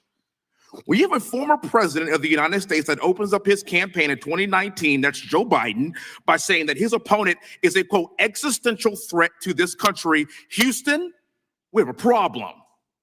People that you disagree with are not existential threats. They are not Nazis. They are not fascist. They are not racist. They are not deplorable. They are not irredeemable. They are your fellow Americans who have a different perspective on how government should run and what government should look like. Whether or not we should have strong sovereign borders, whether or not we should have safe communities, whether or not we should have places to worship our God and not worry about being shot, whether or not we live in communities and cities that are not overwhelmed by drugs and crime, whether or not we have two genders, and whether or not we have common sense in our policies and our values. And people that believe these things are not existential threats. I happen to be one of these people that believes all of the above, and as someone that served this country in combat, I can assure you I am not an existential threat to this country because I swore to protect her. I also want to point out, how many cities have you seen burned to the ground since Charlie Kirk's death? Zero. No summer of love, no riots, no nothing, no looting, no killing, none. We simply gathered and prayed for his soul, his family, and this country, because that's exactly what we represent. And while we might be angry, this righteous anger will carry on Charlie's message and legacy. I want everybody to know something very simple. Charlie is not dead because of what he said. He is dead because people listened. My time is limited, so I have a few questions for you, sir. And again, thank you very much for being here. I really appreciate your time and your service. In your experience in the FBI, have you noticed a precipitous rise in political violence and other associated crimes that you have been investigating so far this year? And if so, is this trend in motive left-wing or right-wing violence? I can always speak generally, sir. There is too much political violence, and it has been a precipitous rise on too many fronts. How do we solve this? We solve this by giving the FBI more authorities to go into and work with the private sector. There are too many online platforms. There are too many social media platforms. There are too many gaming platforms. There are too many places for people from America and around the world to get together without their parents knowing anything about it, without their school teachers knowing anything about it, and infesting the minds of our children and infecting them with radical ideology. And with that is the root cause of these problems. And we must tackle it. It is not a 1950s America anymore. In 2025, the cyberspace needs to be tackled. Thank you. Switching gears, when your predecessor sat right there in that seat a couple of years, last year in a committee hearing, I asked him a very detailed question about Matthew Thomas Crooks, the shooter responsible for the assassination attempt on President Trump's life. I did get an answer from Chris Wray that day, and I submitted written questions to the FBI and into the record of this committee. And I want to resubmit those questions today because I think we are still awaiting answers to those questions. So, Mr. Chairman, I'd like to submit some for the record, please. I'd like to ask you, sir, and the FBI, under your leadership, would you please respond to these questions, and can you commit to doing that? As soon as the trial's over. Thank you very much. I will end with this. Charlie Kirk is not dead because of what he said. Charlie Kirk is dead because people listened. He set up a tent that said, "Prove me wrong," and exercised his First Amendment right. That's all he did. And we will continue to do so in this country in order to preserve this constitutional republic. With that, I yield back. Thank you. Gentleman yields back. The gentleman from Florida is recognized. Thank you, Mr. Chairman. Before I begin, I want to caution my colleagues on, one-sided violence in this country. We just heard that there were no riots on the right. We're literally sitting in the building where there was a giant riot by supporters of the president, the right. We also heard that only leftists, have said that Trump is a Nazi. In 2016, the current vice president of the United States said, Trump is either a cynical asshole or he's America's Hitler. And so this is the problem. I don't want to have to say this garbage, but you want me to sit here and get painted with one brush, the whole left. No, there are extremes on the left, and there are extremes on the right. And we collectively should tackle that. But to come here and just look at us and say we all support what's going on in the extremes is why we can't solve anything in this building. Director, let me say first, thank you for being here, and my condolences on the loss of your friend. And I'm happy to hear that you want to do more on the social media platforms. It's crazy what's going on the social media platforms. There are so many conspiracy theories on what's going on with Charlie Kirk. Israel assassinated him, right? There are conspiracy theories about your personal social life all day. It is totally rampant. Big names on the right, Candace Owens, right? Talking about how what's been released as far as the dialogue between the perpetrator and his roommate is manufactured by the FBI, manufactured by the administration. It is totally rampant, allowing foreign governments to just perpetrate these platforms, all of these bots, all of the time to weaponize Americans. You see what's going on here? This is a byproduct of all of that. What's going on in the streets is a byproduct of all of that. What's happening is you see people celebrate Luigi Mangione is a byproduct of all of that. And so if we want to do something, then we should talk about Section 230. We should talk about how we're going to make sure that we don't let foreign governments poison our children's mind. And so I will work with you on that, Director. I'll work with you on 230 any day. No problem. So now, that was the good part. I want to take your attention back a second, okay? Breaking news. Kash Patel is nominated to be the FBI director. Dan Bongino is nominated to be the number 2 at the FBI. MAGA celebrates, rejoices, bells are ringing out. The team, Patel, Bongino, that sought out every podcast microphone to talk about the Epstein list. The names are finally going to get released. It begins. They produce white binders. Phase 1 with the podcasters. This is not actually one of them, of course. I made this. Your name's on it, right? And the names are going to come out. Pam Bondi says the list is on her desk. Then a memo comes out all of a sudden and says, there's no list. Oh, no phase 2. Phase 2 binders never happen. You said the conspiracy theories around Epstein just aren't true. They never have been. And yesterday, in an answer to Senator Kennedy, you said the FBI is not in possession of any credible evidence that Epstein trafficked girls to anyone but himself. So according to your testimony yesterday and in this committee, According to the evidence the FBI has, the number of names on the list are zero. No, They're zero. The index has been released and the number of people involved in that trafficking operation were charged in 2018. Other than Epstein and Ghislaine Maxwell, your testimony in the Senate and here is that according to the evidence you have, the number of other names is zero. That were charged based on credible evidence. Well, who are the other names? Give me the other names that weren't charged. We are not releasing the names of anyone because the Department of Justice never does that of anyone that didn't have any credible information Okay, to attack them. Let me move forward. The president has, you've seen the picture of the woman's body with the writing and the president's signature. The president says that's not his. Okay? President says it's not his. The Republican colleagues say it's not his. The administration say it's not his. Will you be opening up an investigation into the Epstein estate for putting out a fake document with the president's signature linking him to the world's largest pedophile ring? Will you be opening that investigation into that? On what basis? On what basis? They literally put out a fake document, according to the president, with a fake signature. It's a forgery of the president of the United States signature. That's the basis. Sure, I'll do it. Okay, I look forward to that investigation. Am I over? Thank you, Mr. Chairman. I appreciate your diligence. Gentleman's time has expired.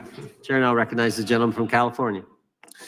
Director Patel, as you know, my state, California, is home to the worst public infrastructure failure in U.S. history, known as California High-Speed Rail, although the name is probably a misnomer. Earlier this year, I joined your counterpart at the Department of Transportation, Sean Duffy, doing a compliance review of the federal money the state has received, and the outcome was that the state has not complied with the terms of its billions of dollars in funding because it hasn't actually built anything. And so that federal funding has now been cut off, but a lot of us in California still have questions as to where all the money went. We're 17 years in to this project, and absolutely nothing has been built. Not a single bit of track has been laid. There are no stations. There are no passengers. And the plan initially was to have the whole thing, LA to San Francisco, done by 2020 at a cost of $33 billion. Yet here we are in 2025, nothing has been built. And according to the New York Times, the project won't even be completed this century. And the total cost is now estimated to be over $130 billion. So I just wanted to ask you, do you think this is something that bears scrutiny, or can you confirm whether there's any kind of investigation going on at the FBI? The FBI certainly can't investigate incompetence, but the FBI certainly can investigate and does investigate waste, fraud, and abuse. And so if we have any information that indicates that that happened in this situation or anything else, we'll look at it. Thank you very much. We've also, been talking some today about the issues that occurred at the border during the Biden administration. You might not agree with your predecessor on everything, but you probably would agree with some of the statements he made in testimony before this and other committees, raising alarms about the risk of terrorism from illegal border crossings. Since becoming director, have you gotten some insight into how well calibrated those warnings were, and what is the status of that risk now? Since becoming director, there's been a sharp decrease of border crossings for known or suspected terrorists from the southern border. But unfortunately, there has been a sharp increase of known or suspected terrorists entering through our northern border. And so what I'm trying to do is work with our northern border states and our interagency to tackle that problem. But it is an absolutely massive border that can't physically be sealed. So we're going to have to get creative and put more resources into that. And in a similar vein, there were over 500,000 unaccompanied children that crossed the southern border during the Biden administration. As we know, many were trafficked either through forced labor or sex trafficking. Do you have any insight as to what the scale of that problem was and how have things changed over the last several months?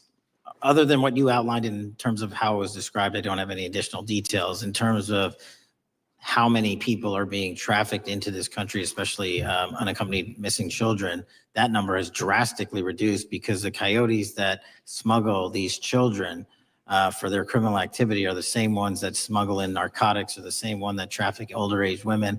They're all interconnected. And because of the sealing of the southern border by this administration, that has come to a near halt. That is a very important point, that we have seen far fewer victims of human trafficking because we finally prioritized border security. And by the way, you have children who are getting rescued because of the immigration enforcement activities that unfortunately some politicians in my state are trying to stop, thereby stopping those kids from getting rescued. We've seen, of course, a substantial reduction in crime here in Washington, D.C. since the FBI and the National Guard got involved. I'm kind of asking you to state the obvious here, but what is the mechanism there? Why have we seen a reduction of crime when D.C. has had such a huge crime problem for years, and then almost overnight we see such a big difference? Because of the dedication and resources from President Trump's administration to utilize all federal, state, and local assets in a heavily crime-ridden area. I mean, if we did not have a crime-ridden area, then homicides, carjackings, and gun violence would not be dropping by 40, 50, 60%. And when you allow the police, the MPD, to work with federal authorities and allow the National Guard to set up your perimeter, this is what you can do in a few short weeks. And we at the FBI, under Operation Summer Heat, have set those Phase 01 operations in motion 4 months ago, quietly at the direction of President Trump. So we are scattered across cities across this country doing just that. But we're going to need more help to complete the job. Yeah, in too many places in this country, crime has just been treated as sort of a norm, that this is the way things have to be. What's happened in D.C. shows that is not the case if we have the right policies and the right priorities. Finally, you know, this is tragically the second time in as many years that we've had an FBI director here following either an assassination or an assassination attempt. And so since there's been some time now since from the attempted assassination on President Trump at Butler, would you say that the public's understanding of what took place on that day is fairly consistent with all of the facts as you know them, or do you believe there's still material facts that have not been made public or are not fully understood by the public? No, I think it's fairly consistent. Thank you. I yield. Gentleman yields back. The lady from Texas is recognized. Man, oh man, there has been so much today, and I truly don't know where to start. So I'm just going to make sure that we start off with a few facts. So a couple of facts that we need to make clear for everyone is that, number one, Director Christopher Wray, when he was appointed to be the head of the FBI, was appointed by Donald Trump. Now, I will agree that I definitely take issue with a number of decisions that Donald Trump makes, especially when it comes to the people that he decides to appoint to very important positions, including this one, because I did have to make sure that I wasn't going crazy. But when I say that you are the least qualified FBI director in the history of the FBI, that is real, because you are the only one that never even served with the FBI prior to joining. Yet we are supposed to believe that That's you are false. the greatest thing since sliced bread. I didn't ask you a question. Now, what I want to Still go false. through is to talk about why you are a failure and why, honestly, we just need to tell you bye-bye. I know that you got a little upset and you put on your show for your boss because it seems like you're trying to save your job when it came to talking to Senator Booker yesterday. But let's go through some of your failures. So before you were even confirmed, and I think one of my colleague from Georgia, pointed out that you are already targeting career officials so that you could direct illegal firings. Mind you, these cases that you were so upset about, which are the ones tied to Trump, the cases came through his handpicked FBI director. And frankly, when people sit around and say things like, oh, you know, we're happy because now we feel safe. I don't know who feels safe in this country except for the white supremacists, because I specifically as a Black woman definitely don't feel safe. And frankly, my colleagues have been real nice to you today, and I applaud them, but I don't have the same demeanor because I know that multiple colleagues on this side of the aisle have faced death threats. In fact, somebody tried to kill one of my colleagues. And frankly, I don't know if this FBI or under your leadership, if those people would have been caught. I don't have any confidence in you. And if we start talking about the reasons that I lack confidence, we could start with you not just wanting to acknowledge some simple facts. Simple facts like the vast majority of the threats are coming from right-wing extremism. And I know my colleagues have tried to stress this, but I decided that I would maybe do it in a different way. Number one, I have a couple of UCs. Kim Buck, one of multiple Republicans receiving death threats for voting against Jim Jordan as House Speaker. Without objection. Another one, Republican lawmaker says she received death threats after voting against Jim Jordan in speaker's race. Without objection. In addition, there was another one from another colleague who now is leaving Congress because they said that they were calling his wife anonymously and threatening her life to the extent that she ended up sleeping with a firearm. Without objection. Okay, so here's the deal. Are we supposed to have confidence when you're sitting up here telling the Senate yesterday that it will take you 14 years before you can get the FBI fully staffed to do their jobs? You're also now redirecting resources so that they can go and play ICE agents on the streets. You're getting rid of your most qualified people. And even when it came down to somebody that you consider to be a friend, you were posted up having some fancy dinner to the extent that you posted not only once erroneously, you posted twice erroneously as it relates to catching somebody. And then you want to go and say, let me take a victory lap. Because honestly, if it wasn't for parents deciding that they were going to turn in their child, it seems like y'all wouldn't have got there, even though he literally confessed online. So I'm confused about what it is that the FBI is doing, except for trying to put on a show for the apprentice or whatever you want to call him. The day after all of this took place, there was domestic terrorism that was taking place at HBCUs. They were targeted. Yet I didn't hear anything from the FBI about what was going on. And again, Black people kept saying, how did we end up in this? Because the numbers are so very clear that white supremacy is a problem.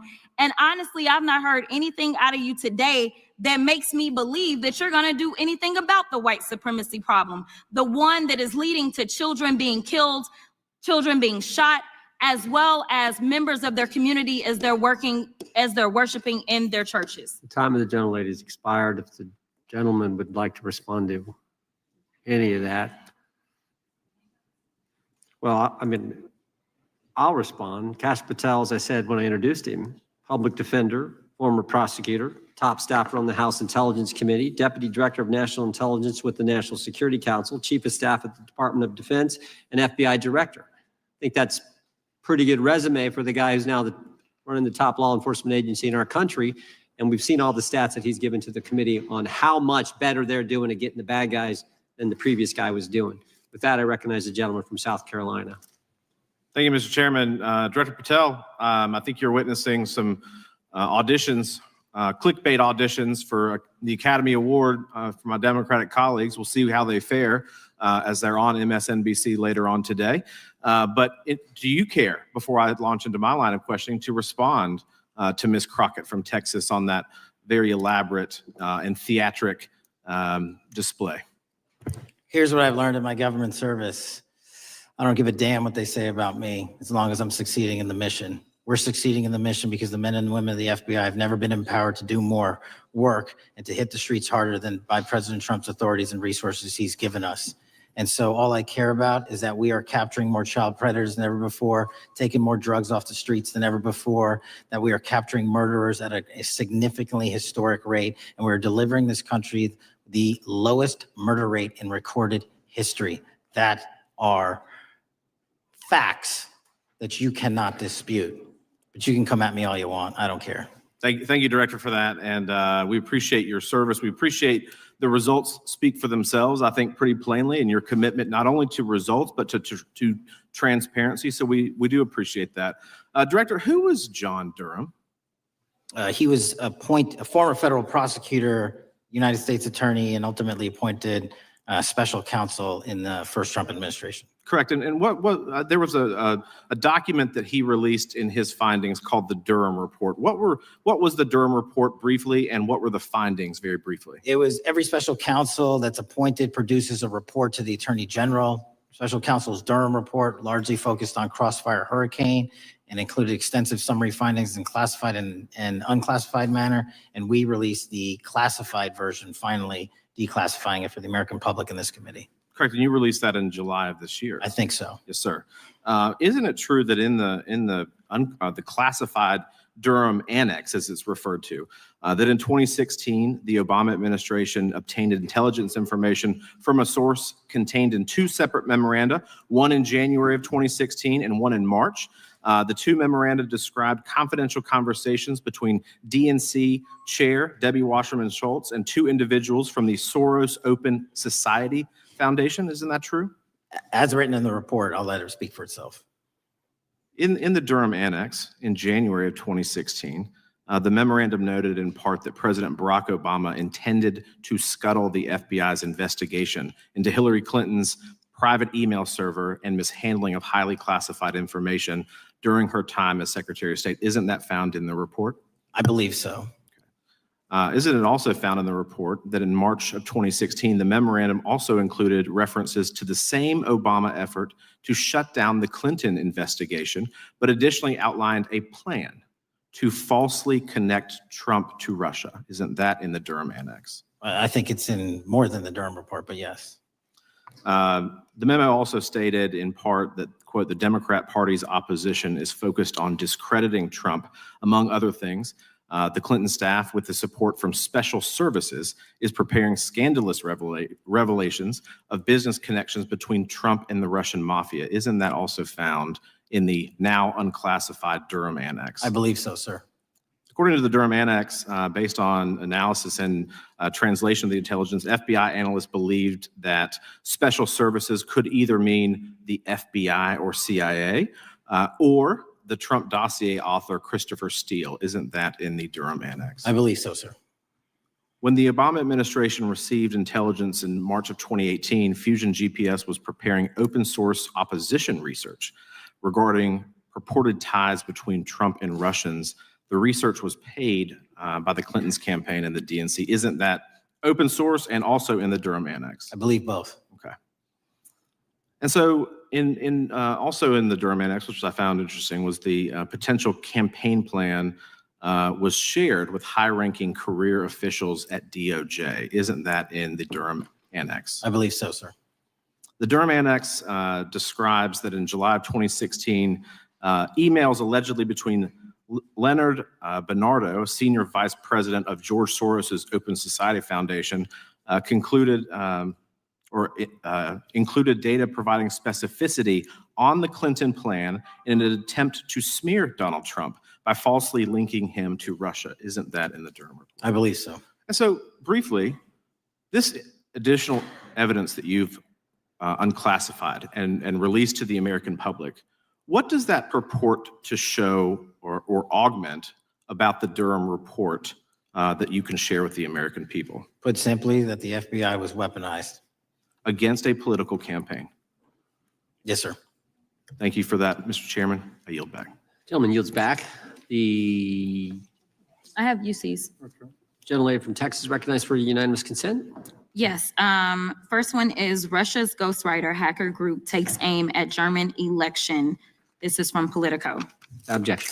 The next one is Director of National Intelligence, 30 days until election 2024, which specifically states that our assessments about activities and goals of Russia, Iran, and China are unchanged from earlier election security updates, and that they were meddling. Without objection. And I've got three more. The last three are that how Russia is using artificial intelligence to interfere in elections. Moscow's attempts to interfere in US and other elections are nothing new, though their tactics and strategy are constantly evolving. Objection. The next one is Russian interference coming soon to an election near you. Russia pursues a systemic strategy of undermining elections and influencing public opinion in the West. EU and NATO countries must recognize that Moscow often acts through agents within their own borders and build resilience to such interference. What's the source? This one is carnegieendowment.org. Okay, without objection. Thank you. The gentlelady from North Carolina is recognized. Thank you, Mr. Chairman. And Director Patel, I'm glad that I'm going a little out of order here because I'm going to pursue some of the things that you were just talking to Mr. Fry about and remind you about your confirmation hearing. At your confirmation hearing in January, You said under oath, and I quote, "There will be no politicization at the FBI. There will be no retributive actions taken by the FBI should I be confirmed." And in your written response to the Senate questionnaire, you said, I quote, "Personnel decisions shall be based on performance and adherence to the law. And every FBI employee will be held to the absolute same standard, and no one will be terminated for case assignments." So I want to just go through a couple of scenarios with you to get a sense of whether you think these are examples of politicization of the FBI or making decisions based on the performance and adherence to the law. So, first question. Would hiring FBI agents, analysts, and supervisors from only one political party being politicization of the FBI or making personnel decisions based on performance and adherence to the law? We don't ask FBI people, applicants, where their political parties are. Mr. Patel, do you ask FBI applicants who they voted for? The FBI does not. Are you aware that in the lawsuit that Mr. Driscoll filed against you and the FBI, he was asked who he voted for? Since that lawsuit has been filed and it's ongoing litigation, I'm not able to comment. Well, but it also means that you just said that what happened in his situation didn't happen. So we will go on to the next question. Let me ask you an even easier one. Does firing agents for working on the cases that they were assigned to and that the president didn't like, is that politicization of the FBI or making personnel decisions based on performance and adherence to the law? The FBI doesn't terminate anyone based on case assignments alone. Has the FBI ever been sued by somebody who felt that they were terminated based on case assignments? In the entire history of the FBI, I'm sure they have. No, since your tenure. I'm sure there's ongoing litigation. Yes. In fact, there is ongoing litigation. And in fact, people have been asked who they voted for. And in fact, you are running an FBI for the President of the United States rather than the people of the United States, because my questions were not hypotheticals. They are the things you have done during your tenure. And according to a lawsuit filed last week by long-term FBI agents, you fired former acting director Brian Driscoll. He had served with the Bureau for nearly 20 years, earned a Medal of Honor, Medal of Valor for bravery during the dangerous ISIS raid, and had a wealth of crisis response experience and led the FBI's critical incident response group. When the Trump administrations interviewed Mr. Driscoll for that role, they interrogated him about his political leanings and who he voted for in the last 5 elections. Questions Mr. Driscoll refused to answer because those types of questions impermissibly politicized the FBI. You also fired Steve Jensen, who served the FBI for nearly 2 decades and ran critical terrorism, counterintelligence, and organized crime operations, whom you once described as embodying what the American public demands of the FBI. But he was fired because he took part in investigating crimes committed on January 6th. And Trump's MAGA base lambasted you online for keeping him at the FBI. So he's no longer at the FBI. You also fired a decorated combat veteran with decades of experience in the Bureau, Special Agent Walter Jardia, because he worked on the investigation into the Russian interference in the 2016 presidential election and helped investigate Trump's ally, Peter Navarro. Director Patel, it is very clear that you have flunked your own test. You've put saving your job, which I actually believe you were being honest about during your confirmation hearings, over doing what's right for the FBI and the American people. That is not adherence to the law. Thank you, and I yield back. Time of the gentlelady is expired. The chair now recognizes the gentleman from North Carolina. Thank you, Mr. Chairman. Director Patel, it's great to have this opportunity. Thank you for being here. Thank you for your service. And I've got to say, one of the most disheartening components of the previous administration, when I was working with local law enforcement all over the state of North Carolina, all over the country, people rightfully did not really care about the inner workings of Washington, D.C. The FBI had previously been the paramount, the sterling, the top of the top law enforcement agency. They wanted their FBI to fight crime. Whatever small town, city, whatever it may be, FBI was expected to deliver for the American people. And then reports started to come out, in addition to the likes of McCabe, Comey, Clapper, Strzok, Page, that the FBI was targeting Christian nonprofits. They were targeting parents for protesting radical gender theory at their schools. They targeted Catholics, churches, pro-life organizations. And the FBI was really bruised in just modern day America. And your focus on getting the FBI back to the streets, fighting criminals, locking up bad guys, whether they're violent criminals, whether they're sex predators, whatever they may be, that is restoring the reputation of the FBI, and I thank you for that. In regards to the perceptions, I want to be very clear here. You mentioned the statistics about removing dangerous illegals, removing thousands of kilograms of drugs, violent criminals, guns. The border is secure. These accomplishments are noteworthy and they're needed. But at the same token, I want your take. The fight is not over. Isn't that correct? When we look at what happened in the previous administration, the number of illegal alien criminals that made their way into this country of every type, they're embedded, they're here, and it's going to take a sustained effort to win this battle. That's the critical component, sustained effort. And that's the critical component when you look at what happened in Washington, D.C. We're not here for 4 seconds in terms of safeguarding Washington, D.C. It's a sustained initiative. We're taking it to Memphis and wherever we decide else. And so we are going to continue the mission till it's done.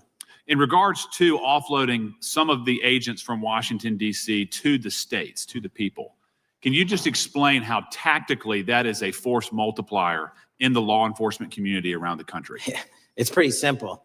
You don't even have to be in law enforcement to know that. If you put cops with other cops, they're going to do cop work. That's right. And what was needed in the communities out there was more cops. What was not needed in the bloated bureaucracy of Washington, D.C. was a third of the FBI's workforce, because a third of the crime does not happen in the Washington, D.C. NCR area. And so the results speak for themselves. Our state and local partners, I've always said this, are our biggest ally, our greatest ally and partner. And we cannot do the work without them, but we got to send our guys to them. That's right. And in regards to the last 4 years, the open border policies, whether it's terrorism, drug trafficking, human trafficking, violent crime, massive amounts of organized retail theft, and other types of criminal behavior, can you describe, just so anyone who's listening here can talk about, how serious the levels of criminality have become in the United States? Well, unfortunately, in order to have these record-breaking numbers of arrests and seizures, you tragically had to have a record-breaking explosion in violent crime. And it doesn't happen overnight. And it came in from all corners of the earth and from all platforms, including social media. And that's the root cause of all of these evils. And in order to clean it up, it's not going to happen overnight. But the men and women of the FBI, what they did in these 7 months, everybody should be talking about it. Every single district in this dais is safer now, today, than it has ever been because of that work. And in regards to the ongoing political climate, Director Patel, how do sanctuary policies that are still being implemented and defended in certain states, cities, and counties, how do they help or hurt your efforts to make America safer? Well, if you are harboring criminals, you are harboring our ability to keep our communities safe. It's that simple. If you have a fugitive warrant for a violent felony offense and we are not able to procure you because of policies or rules that don't allow us to go get them, and time again, we have heard all too many illegal immigrants who should not have been here, murdering women, murdering children, giving drugs to our youth, and raping our children, and that is unacceptable. Straightly put, can you separate immigration enforcement with fighting crime? They're intertwined. Thank you. In regards to policies like cashless bail, how does that help or hurt your efforts? Criminals know that there are certain jurisdictions where if they shoot someone, they'll be out the door within the next hour to do it again. And that's an ethos that is, and a system that has been built out over years that we are combating. How is defunding the police around the country, how has that helped or hurt? As long as I'm in this seat, we're not defunding any cops. Good. Thank you, Director. I yield back. Gentleman yields back. Mr. Garcia is recognized. Thank you, Chairman Jordan, and welcome again, Director Patel. As members of the Judiciary Committee, we have a responsibility to conduct oversight of the FBI and assess whether or not you're doing a good job in a responsible and impartial manner, or whether you're just a henchman for Donald Trump, who's weaponizing the Bureau at the expense of public safety. As Congressman Correa highlighted, one of the many concerning issues during your tenure is the Bureau's expanded role in low-level, non-criminal immigration enforcement. I have a report here from the conservative Cato Institute. They've obtained ICE documents showing that over 2,500 FBI personnel are now working on immigration enforcement. A yes or no question. Did you sign off on this? 2,500 FBI employees are not currently working on immigration enforcement. Did you sign off on this? On the Cato report? On the 2,500 personnel, FBI personnel that have been reported to now be working on immigration enforcement. Couldn't have signed off on it because it's not happening. You can call it whatever you want, but the reality is that over 2,000 personnel individuals are now working at ICE instead of their jobs. I want to follow up on something that Senator Durbin asked you about yesterday. This article from MSNBC reports that nearly every agent on Baltimore's domestic terrorism unit, who was, by the way, investigating the 764 network of child predators, was diverted to work on immigration enforcement full-time. That forced them to, and I quote him, walk away from investigations of a network of violent predators that targets and exploits children online. Yes or no? Were you aware that this happened, and did you sign off on it? The premise is false. The 764 network in Baltimore is taken down, and FBI agents do double and triple duty all the time. I'm reclaiming my time. You told Senator Durbin yesterday you didn't know about it, so your testimony is inconsistent today. No, I found Final out. question. Let me ask you again a yes or no question.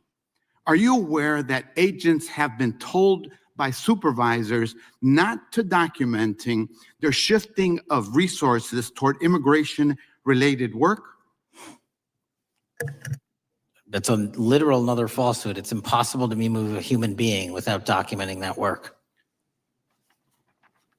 As FBI director, you must be transparent with Congress. You need to provide us information about how many agents have been diverted to non-criminal immigration enforcement, why the Baltimore unit was dismantled, and whether there's a cover-up of what's happening under your leadership, because this goes to the heart of whether or not you're carrying out the stated mission of the FBI, keeping our communities safe. Diverting FBI agents from investigating violent child predators doesn't make us safer. Using FBI resources to target parents, children, and other immigrants for low-level, non-criminal enforcement doesn't make us safer. Enabling violent, lawless conduct by federal enforcement doesn't make us safer. As we saw last week when an ICE officer killed one of my constituents. And I know that the FBI has been involved in that investigation. And yesterday, ICE did a raid in the suburb of Elgin where 2 U.S. citizens were arrested, and who accompanied them on that filming of that show? Secretary Nunn. Shameful conduct. And weaponizing the FBI to serve Donald Trump's political agenda instead of the American people does not make us safer. Before I yield back, Mr. Chairman, I request unanimous consent to submit the following documents for the record. A report from the Cato Institute, which I referenced earlier, where ICE has diverted over 2,500 officers from their jobs. And two, an article from MSNBC titled Trump's Deportations Divert FBI Agents Off Child Predator Cases, and an article from CNN entitled White House Pressure for Increased Immigration Arrests Strains Law Enforcement Agencies. Thank you, and I yield back. Gentleman yields back. Without objection, the gentleman yields back. Gentleman from Wisconsin is recognized. Thank you, and thank you, by the way, for coming over here. Sorry you have to put up with all this. I know when you took over, the FBI's reputation in a lot of circles perhaps had never been lower. I mean, part of that is brazen involvement in political activity, the Foreign Influence Task Force, getting involved and trying to suppress news stories in the New York Post, Crossfire Hurricane coming up with bogus stories to try to flip the 2016 election, FBI downplaying the stories of Hillary Clinton's emails in the 2016 election. That's their overt involvement in political activity. I think a strong anti-religious bias. We talked about stories of an anti-Catholic bias in there. I know I've talked to people about horrific overreaction at the big Hindu temple in New Jersey, in which, just so people understand, you had a rectory in the temple area. The religious leaders, taken out at gunpoint, big problems. And I think finally the FBI trying to turn America's viewpoint on certain political issues. And when I talk about that, I'm talking about what was done in Mexico with regard to shipping weapons, fast and furious, shipping weapons into Mexico in an effort, I think, to try to turn the Americans against the First Amendment. But in any event, what scares me is, and all these horrible things that were done in the past, there were individual FBI agents who participated in them, in which apparently their supervisors told them this is okay or even admirable. And what I'm going to ask you, are you able to do anything to make sure that in the future, these corrupted FBI agents understand the importance of religion in our life, and they're not to view with suspicion? They understand parental rights and the idea that traditionally in America, parents have the ability to object when their young 5 or 6 year old children or year-old or very young children are getting what most people consider highly inappropriate sexual contact. What are we doing there to try to make sure we don't have problems with these FBI agents again, or make sure that in the future administrations, they would object if they are asked to behave in such a immoral fashion? Two things. If you are corrupt, you don't work at the FBI. It's that simple. So we don't tolerate any form of corruption or any deviation from our high standards, whether you're an agent, an intel analyst, or whatnot. And just to show the American public the resurrection that the FBI has had in these last 7 months, you don't have to believe me. Our applicant pool has doubled month over month every year from the highest point it has ever been. More people want to work at this FBI than ever before in U.S. history. I'm sure that's because of you, and you're kind of anticipating my next question. I talked to retired FBI agents in my area who sometimes retired in part because they hated the woke, anti-conservative culture at the FBI. And they are concerned, the retiring agents, about new agents, not on your watch, but before this, being corrupted in the universities before they were hired. And they are very worried about what will happen with the new agents. So I think you're answering my question. Do you feel you'll be able to a certain extent solve the problem of inappropriately woke agents filling up the agency in the past, because now you're going to have a larger pool to draw from? Everybody that comes to work at the FBI is allowed to have their own belief system, but they're not allowed to bring that belief system into the workplace. And anyone that does won't work at the FBI. Okay, very good. Now, recently, there's sort of another potential scandal, I guess, a politically motivated thing, Arctic frost. Do you want to comment on that And it appears one more time as perhaps the FBI was getting involved in what would normally be considered political events. We are not getting involved in political events, except this one. Okay. And final thing, with regard to prejudice against Catholics, what happened in the big Hindu temple there in New Jersey, do you think, have you ever, has anybody ever apologized to the Catholic Church or apologized to that temple? I don't know, sir. Okay. Is that something you think would be perhaps a good idea to do in the future? I think leadership should address it. Thank you. Gentlemen, time has expired. Gentleman yields back the, so we got the gentleman from North Carolina, Mr. Harris. All right, thank you, Mr. Chairman, and thank you, Director Patel, for your endurance and your perseverance throughout today's hearing and for all you've shared. First of all, let me start by saying that I was very grateful and glad to see that the FBI has joined the investigation of the tragic and brutal murder of Irina Zarutska in Charlotte, which is just right by my district. This woman, as you know, fled the war in Ukraine only to be killed in cold blood by a man who had no business being on the streets whatsoever. This man, who had been seen stabbing Irina to death on video, had been arrested 14 previous times, served prison time, and was diagnosed with a severe mental illness. In response to the previous offense, the magistrate over his case released him to roam the streets with a $0 bond and a simple written promise to appear in court. Mr. Patel, let me just ask, should judges apply the most lenient bail standards to people with extensive criminal history? Do they apply the most lenient? I'm sorry. Yeah, should they apply the most lenient bail standards to people with extensive criminal history? That has not been my experience. That should not happen.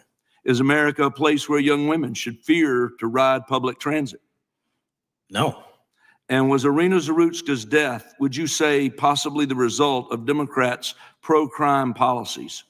That investigation and matter is in open trial, so I don't want to stylize the evidence. I understand. Well, Mr. Patel, let me just say, taking over the FBI after the Biden administration's blatant weaponization of the agency is no easy feat, as we've recognized throughout this hearing today. For 4 years, we witnessed the Biden administration targeting regular Americans rather than violent criminals. For example, the Biden administration's FBI spent its time and resources going after churches and Christians. We know that the FBI used an undercover agent to collect information about a parishioner. We know that the FBI investigated and surveilled a Catholic priest. And all of this was in response to First Amendment protected activity. Mr. Patel, I want to ask you, should the FBI use its resources to spy on Catholics? Never. So what does it say about the culture of the Biden FBI that law enforcement resources were used to go after Catholics, and some FBI employees were comfortable with taking such actions? Well, pursuant to my transparency initiative and working with Congress on oversight, those documents, that's it. Those documents are available for the American public to see and read and hold people accountable. And that's what I'm committed to. And so have you been able to hold accountable those at the FBI who went after law-abiding Catholic church members? If they did so improperly, yes. Well, I've been a pastor for 36 years, and I've constantly stood up for life and stood up for family amidst a culture that's increasingly hostile to both of those things. And if the Biden administration targeted Catholics, could I have been targeted by the Ray FBI as well? Well, I don't know, but I'm not going to target you. Well, I know that President Trump respects religious liberty and that his administration is seeking to right the wrongs of the Biden administration. Securing our freedoms and protecting faith leaders and communities requires a multi-pronged approach. What would you say in just the last few moments, what is the FBI under your leadership doing to make sure that our religious liberty and religious leaders can rest comfortable this evening? Zealously protecting our First Amendment rights, Amen. But zealously going after those that abuse that right that leads to criminal conduct. You will be investigated, you will be looked at and referred to prosecution every single time the evidence warrants. Thank you, sir. One final area. I do want to draw attention, Mr. Patel, to Waxhaw, North Carolina, a town in my district that just fell victim to a cyber attack on September 12th that interrupted emergency services. Waxhaw is working with state partners, and the FBI has been notified on this attack. and I certainly pray they're able to help out with the ongoing investigation. Could you just speak to what the FBI is doing to bolster our community's cybersecurity to defend against any future cyber attacks? Well, in North Carolina, you're slated to get a plus up of 22 FBI employees, and they're already on the way. And that encompasses cyber, counter intel, counterterrorism, field agents, intel operatives. And what we're doing on a macro level on the counterintelligence and cyber front is going after the people that fund these operations on these online platforms and breaking their banks. Because once we do that successfully across the board, they won't have the ability to attack us. Well, thank you, Director Patel. And let me just add my comments to those of my colleagues that are very grateful for your leadership, grateful for your courage, your consistency, and for being willing to stand in the gap for us. And with that, Mr. Chairman, I yield back. Gentleman yields back. Gentleman from Missouri is recognized. Thank you, Mr. Chairman. And Director Patel, thank you for being here with us today. Over the past few years, we have seen a disturbing increase of attacks on Christians and conservatives. Since the leak of the Dobbs decision, there have been 354 attacks on Catholic churches. In the first year following the leak, there were more than 100 attacks against pro-life pregnancy care centers. And the shadowy pro-abortion group, Jane's Revenge, claimed responsibility for 24 of these attacks. Meanwhile, the Biden FBI focused resources on attacking Catholics and peaceful pro-life protesters like Mark Houck and Paul Vaughn. Many of these attacks on Christians and conservatives were coordinated or praised by dark leftist cells who lurk on the online chat rooms of Reddit, Discord, and game sites. This is a war room for Antifa and violent transgender activists.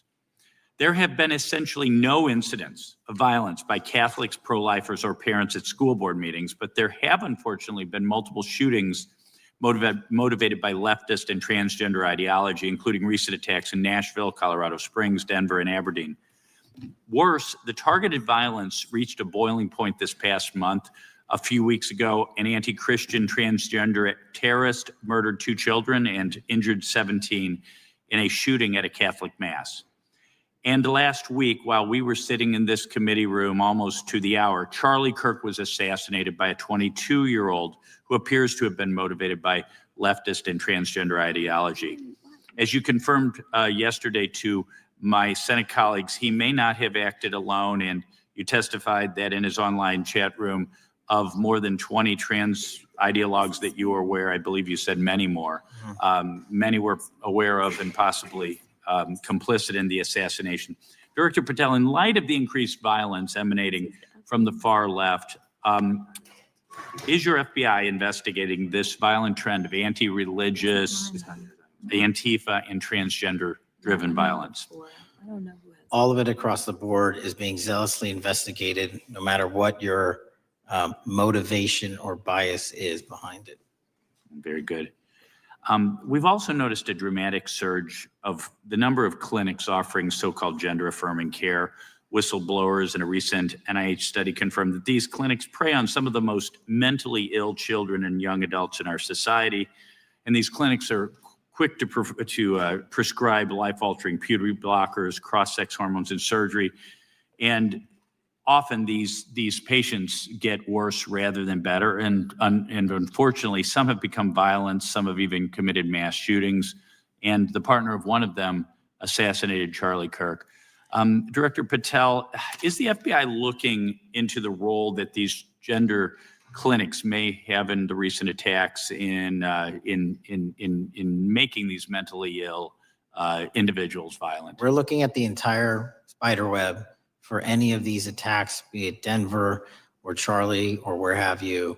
And that's why our investigations are ongoing. We don't have a final product yet. One of my Democrat colleagues, as an aside, mentioned, quote, the federal takeover of our cities. And I don't know whether my Democrat colleagues, for some reason, liked Washington, D.C. better when it was more dangerous and more violent, when there were more robberies and carjackings and murders and rapes. But what has the crime picture in Washington, D.C. looked like since the so-called federal takeover? 2,100 arrests, 37% decrease in violent crime, same time last year, 60% decrease in gun crimes, 74% decrease in carjackings, and 53% reduction in homicides in Washington, D.C. in the last month alone. Very good. And I thank you so much for your testimony. I know it's been a long day, so I'll give you a little break and yield back the rest of my time. Gentleman yield? Yes, and yes. Director Patel, what's a 302? It's a report, the number of the report, whenever an FBI agent goes out and interviews someone. And are you familiar with the 302 where the FBI agent interviewed the whistleblower who's come forward and talked about the former chair of the Intel Committee here in the House pushing staff members to leak classified information? Well, I'll just read from it. Staffers were instructed to use, this is from the 302, interview this person. Staffers were instructed to use any sources that had developed within the United States intelligence community to gather information, which would then be made public through the media in order to compel public opinion. You familiar with that? I am. Yeah, and that's how they played the game, wasn't it? Leaking information, classified or otherwise, true or otherwise, to create this public opinion to compel action to undermine the president. Is that accurate? I believe so. Just one other point I would make from this. This witness also said in the 302 that the agent recorded that the witness provided the interviewing agents with copies of both his handwritten notes and an email. So he gave them the stuff he wrote, and at the actual time this was taking place. That's all in the 302, right? Yes, sir. All right. Mr. Chairman. Gentleman from Missouri. Mr. Chairman, I would like to submit for the record an article from The Hill, Massive Crime Drop in D.C., City Sees Zero Murder Week, dated August 25th, 2025. And I'd also like to submit for the record an article from the New York Times, dated April 18th, 2025. Man who set fire on Shapiro's mansion cited treatment of Palestinians, police say. Yeah, thank you. Without objection. I have. Gentlelady from UC. Texas and then Pennsylvania. Thank you so much. First you see is the FBIAA letter to Congress on summary terminations, where it states denying fundamental due process and summarily dismissing special agents will only make it harder to protect our nation. These actions distract agents from their work, foster fear that their assignments could cost them their careers either now or under the next administration, and increase the risk of criminal and national security threats by undermining unity and morale within the Bureau.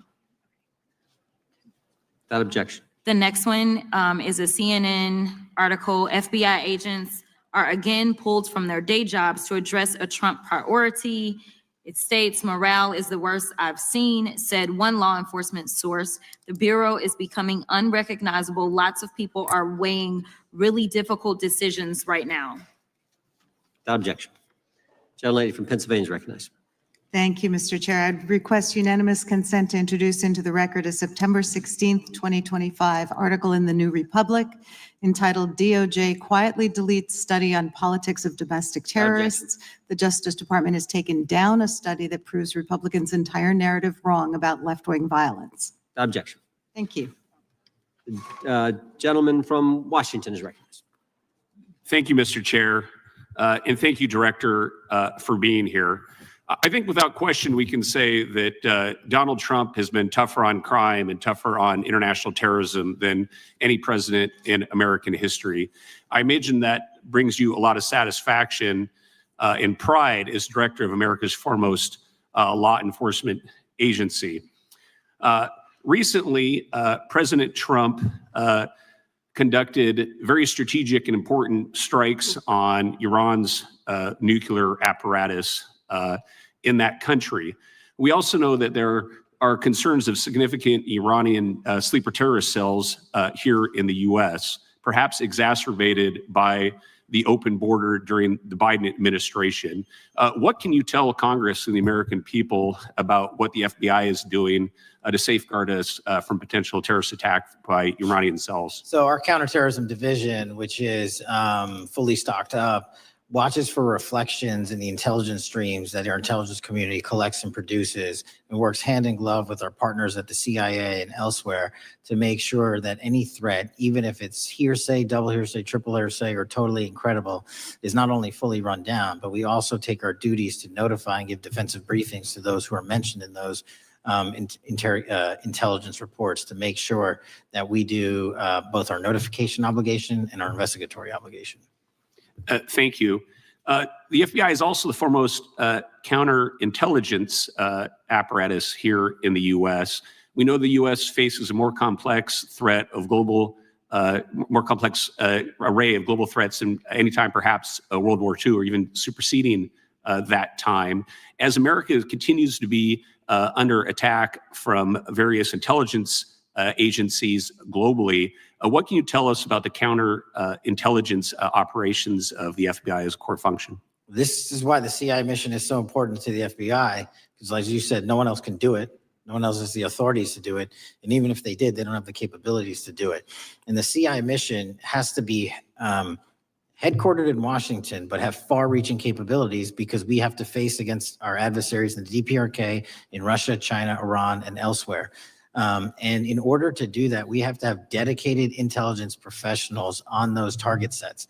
And since I become director, I've demanded not only a dismantling and disruption of networks, but a public display of how we're doing it so the world knows that our adversary is A, attacking us, and B, we're stopping them.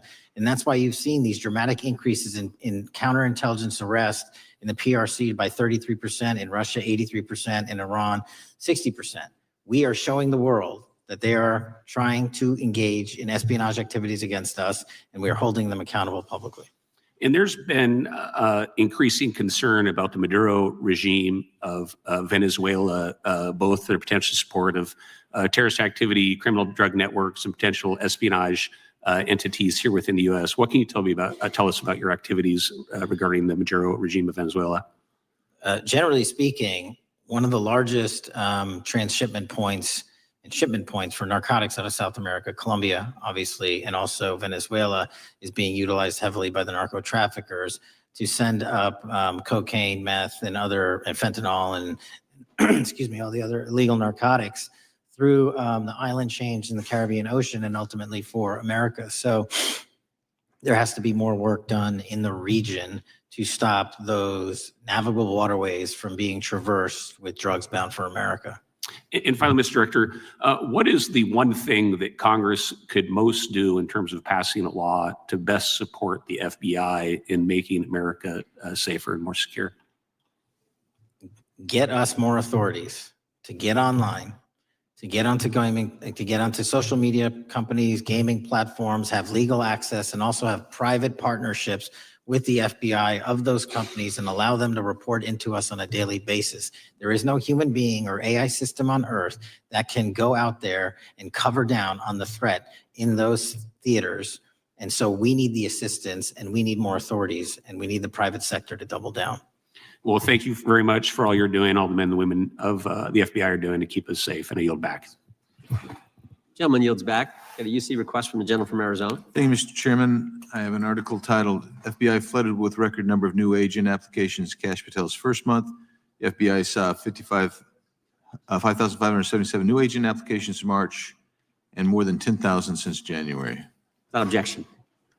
The gentleman from Kansas is recognized. Thank you, Mr. Chairman, and Director, thank you for being here. I have listened carefully to all the discussion in this hearing. I've reached two top-line conclusions. First, I am glad I don't have your job. And second, I am glad you do. Thank you for being willing to step up and serve in this role. I'd like to plow a little bit of ground that we've not spent a lot of time on so far and explore. You mentioned, and I'm well aware of your strong commitment to partnering with state and local law enforcement authorities. Obviously, one of the missions is in the counter-drug space. Another is in the forensic laboratory space, where both you and a lot of local and state agencies cooperate in terms of evidence analysis. From the state side, programs such as the HIDA programs, very, very important in counter-drug, such as the Coverdell grants, very, very important in maintaining state laboratory capacities. Would I be correct in concluding that if we are able to maintain robust funding for those types of programs, including both Coverdell and HIDA, that would contribute to the safety of the United States and to your mission? Absolutely. Director, you have talked a little bit about some of the counter-drug work that you've been doing. One thing we haven't talked about yet, the president, in one of his first actions upon taking office back in January, designated a number of the cartels as foreign terrorist organizations. That's not just a paper transaction. I believe the list has been expanded since those first actions. In terms of America's military engagement with the cartels abroad, in terms of our intelligence engagement with them abroad, that designation has had real meaning and has affected some of the thinking and approaches of our military and our intelligence community. Can you talk a bit about how that designation might be affecting or should be affecting the FBI's approach to dealing with the domestic activities of the cartels? The simple way to analogize it is after 9/11, and the manhunt for the foreign terrorist organizations overseas in places like Afghanistan and Iraq, the FBI received certain authorities to go out there and dedicate a mission to go after them both lawfully and investigatorially and collect evidence and provide it to our agency partners. Once the foreign terrorist organization designation was labeled over to the Mexican drug cartels, we can now do that here. And in Mexico, and in Colombia, and in Venezuela, and anywhere else they are. And so that's the best analogy I have. What we're able to do is take our counterterrorism platform, traditionally used for global terrorist manhunting, and bring it into this hemisphere against a very real threat, which is the drug traffickers, and they are foreign terrorist organizations. So we just have so many more resources and authorities now directed at them. So, for example, Director, in the regions, from the vantage point of local law enforcement, there are structures that have historically handled those partnerships separately. HIDA, for example, is an example on the drug trafficking side. The JTTFs are an example on the terrorism side. How is the thinking evolving in terms of on a regional basis, either merging or not merging those structures now that the targets in many ways are merged? So the JTTFs are kind of our forward operating base across every single state in this country to take on that mission. And anytime you're labeled a foreign terrorist organization, you come right under the authorities of the JTTF, the task force officers, and the state and local level police work that gets done in those JTTFs. And the Homeland Security Task Force layer on top of that, I think 25 or 30 across the country, specifically working with DHS and Secretary Noem to go after the drug trafficking foreign terrorist organizations because they have unique capabilities and authorities dedicated to that mission. And so that's the beauty of the HSTFs. Let me ask you an adjacent question, Director. I noticed in your written testimony, I don't think we've talked about it yet, you brought to our attention an expiring authority. It's in 6 U.S.C. 124N with respect to counter-UAS drones. You point out that authority expires in statute at the end of this month, and you impressed upon us your interest in seeing it extended in some manner. Can you talk a little bit about the FBI's role in counter-UAS work over American airspace? I represent a district that's going to host some of the FIFA World Cup activities coming up. We're obviously very interested in security, and there are limits on what our state and local authorities have the capacity to do or what our military has the capacity to do once the threat is domestic. So it's critically important. Both the FBI and DHS have those capabilities. I'll speak to the FBI, of course, only. And you raised the World Cup, and that's exactly what we need it for. The Club World Cup, which just happened, was 32 games in at least a dozen different cities across the country, the largest sporting events consecutively in American history. And we used our counter-drone capabilities to not only inspect and secure stadium locations, but where fans were hovering and we call base camps. And thankfully, because of the success of the FBI and DHS, we had no significant security incidences. And flipping to the World Cup, which is going to be 3 times as large, and obviously the largest we've ever had, and blending into the LA Olympics in 28, our counter-UAS capabilities are going to be the ones that enable us to have literal bird's eye view of the threat dynamic around so many of these cities, which are going to see literally tens and hundreds of thousands of people flock to them. So we have to have it. And making sure the bad guys don't have the same. Exactly. Very good. I yield back and thank you. Gentleman yields back. Director, you've been amazing. You've been here 4 hours and 41 minutes without a break. We appreciate that. I think we have one more member, a few UC requests, and then you can we'll let you go. But we appreciate that. The gentleman from Texas is recognized. Thank you again for taking the time, Director Patel, and for Chairman Jordan for holding this hearing. Thank you for depoliticizing the FBI and getting it back to its original mission as well. Director Patel, do you agree that we have a problem in the United States with politically motivated violence? Absolutely. And I very much agree. I think we can all agree that political violence is wrong, it's evil, regardless of which side it comes from, and that we can all adamantly and vehemently reject it, or we certainly should. But one of the things that we've noticed recently is that affinity and tolerance for political violence is not equally distributed on both sides of the aisle. In fact, right now, social media is filled with leftists who are cheering on the murder of an iconic conservative political figure, Charlie Kirk. And it's not just random people on Twitter doing this now. There's a YouGov poll released just a few days ago, which stated that 25% of those who identify as very liberal believe that political violence can sometimes be justified. That's far too many, is it not? It is. That number is far too many. One is far too many. That's right. Only 3% of very conservatives said the same thing, and we can agree that 3% is far too many. But there's an astounding difference between 25% on the left accepting and tolerating political violence and 3% on the right. I would hope that our colleagues on the other side of the aisle would also recognize that there is a systemic problem on their side of the aisle with tolerance for violence against people with whom they politically disagree, that there is a cultural rot on their side of the aisle that needs to be addressed desperately. Would you agree with that? Yes. One of the more astounding aspects of this is that it's not just people. This comes from the very top, from their political leaders. Just a few days ago, a member of Congress of this body, Ilhan Omar, shared a video on her social media account about Charlie Kirk's murder. And I'll quote what it said. It said, "Charlie Kirk was Dr. Frankenstein, and his monster shot him through the neck." In other words, Charlie had it coming to him. The words that he said naturally led to his assassination. I mean, that is a reprehensible thing for a member of Congress to say, to suggest, to promote in any capacity. And there are people across this country who are losing their jobs for far less than this.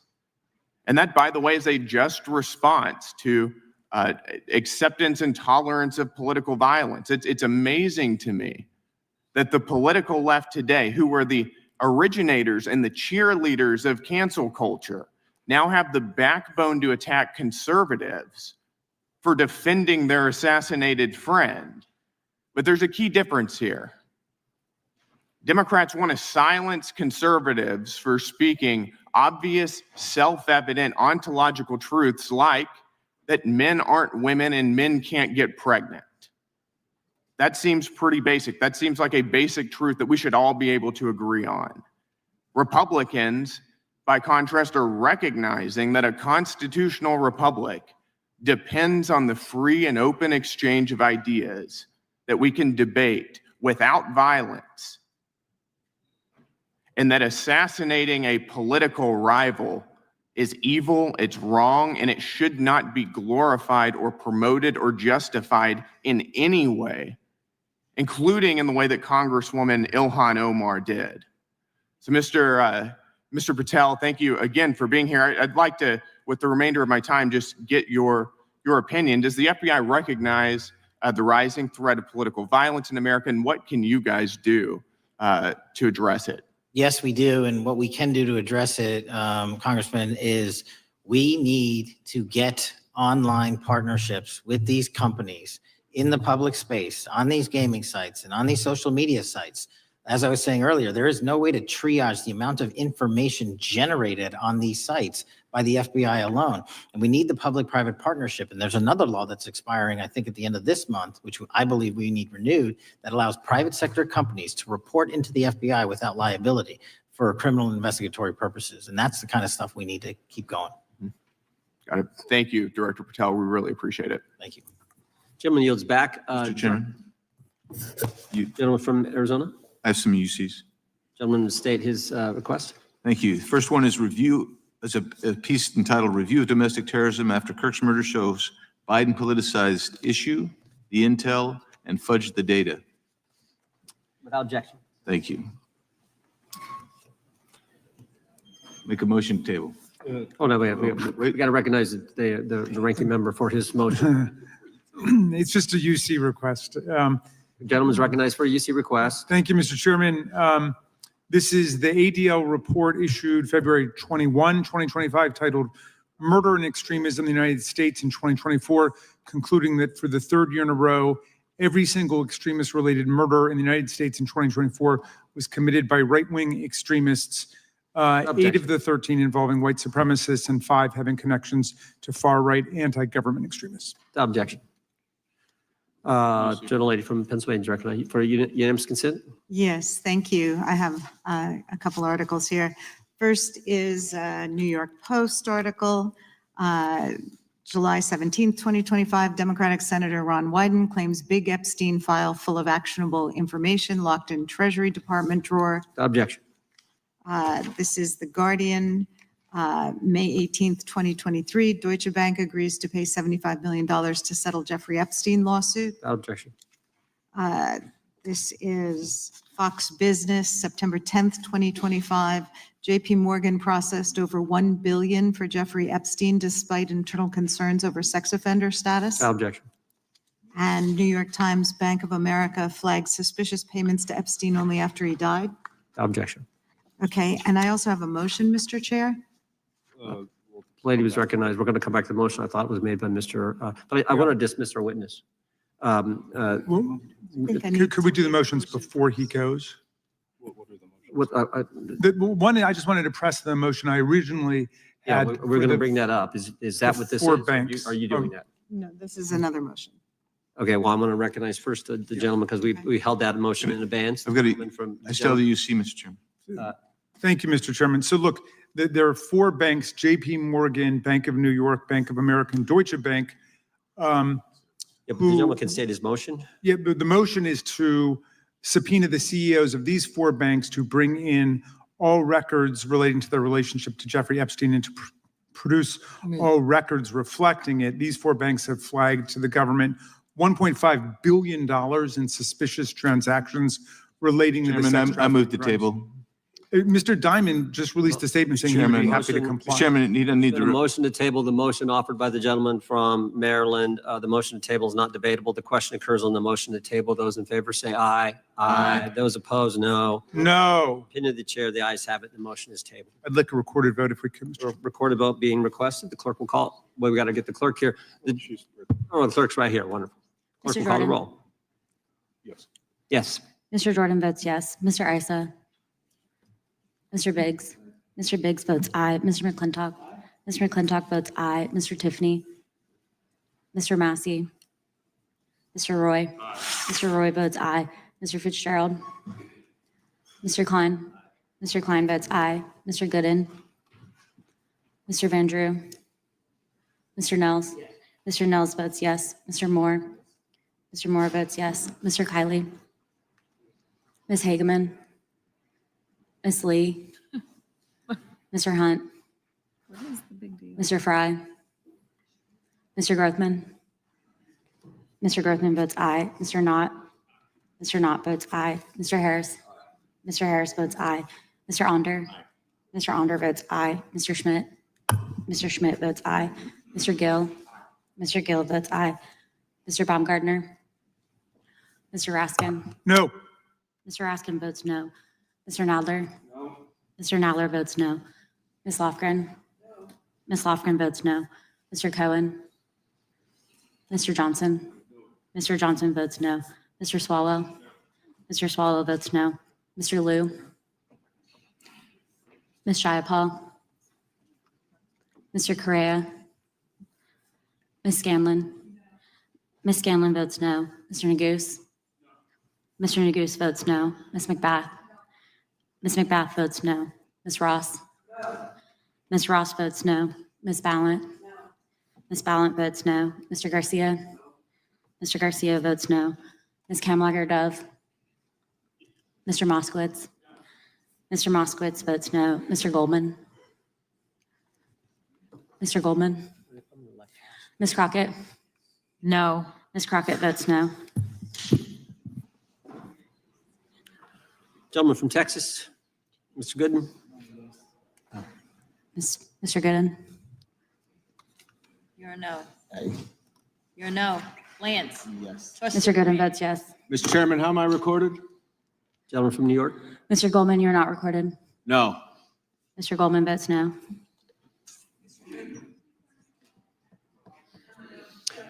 Gentlelady from Washington. Ms. Jayapal votes no. Gentleman from California. Gentlelady from California. Mr. Liu votes no. Ms. Kamlager-Dove votes no. Gentleman from Kentucky. Mr. Massey votes no. Director, I want to thank you again for being here. While we're waiting for members to get back to record their vote, you don't need to stay around for these kind of motions. We appreciate the service you're providing the country, appreciate your testimony today, and appreciate the fact that you did it 5 hours straight. That's amazing. So God bless you and keep up the good work. The witness is dismissed. I know, but I'm dismissing the witness. I don't think nothing involved. I just put them in the record. Mr. Chairman, we're still waiting for members to come back to record their vote on the motion offered Good. by the gentleman from. no, I just, as a point of order, I just wanted to establish that the dismissal of the witness doesn't affect the viability of any of the motions. No, the committee's still going. How many members we need?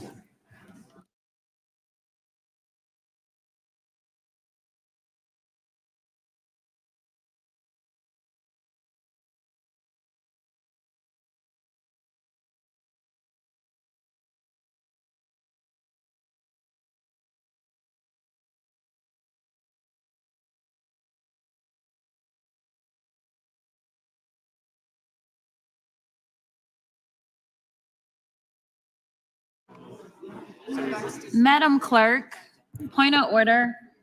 What is the current vote? Point of order. The vote is open. We will be waiting for members to get back to record their vote. Gentleman from Wisconsin is recognized. Mr. Fitzgerald votes aye. Gentleman from California is recognized. Mr. Kiley votes aye. The gentleman from California, I think, Mr. Chairman, is seeking to be recognized. Mr. Correa. Mr. Correa votes no.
Mr. Chairman, point of order.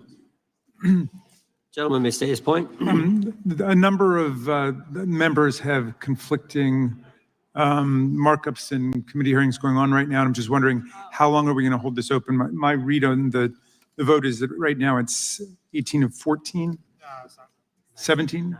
It's 1916. 19 to 16. We're going to give members an opportunity. As you point out, as the ranking member points out, members have numerous obligations, different committees going on, but we want to give everyone an opportunity to record their vote, and that's why we're waiting. Mr. Chair, point of order. We'll state a point of order. Couldn't we just be debating instead of sitting here waiting?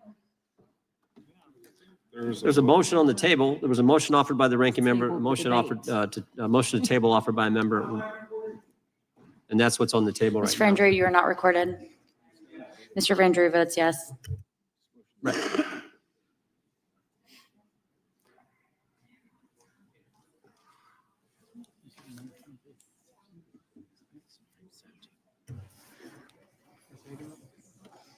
Gentlelady from Wyoming? Ms. Lee? Ms. Lee votes yes. Ms. Hageman? Ms. Hageman votes yes. Gentlelady from Florida and Wyoming.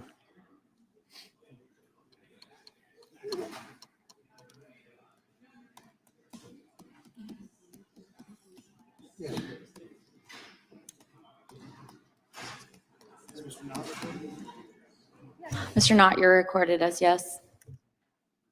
Gentleman from Wisconsin? Mr. Tiffany? Mr. Tiffany votes aye. Clerk will report. Mr. Chairman, there are 20 ayes and 19 noes. The ayes have it. The motion is tabled. The gentlelady is recognized from Pennsylvania. Thank you, For Mr. what purpose? I have a motion. Gentlelady, may take the motion. Okay. Pursuant to Clause 2K6 of Rule 11, I move that the committee subpoena U.S. Treasury Secretary Bessent to produce or otherwise make available to the committee all suspicious activity reports in the possession of the Treasury Department, identifying the roughly $1.5 billion in Gentleman from suspicious transactions. California is recognized. I move to lay the motion on the table. The motion is not debatable. I didn't finish. She hadn't completed the motion.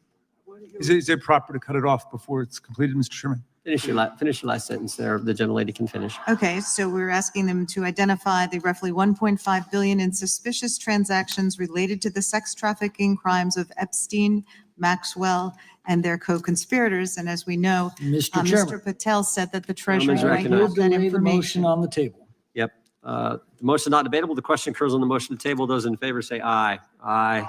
Those opposed, no. No. I request a recorded vote. Recorded vote being requested. The clerk will call the roll. Mr. Jordan? Yes. Mr. Jordan votes yes. Mr. Issa? Yes. Mr. Issa votes yes. Mr. Biggs? Mr. Biggs votes aye. Mr. McClintock? Mr. McClintock votes aye. Mr. Tiffany? Mr. Tiffany votes aye. Mr. Massey? Mr. Massey votes no. Mr. Roy?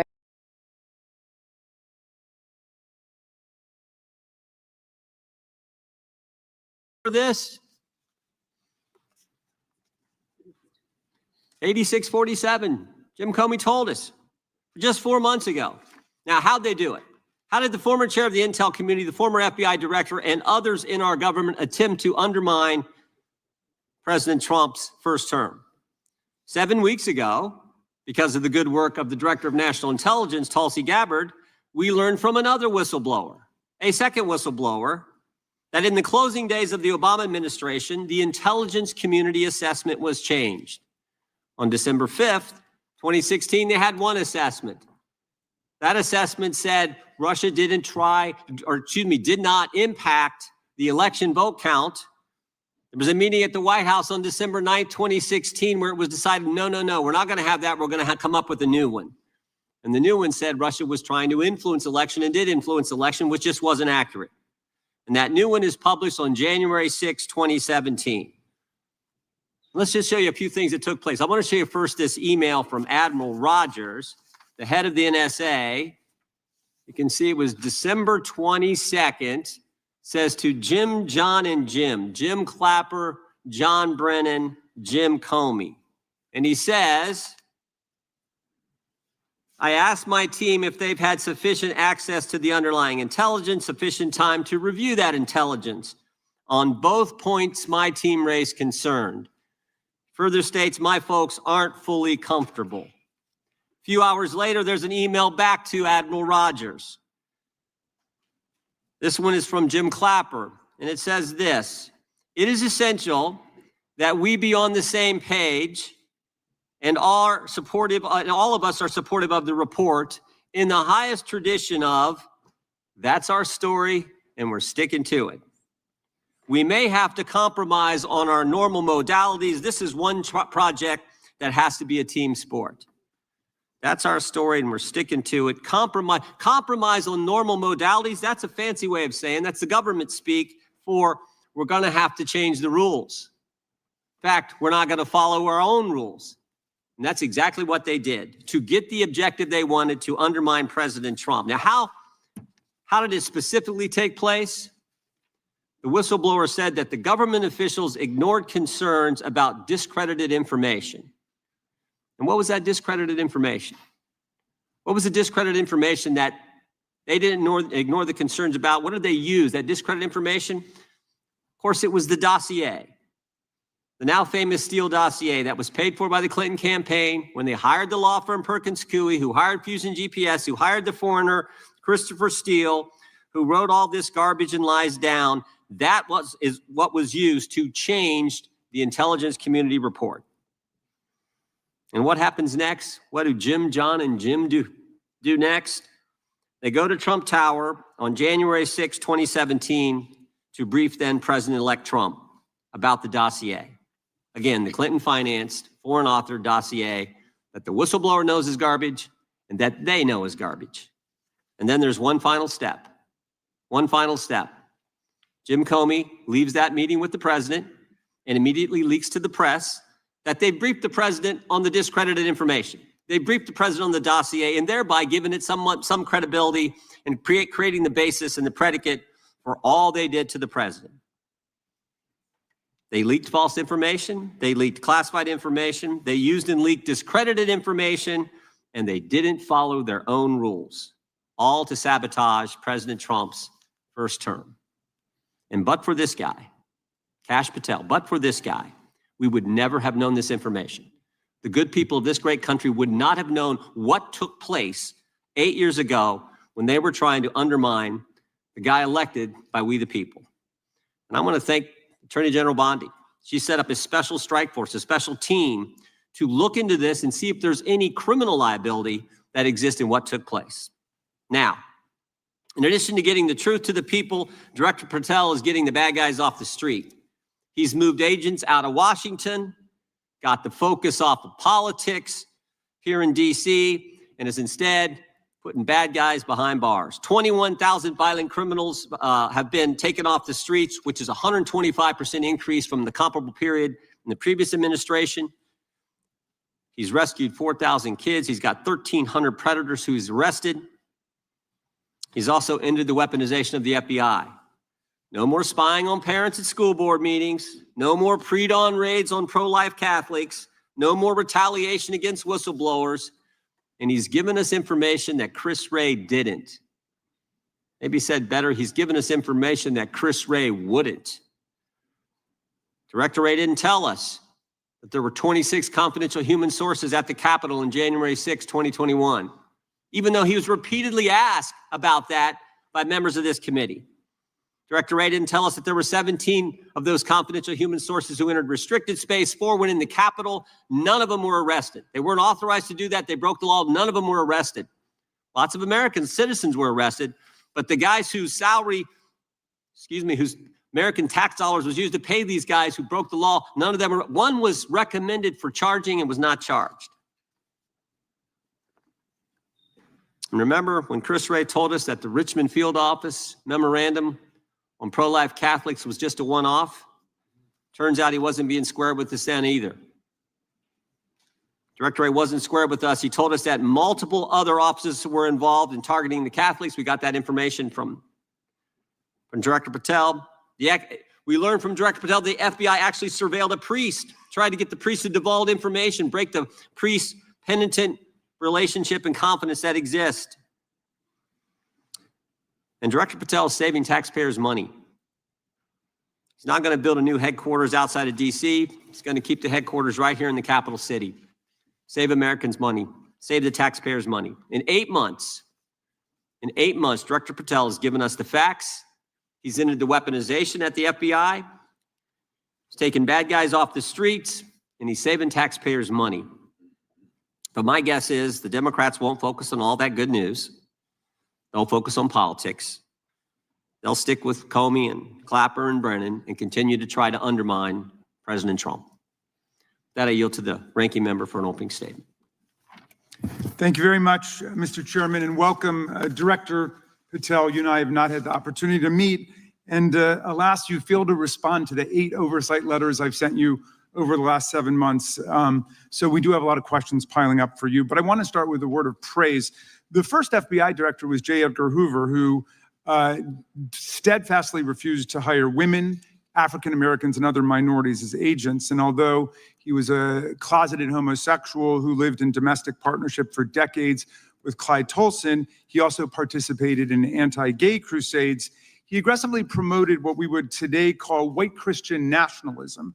And he would undoubtedly be turning over in his grave to see as one of his successors a first-generation Indian American and a proud Hindu. So I congratulate you on being a breakthrough in this sense and being a beneficiary of the civil rights movement that opened up the FBI and the federal workforce to lots of people who never would have been hired in its first decades. Alas, you share J. Edgar Hoover's dangerous obsession with blind loyalty over professionalism and effective public policy. For Hoover, it was blind loyalty to him in keeping his secrets. For you, it's blind loyalty to Donald Trump in keeping his secrets. During your confirmation, it was widely noted on all sides that your primary qualification was your unwavering loyalty to Trump. Unlike other directors, you had no work experience at the FBI, but you had made over 1,000 media and political appearances in support of Trump's campaign. Your Senate confirmation vote was 51-49, the closest in history, with your opponents warning you were not qualified and had no interest in actually developing the qualifications for the job. I hoped that they were wrong. Alas, they were not. While most other new FBI directors drew on their experience as FBI agents, you didn't have that. But you did write a picture book trilogy for children ages 5 and up based on your experience clashing with President Trump's political enemies. In your book, you describe your literary alter ego, Kash the Knight, as a wacky, easily bored wizard carrying out King Donald's vengeance by driving his enemies out of the kingdom. In the books, King Donald is besieged by the evil Hillary Queentown, but saved in the end by Kash. Then Kash goes on to catch mules who are stealing the 2020 election for the great King Donald from Sleepy Joe. And then in the third book, Kash takes down the dragon of the jalapenos, nicknamed the DOJ. Your supporters had hoped that you would graduate from imagining yourself a romantic fairy tale knight to actually running America's premier federal law enforcement agency. Alas, just as we've learned how dangerous it is to put a science-denying anti-vaxxer in charge of our public health, we've learned how dangerous it is to name as director of the FBI a man who thinks of himself as a fairy tale knight who keeps a fire-breathing dragon named DOJ at home to forcibly drive villains out of the kingdom. When Charlie Kirk was assassinated, while his killer was still on the loose, you decided you didn't need to be at FBI headquarters in Washington to work with your team while the chaotic manhunt unfolded. You spent your evening dining in a swanky Midtown Manhattan restaurant and tweeting out false information that the subject of the shooting was in custody, a statement you had to retract 1 hour later. Your performance was so disturbing that even the MAGA base was alarmed. Culture warrior Christopher Rufo, who just a few months ago sat in your chair as a Republican witness, observed that you performed terribly, and he called for your ouster. The FBI might be able to survive your delusions of grandeur and the explosively volatile temper that was on display yesterday in the Senate, but the intractable problem is that you are running the FBI not as a law enforcement agency charged with keeping the American people safe, but as a political enforcement agency working directly for the president's vengeance campaign. 7 months in, it's impossible to overstate the destruction, chaos, and demoralization you've brought to the FBI and its workforce and the resulting danger your actions have caused to our country. You've been systematically purging the FBI of its most experienced and qualified agents, division leaders, and experts in counterterror, counterintelligence, and cybersecurity, precisely the people who have the expertise you lack and which the FBI and the country need. They've been expelled from the ranks of the Bureau simply because they did their duty investigating crimes, including those committed by the mob that attacked the Capitol on January 6, 2021, and beat the hell out of more than 140 police officers, or simply because you suspected them of being insufficiently loyal to Donald Trump. You illegally sacked Brian Driscoll, the former acting director of the Bureau, and a decorated counterterrorism expert who worked at the FBI for nearly 20 years. According to Driscoll, you told him your own job, quote, depended on the removal of agents who worked on the cases against the president, regardless of whether the agents chose to work on those cases or not. You added, quote, the FBI tried to put the president in jail, and he hasn't forgotten it. You forced out the leader of the Salt Lake City field office, Mehtab Saeed, just weeks before Charlie Kirk's assassination, depriving the FBI of an experienced counterterrorism expert described by her colleagues as absolutely the best and legendary. She would have led the FBI's manhunt had she not been fired. When Trump decided that rounding up immigrants with no criminal records was more important than preventing crimes like human trafficking of women and girls, drug dealing, terrorism, and fraud, you ordered the 25 largest field offices to divert thousands of agents away from chasing down violent criminals, sex traffickers, fraudsters, and scammers to carry out this immigration crackdown. Director Patel, you treated the men and women at FBI with disrespect and paranoia. You've assembled a roving band of freelancing henchmen within your office and charged them with conducting unauthorized investigations, targeting and harassing career FBI employees. Amazingly, you forced senior leadership to repeatedly take polygraph tests to prove their political loyalty and pushed out leaders who refused these demeaning exercises. And now we're seeing one very clear reason why you want to build a political FBI. The Epstein files. You want an FBI blindly loyal to Trump and to you as his enforcer so you can continue your cover-up of a massive international sex trafficking ring with more than 1,000 victims, betraying all of the survivors of the sexual violence. Before you got in this job, you called for full release of the Epstein files, telling podcaster Benny Johnson that the only reason the list was not released by DOJ and FBI was, quote, because of who's on that list. Upon your confirmation, you promised that, quote, there will be no cover-ups, no missing documents, no stone left unturned. And anyone from the prior or current Bureau who undermines this will be swiftly pursued. This spring, you ordered hundreds of agents to pore over all the Epstein files, but not to look for more clues about the money network or the network of human traffickers. You pulled these agents from their regular counterterrorism or drug trafficking duties to work around the clock, some of them sleeping at their desks, to conduct a frantic search to make sure Donald Trump's name and image were flagged and redacted wherever they appeared, whether an email, a text, a letter, an interview, a photograph, or a video.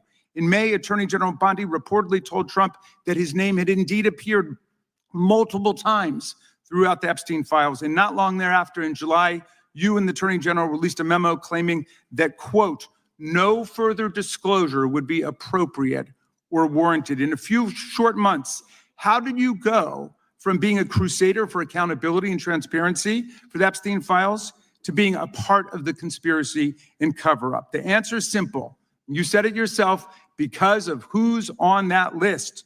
Donald Trump's relationship with Epstein over the years is well documented. A week ago, the Oversight Committee released Trump's disturbing birthday book note to Epstein, written over a drawing of a woman's naked body, referring to a, quote, wonderful secret.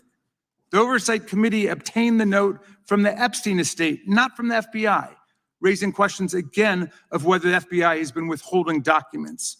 While you're unleashing the FBI to cater to Trump's desire to shut down the Epstein inquiry, the first 9 months of the Trump presidency have seen a spate of political violence and domestic terror events. We saw deadly attacks on political figures on both the left and the right. The brutal assassination of Minnesota Democratic House Speaker Melissa Hortman and her husband, and the attempted murder of Democratic State Senator John Hoffman and his wife, who miraculously survived a combined 17 gunshots.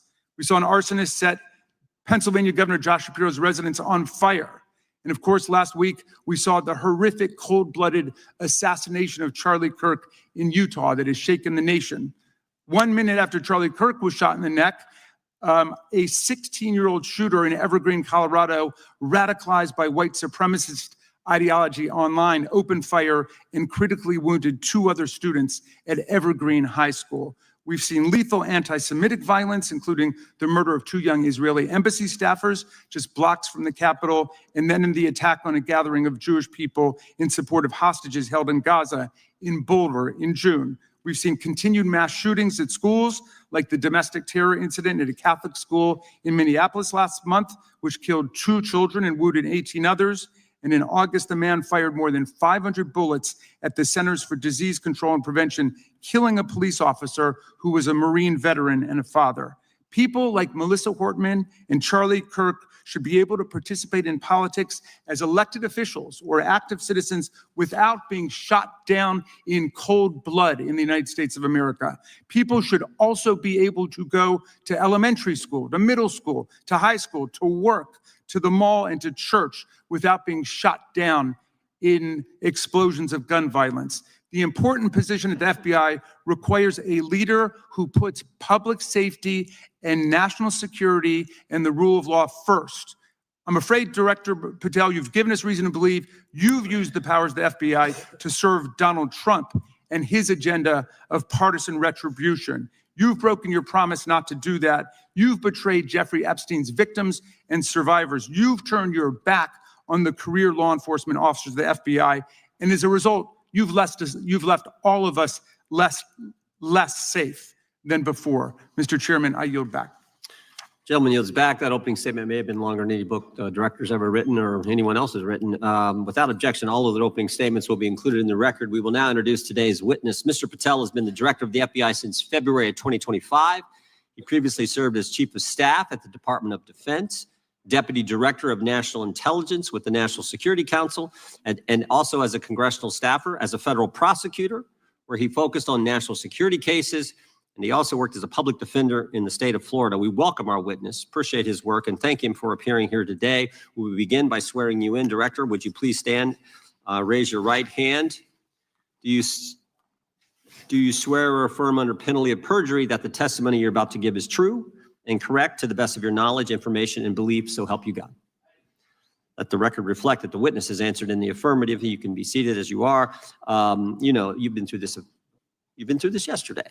Did a fine job. Please know that your written testimony will be entered into the record in its entirety. Accordingly, we ask that you summarize your testimony. Director, you may begin. Good morning, Mr. Chairman, Ranking Member Raskan, and members of the committee. I want to begin today by discussing the appalling assassination of Charlie Kirk. It's important for this FBI to be transparent without jeopardizing our investigations. So a little bit of the timeline is important.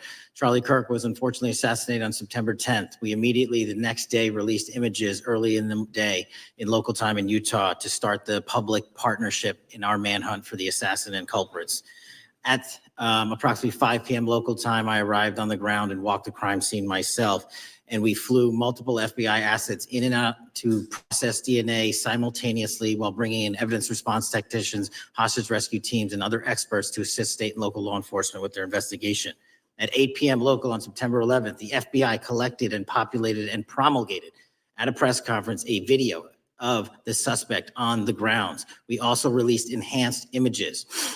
Due to that release that I directed and ordered, the suspect involved was apprehended and in custody at 10 p.m. local time. That's less than 2 hours after we did the video release and the photo release. So within 33 hours, that individual suspect was in custody, and his family, who has since been interrogated, specifically stated to FBI interrogators that because of the video that the FBI released at my direction and because of the photographs that they released, they identified their son, they confronted their son when he swung by their home, and that's what led to his apprehension.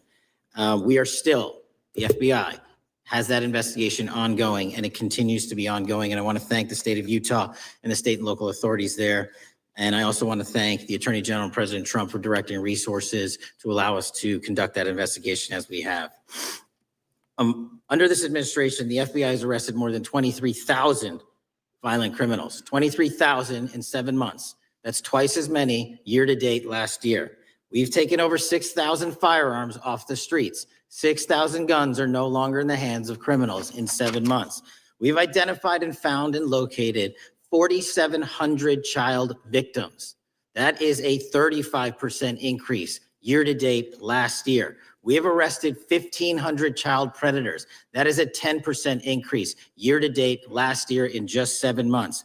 We've assisted our partners with countless counterterrorism operations around the world. We've captured at the FBI 4 of the most top 10 wanted fugitives in the world in 7 months. To put that in perspective, that's as many as my predecessor nabbed in the entirety of the Biden administration.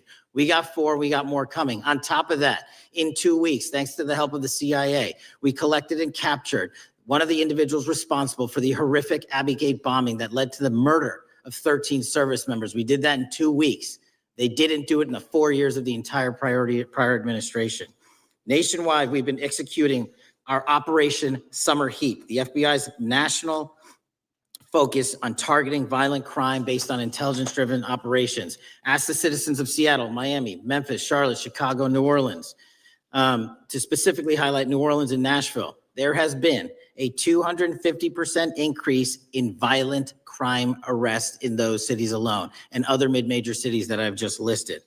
In just a few short months, we have already unleashed 1,000 FBI personnel across this country. Every single state across this country is getting a plus up. This is a fiction that the FBI is short or that we are compromising the men and women in the field. They do not need to be in Washington, D.C., so we're sending them into the field to each and every one of your states. Because of that, crime is at an all-time low. We had to do it because of the explosion of crime. And maybe the most important stat for Americans to realize, in just 7 months, we are on track to produce the lowest murder rate in modern U.S. history by double digits. Those are results not of mine. Those are results of the men and women of the FBI. If you want to criticize me, bring it on, but do not attack the brave leaders in the field. We are also working 24/7, 365 on the opioid epidemic that is killing more than hundreds of thousands of people a year.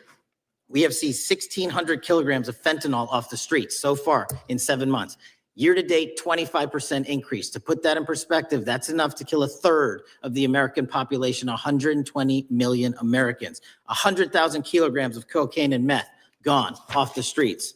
Earlier this year, I highlighted in Cincinnati, Ohio, how we're getting creative to chase down those that were willing to do harm to our citizens, not just by striking at the heart of the fentanyl producers, but the fentanyl precursor companies in China. And we indicted for the first time multiple companies and individuals, not just in America, but in mainland China, that are producing the ingredients that produce and make fentanyl that kill our children. And we're going to keep going. Counterterrorism work, cyber attacks, and foreign adversaries are something the FBI must never sleep on, and we are not sleeping. In the counterintelligence space alone, this year, year to date, 30% increase in counterintelligence arrests from the DPRK, Russia, Iran, and China. And I want the American people to know, in this setting, there's a lot of work that the brave men and women in the FBI are doing we just can't get into, but they don't stop. Our cyber threats, ransomware attacks, those harming our children online. We have nearly a 20% increase in indictments and arrests in 7 months alone this year. We're going after those that harm our malware, infrastructure systems, telecom systems, and energy structure. Combating SALT and Vault typhoons are just a little bit of the examples we're doing. Maybe most importantly, under the counterterrorism and domestic terrorism umbrella, are nihilist, violent extremists, and those that label themselves 764, who wish to go online and convince children to maim and mutilate themselves and commit suicide. And we are producing record numbers of arrests under that umbrella organization. We even stopped an individual in the 764 network who wanted to conspire to kill an adolescent girl. He is now in custody. Transparency remains one of my main priorities at the FBI. And this is what I've done in my 7 months at the helm. We've produced more than 33,000 pages of documents to Congress to a variety of committees, including, I believe, 7,500 to this committee alone, if memory serves me correct. To put the 33,000 in perspective, my predecessor in 7 years produced 13,000 pages in total to the United States Congress. His predecessor in 4 years produced 3,000 pages in total. I repeat, I have produced 33,000 pages in 7 years to this Congress and will continue to do so. I'm dedicated to restoring the trust and the mission and the integrity of the FBI, and we cannot do so without congressional oversight, and I promise you I will continue to do so.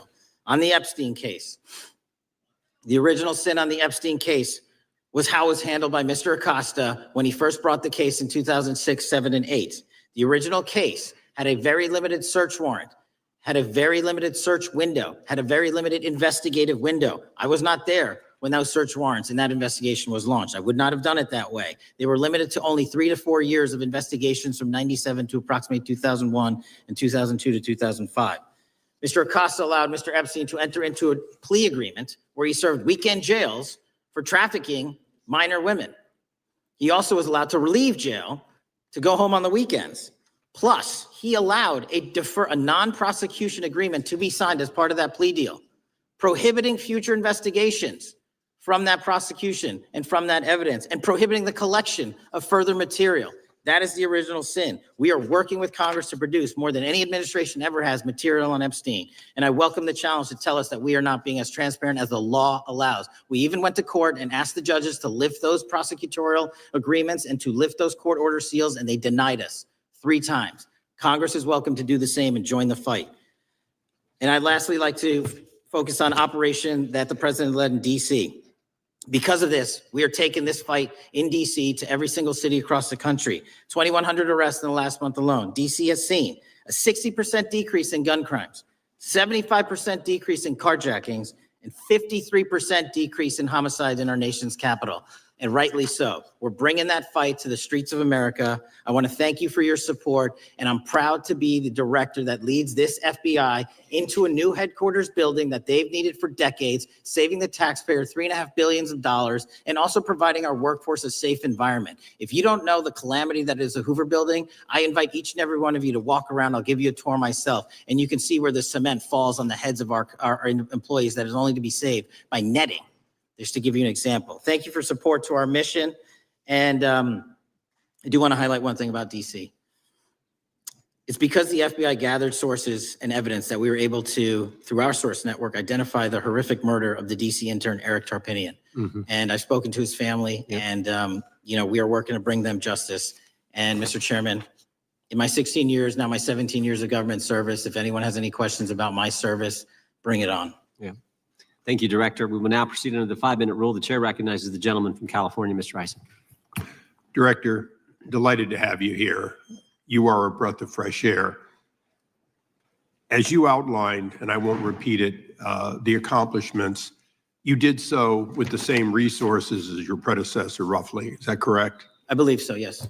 And so how much of that has to do with taking people out of the backside of the FBI and moving them into the field, into doing the job for which we primarily pay the FBI? It's exactly what we needed done. 1/3 of the FBI's workforce resided in the national capital region before I got there. 1/3 of the crimes do not happen in Washington, D.C. Not anymore. Not anymore. So 1,000 personnel of the FBI were deployed across this country on a permanent basis, and every single state in this union is getting a plus up, not a reduction, a plus up of 1811s of intel analysts and support staff. And that is why the crime rates are going down in record numbers.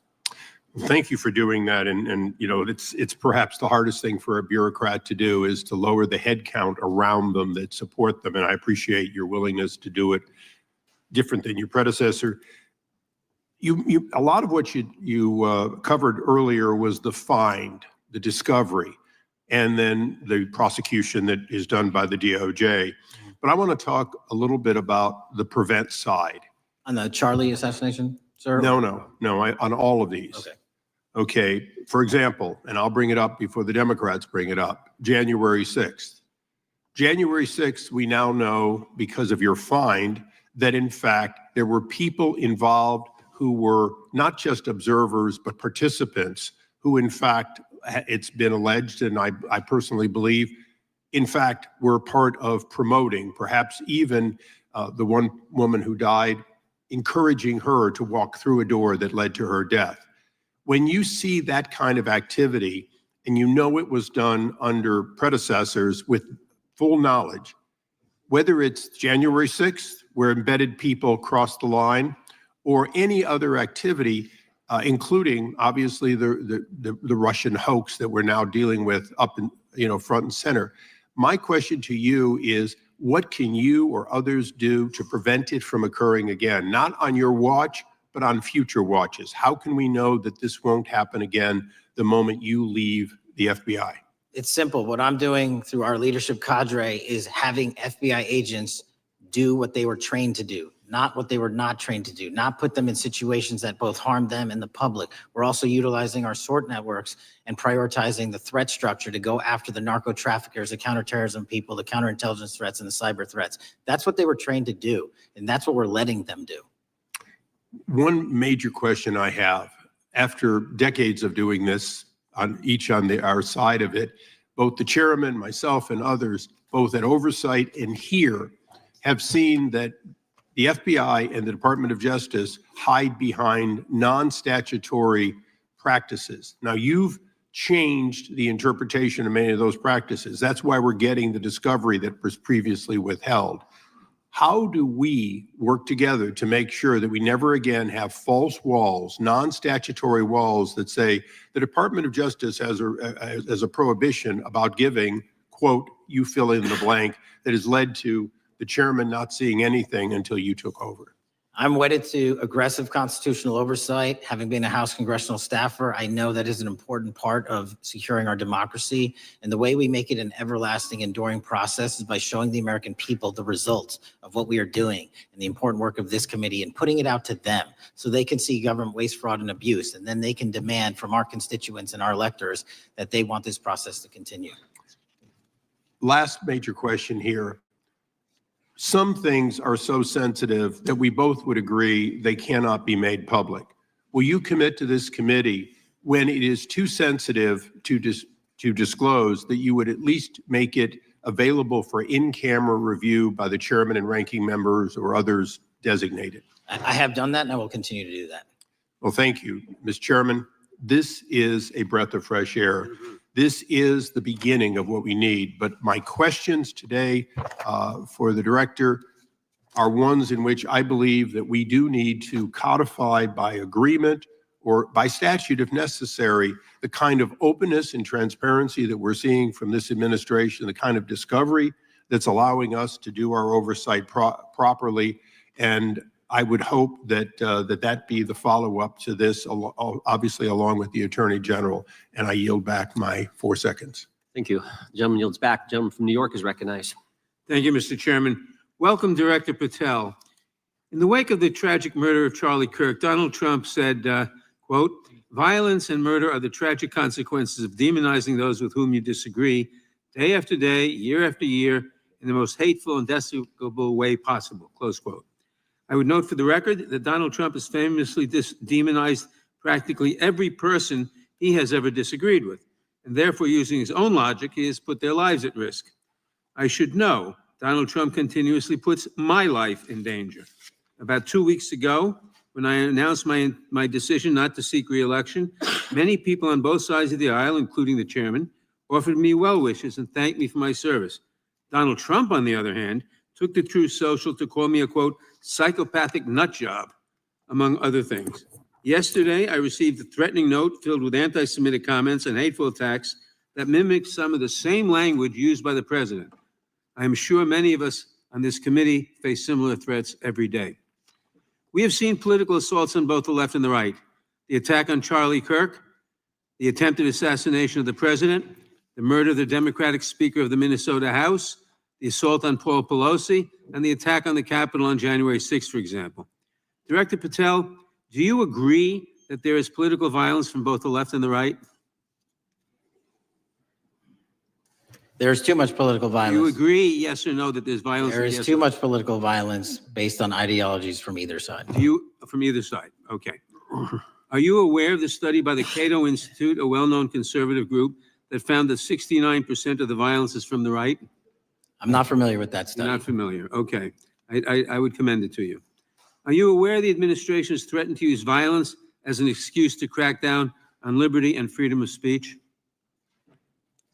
Say that again, I'm sorry?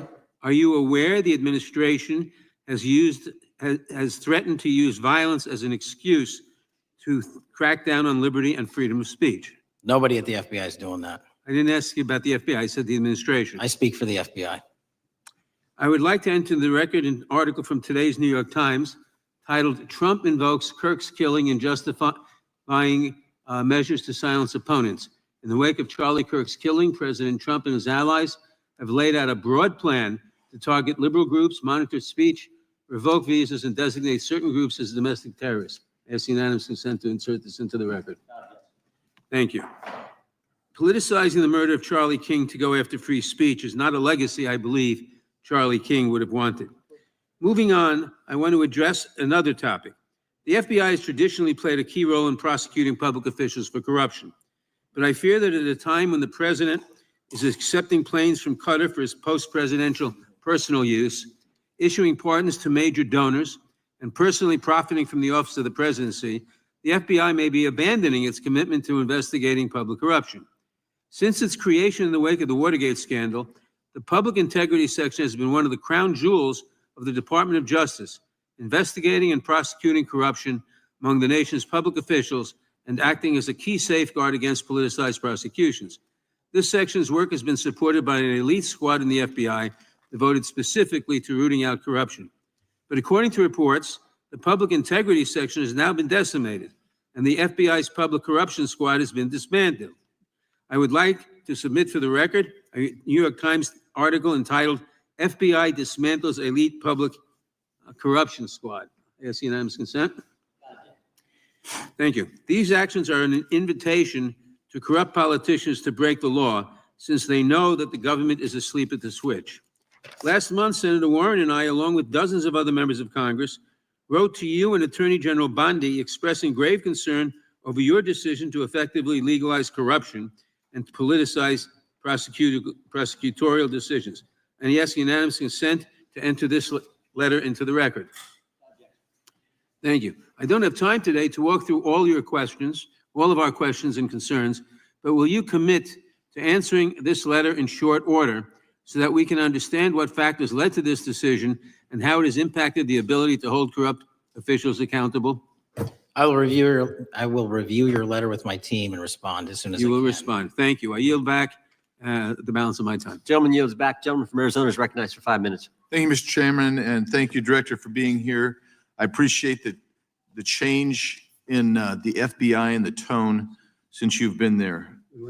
We heard the ranking member, however, describe the FBI under your leadership as being resorting to political enforcement and you personally as being paranoid. I would just suggest that perhaps that is the projections of the ranking member himself and not you, sir. I want to refer to something that was said yesterday in yesterday's hearing by Senator Grassley. He said, "It's well understood that your predecessor left you an FBI infected with politics." At your nomination hearing, he gave you records, made public records about whistleblowers regarding something called Arctic Frost. Arctic Frost was the FBI case opened and approved by anti-Trump FBI agent Thibault. And Arctic Frost became Jack Smith's elector case. The new records show that Arctic Frost was much broader than just an electoral matter. In fact, it was expanded to Republican organizations. Some examples of the groups that the Ray FBI sought to place under political investigation included the Republican National Committee, Republican Attorneys General Association, and Trump political groups. In total, 92 Republican targets, including Republican groups, Republican-linked individuals, were placed under the investigative scope of Arctic Frost.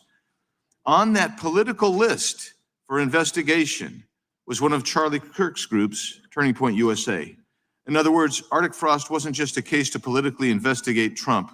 It was the vehicle by which partisan FBI agents and DOJ prosecutors could achieve their partisan ends and improperly investigate the entire Republican political apparatus. I'd ask that, Mr. Chairman, that document be administered. Without objection. So I know that this may be under current investigation, but I wish to ask specific questions about this for just a moment. What search tools were used in Arctic Frost to view private communications of targets? I believe the traditional search tools, search warrants, lawful service of process, and the tools that the FBI has in our infrastructure systems, cybersecurity systems, and counterintelligence systems.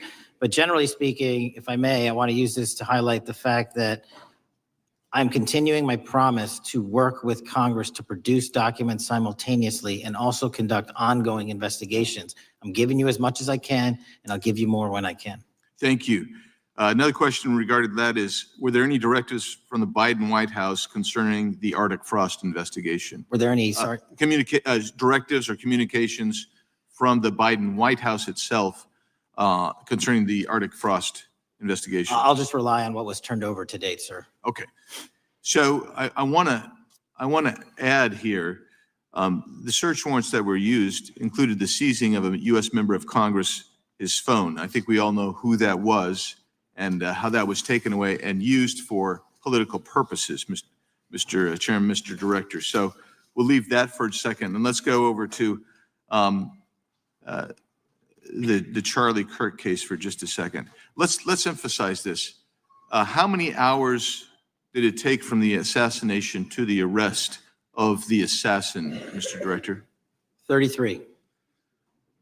That seems pretty swift, and it was because of the actual release of videos and photographs that you directed to be released, sir. That's correct. And to put it in perspective, the Boston bomber took 5 days and Luigi Mangione took 5 days. Was the platform Discord forthright from the start with law enforcement about the shooter's communications on its platform? Discord, the platform ownership, has been working with our lawful process, and we are obtaining materials from them on a rolling basis. Thank you. And I want to get back here to Arctic frost for just a second, Mr. Chairman. I'd like the unclassified document from the FBI released to be admitted to the record. Objection. And a document from the Economic Times also to be admitted to the record. Objection. So I'm going to give you the last 30 seconds. We could go on